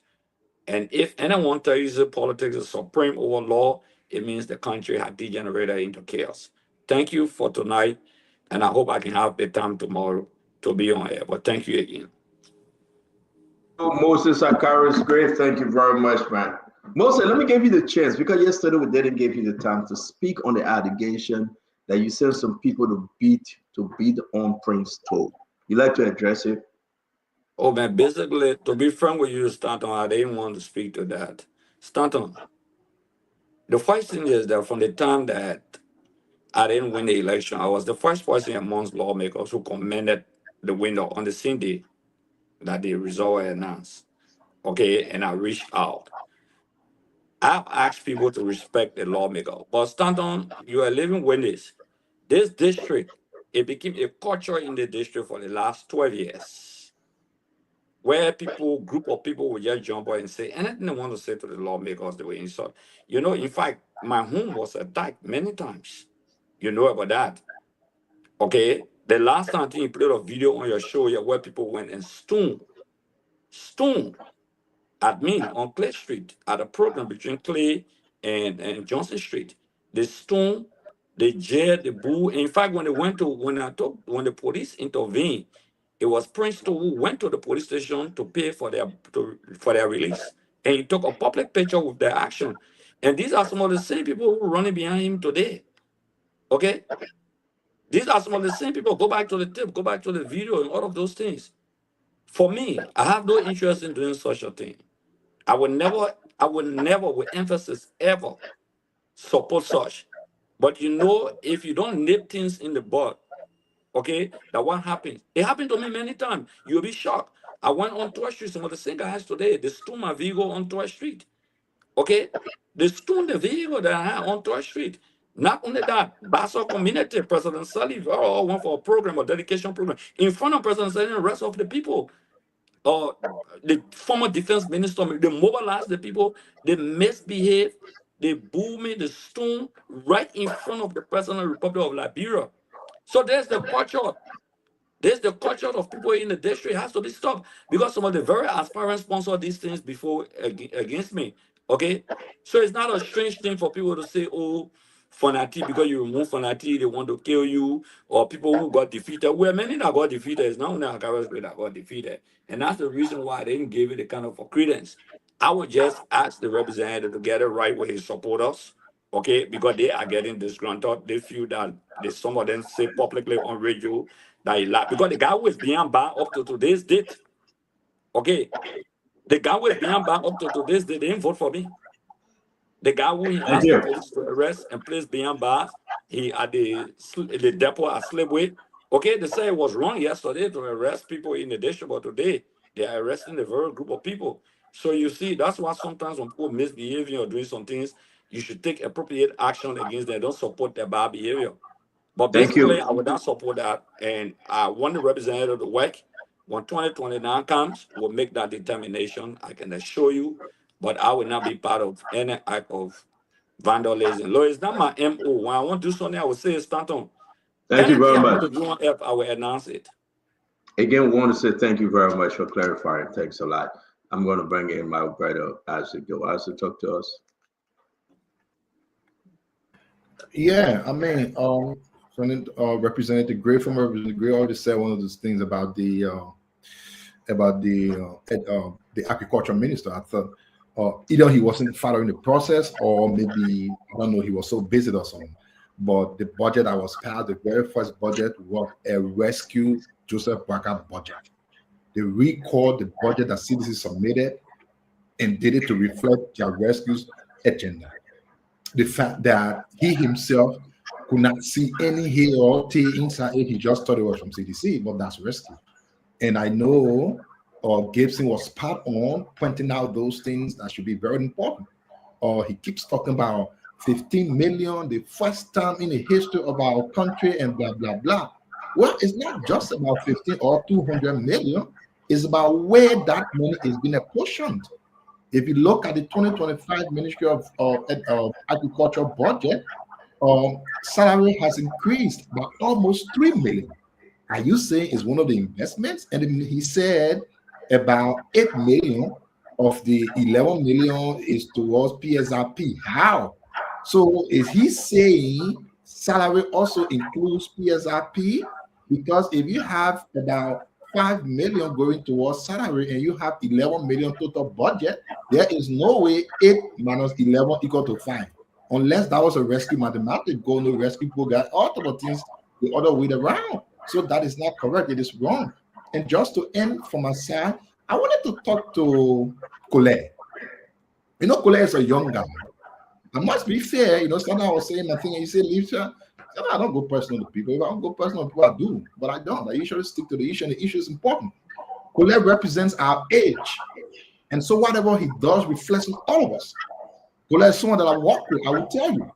The first, you know, once you work in government, no matter who you are, you corrupt. They will always put corruption on you. I won't know it. The first time in my life, somebody put corruption on my head, I could business. When I took over as deputy minister, I was in charge of the youth population. There was an issue in Mano River Union Youth Parliament, and I was investigating the whole issue. Looking at it, I wanted to make sure it is done rightly. The other group sent me threatening messages, all kinds of things that David Colette or James Colette took me to Royal Hotel and gave me how many thousand, all kinds of things. He was the one. Later on, he told me, Mama, you are a strong man. You don't really care about things because all of the things God was saying, you never even insult or say any bad thing to anyone because I say, well, I don't care. Deep in my conscience, you and I know, I don't even know you. I don't even go to you anyway. Today, to see the very same young Colette acting like a gangster, I thought it was so hurtful. And the better things within his mind that he is doing something that is good in the eyes of people. Sadly, to Edo, I was informed that he went to law school. So we should be questioning the credentials of those teaching at our law school. How can someone who graduated from our premier law school can be the one doing what he did to their own camera? Well, I say, because you graduated from a school, that mean your action represents the school. The man action represents you. Yes, you could be right. So again, it may be on him probably. Because I won't say that you question the integrity of the University of Liberia, but the man action represents himself. I will agree with you, but again, he passed through. So one who are going to probably the 101 of law that some of us don't know, he will know you cannot enter in somebody's office or any home just like the man who said that not law we're talking here, that politics we're talking. You are a criminal, you are a thief. And for him to do what he did, and sadly he did it on camera, putting up his chest like he's the big man. I don't know. So you're doing this thing, the sedition, it's a backup support system here. Yeah, Chief. See, brother, now we gotta go. I think it was wrong. I think brought himself so low at the lower years, and I'm very, very sure the response to that will come from his people. Well, of course, we all know the very last time he went was to take one old car that he said he bought. I know 40,000 or 45,000. We gotta go. And now, I think it is thank you. James Colette should be embarrassed by his gangster attitude today. Thank you, Isaac. Paul? Yes, Denton. It was good having Minister Neutah on Paul, the show. The fighter. I can't just let her down, so we gotta look up otherwise. But man, I beg you, all your support also. You get stop interrupting me now. Let me finish my point. I mean, Akaris, you already closed, so let everybody close. So we can go you want muddy the water. Let everybody close. So guilty. Guilty. It was good that we had Minister Neutah on. He actually tried to lay some strategic, plan for the fall march, the future of the country agriculture sector. I think some of it was ambiguous, and some of it were really, I don't think it's sustainable with the kind of budget that they are, they have for him. 15 million. 15 million can. Is a drop in the bucket as far as the sustainability of most of the kind of agriculture, mechanized agriculture profile he's naming here. But, let me applaud him. He has some foresight into it. He needs to do a lot of digging. A challenge in Liberia with the agriculture sector is into storage, supply chain, and value addition. He needs to begin to think in those areas. People who are thinking about having cross farming, cash crop, vegetables like pepper and bitter, but they're going to get spoiled before you even bring them to the market. So they should be thinking about establishing, storage center in the very region that he can work on to do that. We're also glad on having Honorable Billy on the show to speak up his mind on the incident surrounding his son.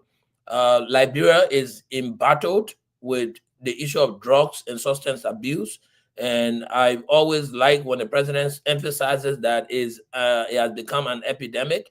Well, let him put his mouth where the money is. Let him begin to begin to talk about how the government is going to prioritize funding drugs and substance abuse crisis with helping to habilitate and rehabilitate the victims. Put up some treatment facilities, some treatment centers. Pull up some counseling, psychosocial counseling facility. Let him put money towards that. I think that's going to help more. And when international community and other people see you doing that, they will begin now to support you into that. Let me tell you, sometimes Jerome, Gibson, it baffles me to see that the very Liberians who money they are wasting are clapping for the people who are wasting their money. The Liberian government said they were not going to have, election for paramount chief and other chieftaincy because they don't have money. But it's the same Liberian government who is always trying to sponsor by-elections for people who are setting representatives to go and jump to become senator. While I agree that this is not against the law, they are doing nothing wrong, but it's a total waste. You see the quality of people that are elected in the House of Representatives who become senator. And don't get me wrong, I got my colleague there, Akara's great. They got some very educated and sound-minded representatives who have run before and have won. But look, to see what their actions are. But these are the same people who are fronting now to become senator. On our Liberian law, the Senate, the legislature is a bicameral house with two equal powers with separate functions. So as a senator, not as a representative, nothing different you're going to do, because in the Senate you work on committee, in the House of Rep you work on committee. So you are in a committee on the House of Rep and have done nothing. You have written no laws, but you are convincing me that when you become senator, that's just abruptly going to change. But the very Liberians who are victims of these things are sitting down clapping. Poor candidate, you're talking nonsense. The man want to be senator, he can be senator anytime. Each is his own. You talk what I want to talk, you want to tabata, I will talk my own. I don't believe any sitting representative should be running to be senator without resigning his position. If I have become a senator, I'll be writing a law against that. You become a representative, you want to run for Senate, it's up to your point, but you resign. Resign your representative position, so government does not have to be spending money twice. Because every time you hold a by-election, you spend millions of dollars when you could be moving those money towards schools, towards healthcare, towards infrastructure and other development into the country. So I thought it was a good show. It's always a good thing having most of these people coming on board so that we learn from them every time. We're looking forward. Okay, thank you. You're quite correct. Tomorrow, again, like I announced, Councillor Teron Gonglo will be our guest, and Edwin Melvin Snow will play the portion of the tape again. I want to appreciate each and every one of you. Retired Colonel Ed Remy Gray. Where are you going to be getting all your document from? The Liberian people. Stanton, I was not able to ask Honorable Bilde about his son. But anyway, I hope justice was served, because I have yet to see the transcript of that situation. But I'm remiss to say he was alleged to have been a carrier, someone who possess and distribute drugs. In that event, I don't believe he's a victim. He's one of those many who victimize others. Well, I could be wrong totally, but I hope to look at the transcript. But nonetheless, hope justice was served, because every individual, regardless of their crime, their situation, they deserve justice. And it's a difficult thing for a father. Honorable Bilde is not going to take the fall for his son. He may have some correlation, but he's a fine guy, strong, standing up for what he believes. But I hope justice was done with his son.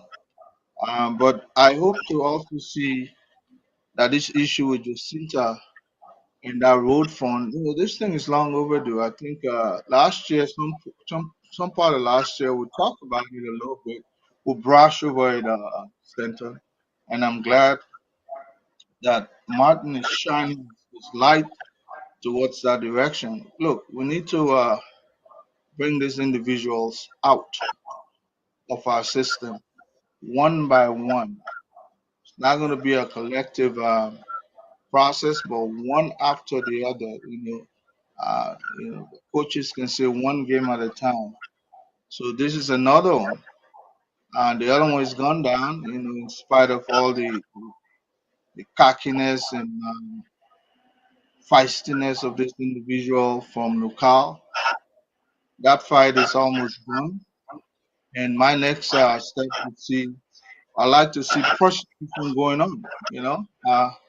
Look, those people, we should go visit them in jail and make them part of our history books for being the individuals who justice was served. And I hope to see more coming out of that Nukal and also this road fund.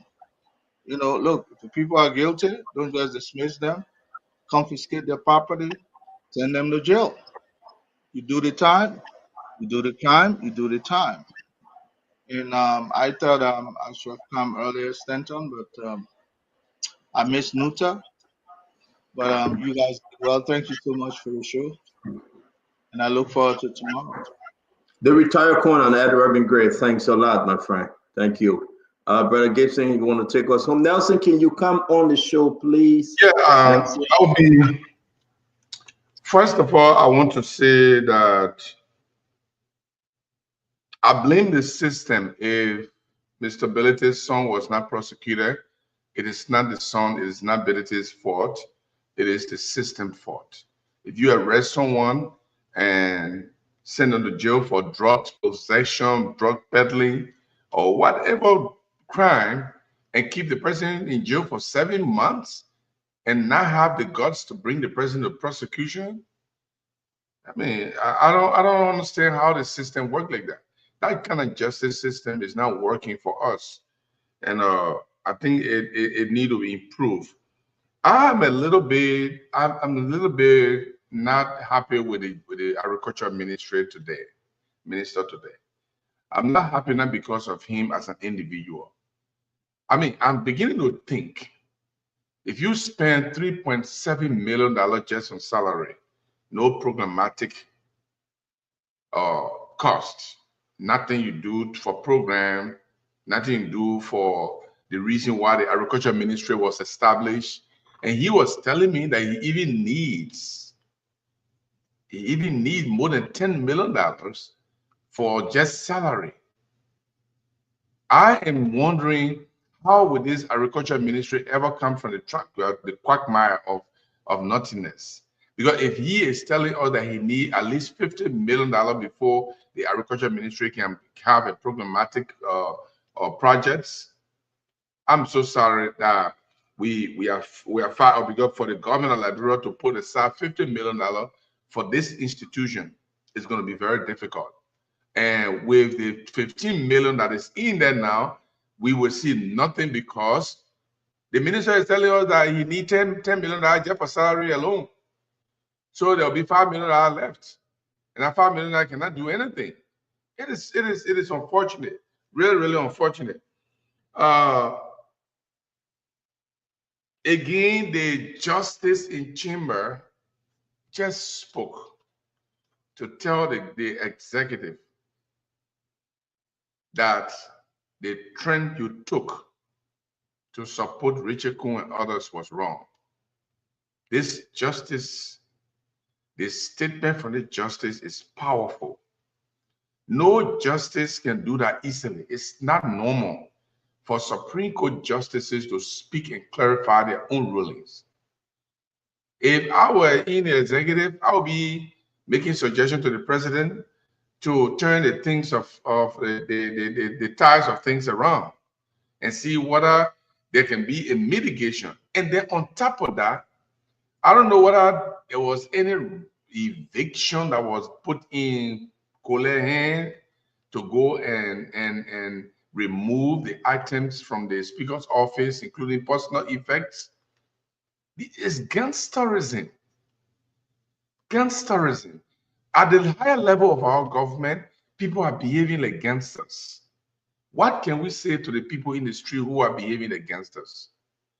And to end, Sato, let me assure you, all these guys are so politicians. None of them respect the confidentiality of documents. I do. I am a journalist. That's what journalists swear to do. All the people that are politicians, they will not respect confidentiality of documents. But I do. But I can guarantee you that if you send me your document, they are safe. Not I say though. I say they will play politics with it. Trust me. Any of these people, Moses Gray, Paul won't be represented. You play politics with it. So, Senator, correct? Senator, not representative. Senator. Yeah, I want to hold the president accountable. Yeah. So I'll call Musa Ability. I don't know what he want to talk to me about. Maybe I will be the first secretary. Senators hold the president accountable?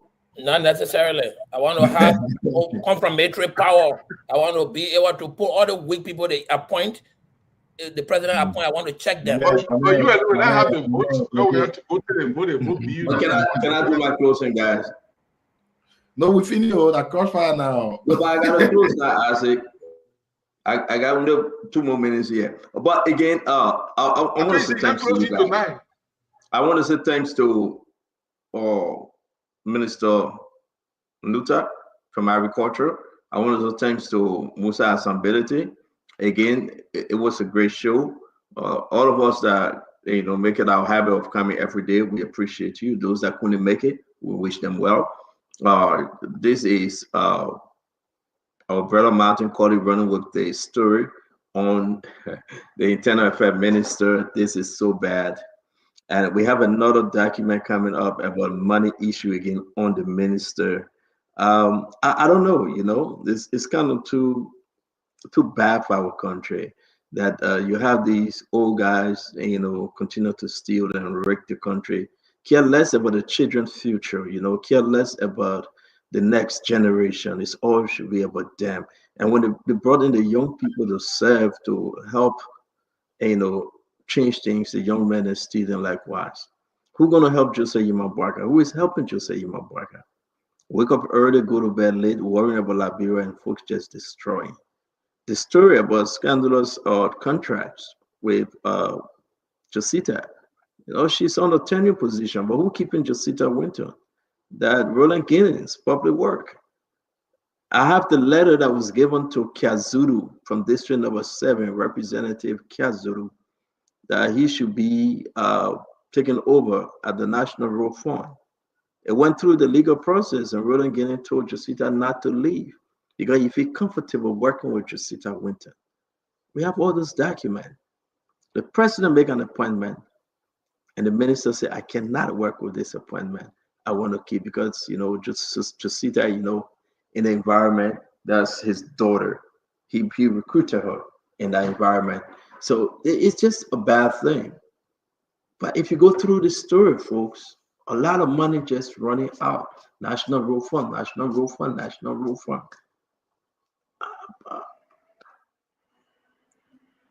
I mean, if you do have an election today, this government will not win. If today is election day in Liberia, thank God it's not. And I said this, not politics, just a fact. Anybody can disagree, that's fine. But guess it, if you say yes, tomorrow we're going to vote in Liberia, first round, this government, this party will be out of power in first round. In the middle of the casting of ballot, this government will be out of pocket, out of party. That's how bad it is. And you got some so arrogant people in the government that because they just believe that I will eat my own and go sit down. I will open my small shop and go sit down. If election is held today, this government not going, the government will not even pass the second half to go to second round. In the first round of the election, the government will be done massively.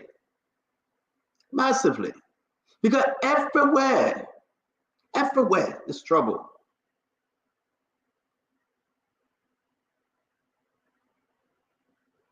But the important thing, Congress, the government still have time to change things around. And that's the most important thing. The government still have 2025. We still get about 10 more years, 10 more months. The government get 2026, 2027, 2028. Before election year 2029. The government can, Joseph Boakai can fix this. It's too early to get tired. It's too early to get complacent. Joseph Boakai can, listen, do you know that the real UPS people are getting tired? Do you see them around? No. The last time I called their name, where are they? All of them go do the hustle, they go home, they chill, they watch the football game, they go eat the yoga gari, they take picture, they take selfie. Nobody can show the change. No one can show the rescue. No one can preach the rescue message. No one. So the opposition is just beating.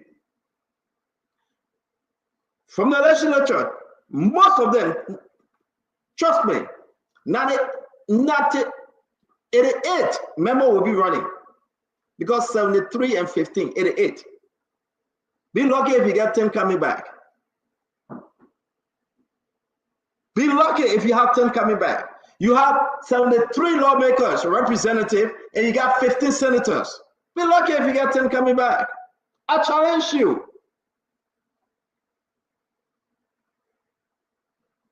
What were those ministers? They will pack the bag and come back in America and wait for the next good luck. The guys didn't get a plane ticket, they get a passport in the pocket. Can you do more? They would collect the money and come back to America.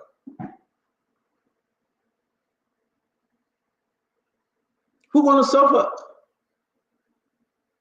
And that's why the opposition, they are feeling so good right now. They are feeling so good.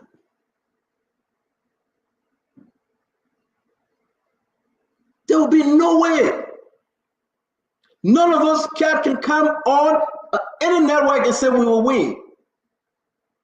The only thing you will find us saying, Joia did it. But Gibson, that's the only excuse. Show me something new. Joia did it. But ain't Joia did the same thing? Ain't Joia flying private jet? But ain't Joia people that keep people from attending position and pay the people that they keep from attending position? Every day I take pen and paper. I write everything. After the show, I put it down. I document. Corruption getting laced. We can go down the line. If election is today, Baka will be running. Because now see you, listen, the people are so angry. Why so fast, President Baka? Why so fast? We asked Minister Neutah, what's your plan? Saying you say taking the money away. He said, Ben 3, we ain't get plan yet. Yeah. And I like Alexander Neutah though. He said, Ben 3 weeks, we ain't get plan yet. Look at the Capitol building. In the next 2 to 3 weeks, you know the report that coming on the Capitol building from the international community? Mark my word. Time report coming on the Capitol building from the international community. You know, I think Joia set trap for Joseph Boakai, and we fell into the traps. No, Gibson, seriously. I think Joia to concede early, right? And it was good. But I think it was trap that Joia set for Joseph Boakai, and we walked right into it. Conor, tell me, if they do all that, how you call it, that when people said, well, ambush, I think we walked right into Conograde. When we had set the ambush, I think every one of us, we went right into the ambush.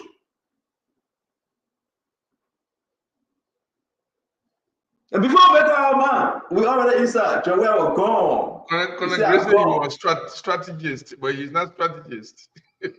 No. I mean, listen, let me say this, right? And I'll close for only 10 seconds. And I want to talk about this even more. If you look at everything that's happening, look at all those strategic positions and ministries and agencies. They have sedition in there. Right, Conograde? Seditions are still there. Look what happened in Noka. Moadi said they control that sedition. So that sedition gave me all the money to swap Kokodo. Right? That Moadi would have excuse. Moadi, that my brother. Now I'm afraid my brother. Right? Let's go to finance. Bill might get Jones and amen. Eric, you know what they're doing that? We were dependent on Augustine Paye Gafwan. Augustine can't let people down. He calling for Bill Marget Jones. Bill Marget at sedition? But let me finish my talking. No, but are you saying that sedition? I just asking questions. Follow my track. Listen, guys, and I will say this. This is so embarrassing. No, not one. Nobody can tell us. Or go to that person helping to change things in this government. Paul Kennedy, go see that person. They are straight. They are on people back. Nobody. Foreign ministry is a mess. Finance not for that Isa. Commerce went bad. I think Madeline should try. I don't know. We got to check on her. The new lady they appointed at Commerce. LPRC, LTA, NPA, they all just for that Isa. You chop, I chop, go back chop. CRC, chop, I chop. Yeah. That CRC government running. And listen, I believe what was set up, we walk into the trap before we realize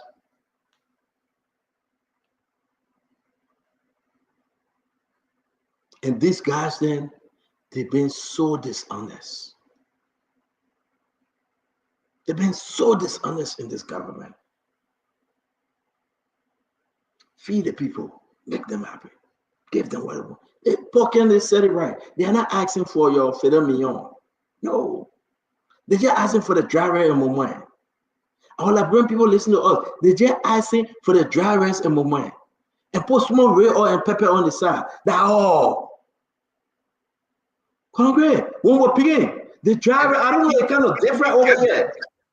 They put some dry rice, you put small moment, and you put bony dust, and you put pepper inside, you eat with your hand. You put your pepper and your okra inside, eat with your hand. Congress, you go to sound sleep. It's better than Congress, go to the restaurant, let it bring small piece of pork chop. They will tell you $75. I can get so mad because I don't like going there. My wife can get mad. Small piece of pork chop. Then they put small candle on it. Then the candle burning. Then they say happy birthday. Then you eat a small piece of a small leaf there. near it.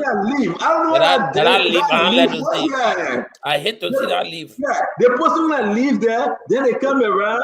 Then they eat that small. Huh? Cilantro? What kind of leaf? I think lettuce. Why they call it? I don't care. I love my man. They call it something like oregano or something leaf. I don't care what they call it. Or here. What you call like that? Talking about right here. Why is suffering the benefit of grape?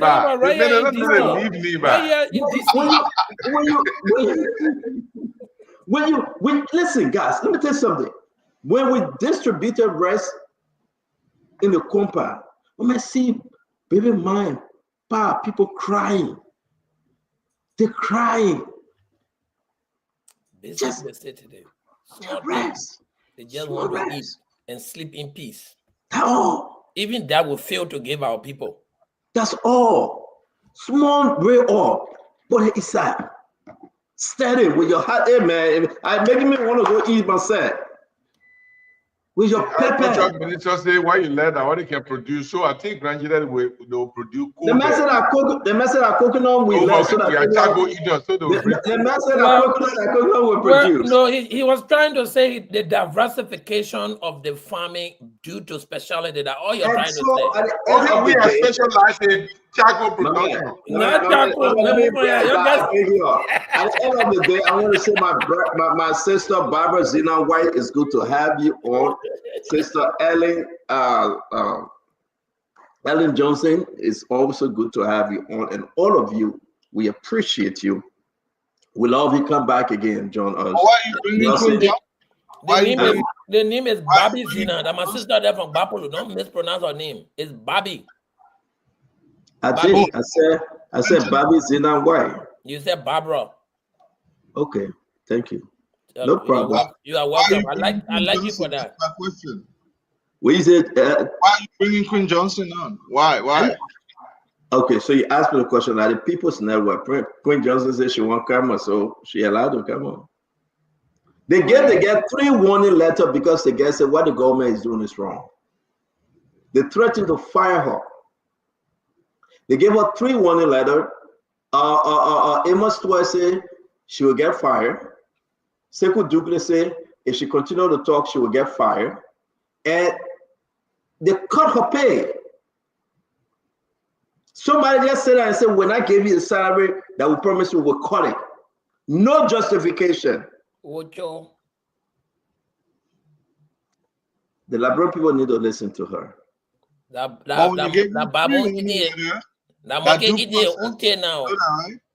they say can't eat their own baby.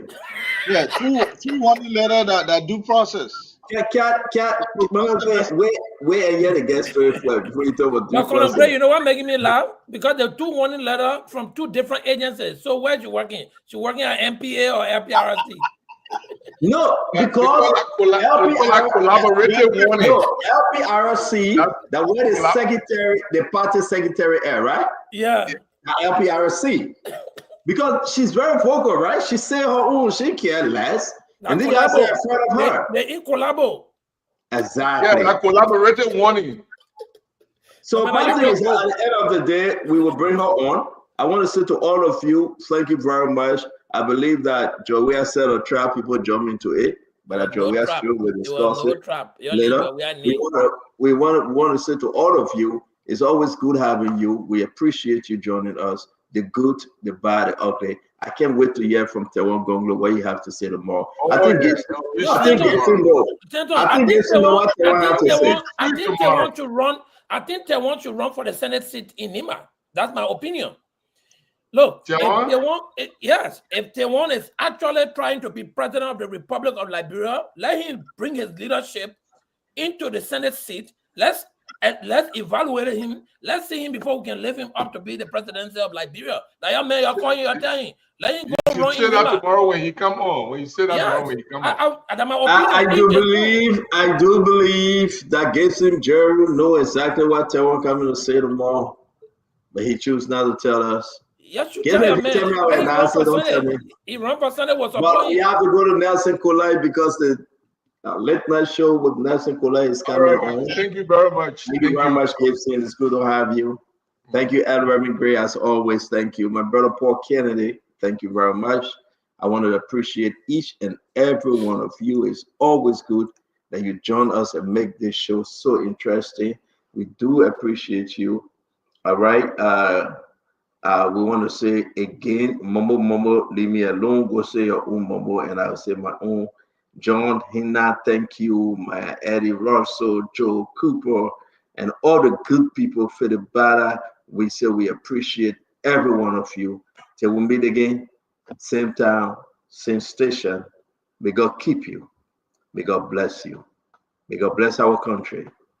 Have a wonderful, wonderful evening. Nelson Kula, take it away, bro. Yes, sir. Have a good night as well. And happy Armed Forces Day.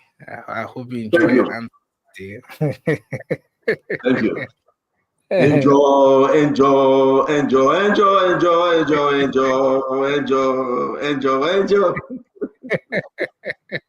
Wow, man. Okay, sir. Well, folks, we want to appreciate all of you for being here tonight. It's been another great show. Spoon Talk, as you know, is that place where you always get your information, a taste of everything here on the program. We want to appreciate all of you for joining us. The invitation is yours to come back tomorrow for another Spoon Talk. Thanks to our partner radio stations for relaying the program. Trust FM in Bomi County, Premier FM in Bong, Trend Radio in Grand Crew, Radio Yalamani Seklipi Nimba County, Gibi FM in Kakatama, Gibi County, and all the other radio stations that are always relaying the program. We appreciate you. And we want to say thanks to our online audience as well. All of you following us on Facebook, Spoon TV, Fabric TV, Super TV, on YouTube, Spoon Talk Live. We appreciate you tonight for being here. The invitation is yours to come back tomorrow. Until then, you can join us shortly on the late night show. We'll be here with the rest of the team to bring you a great program tonight. Ruth Lane, E.N. Shilu, Toga Riches, Ruth Goba, Sarah Johnson. We appreciate all of you for being here with us tonight as we wind down the curtains on this edition of the program. Tommy Jr., Zai Molu, we appreciate all of you guys for joining us on this edition of the program tonight. Have a good night and bye-bye.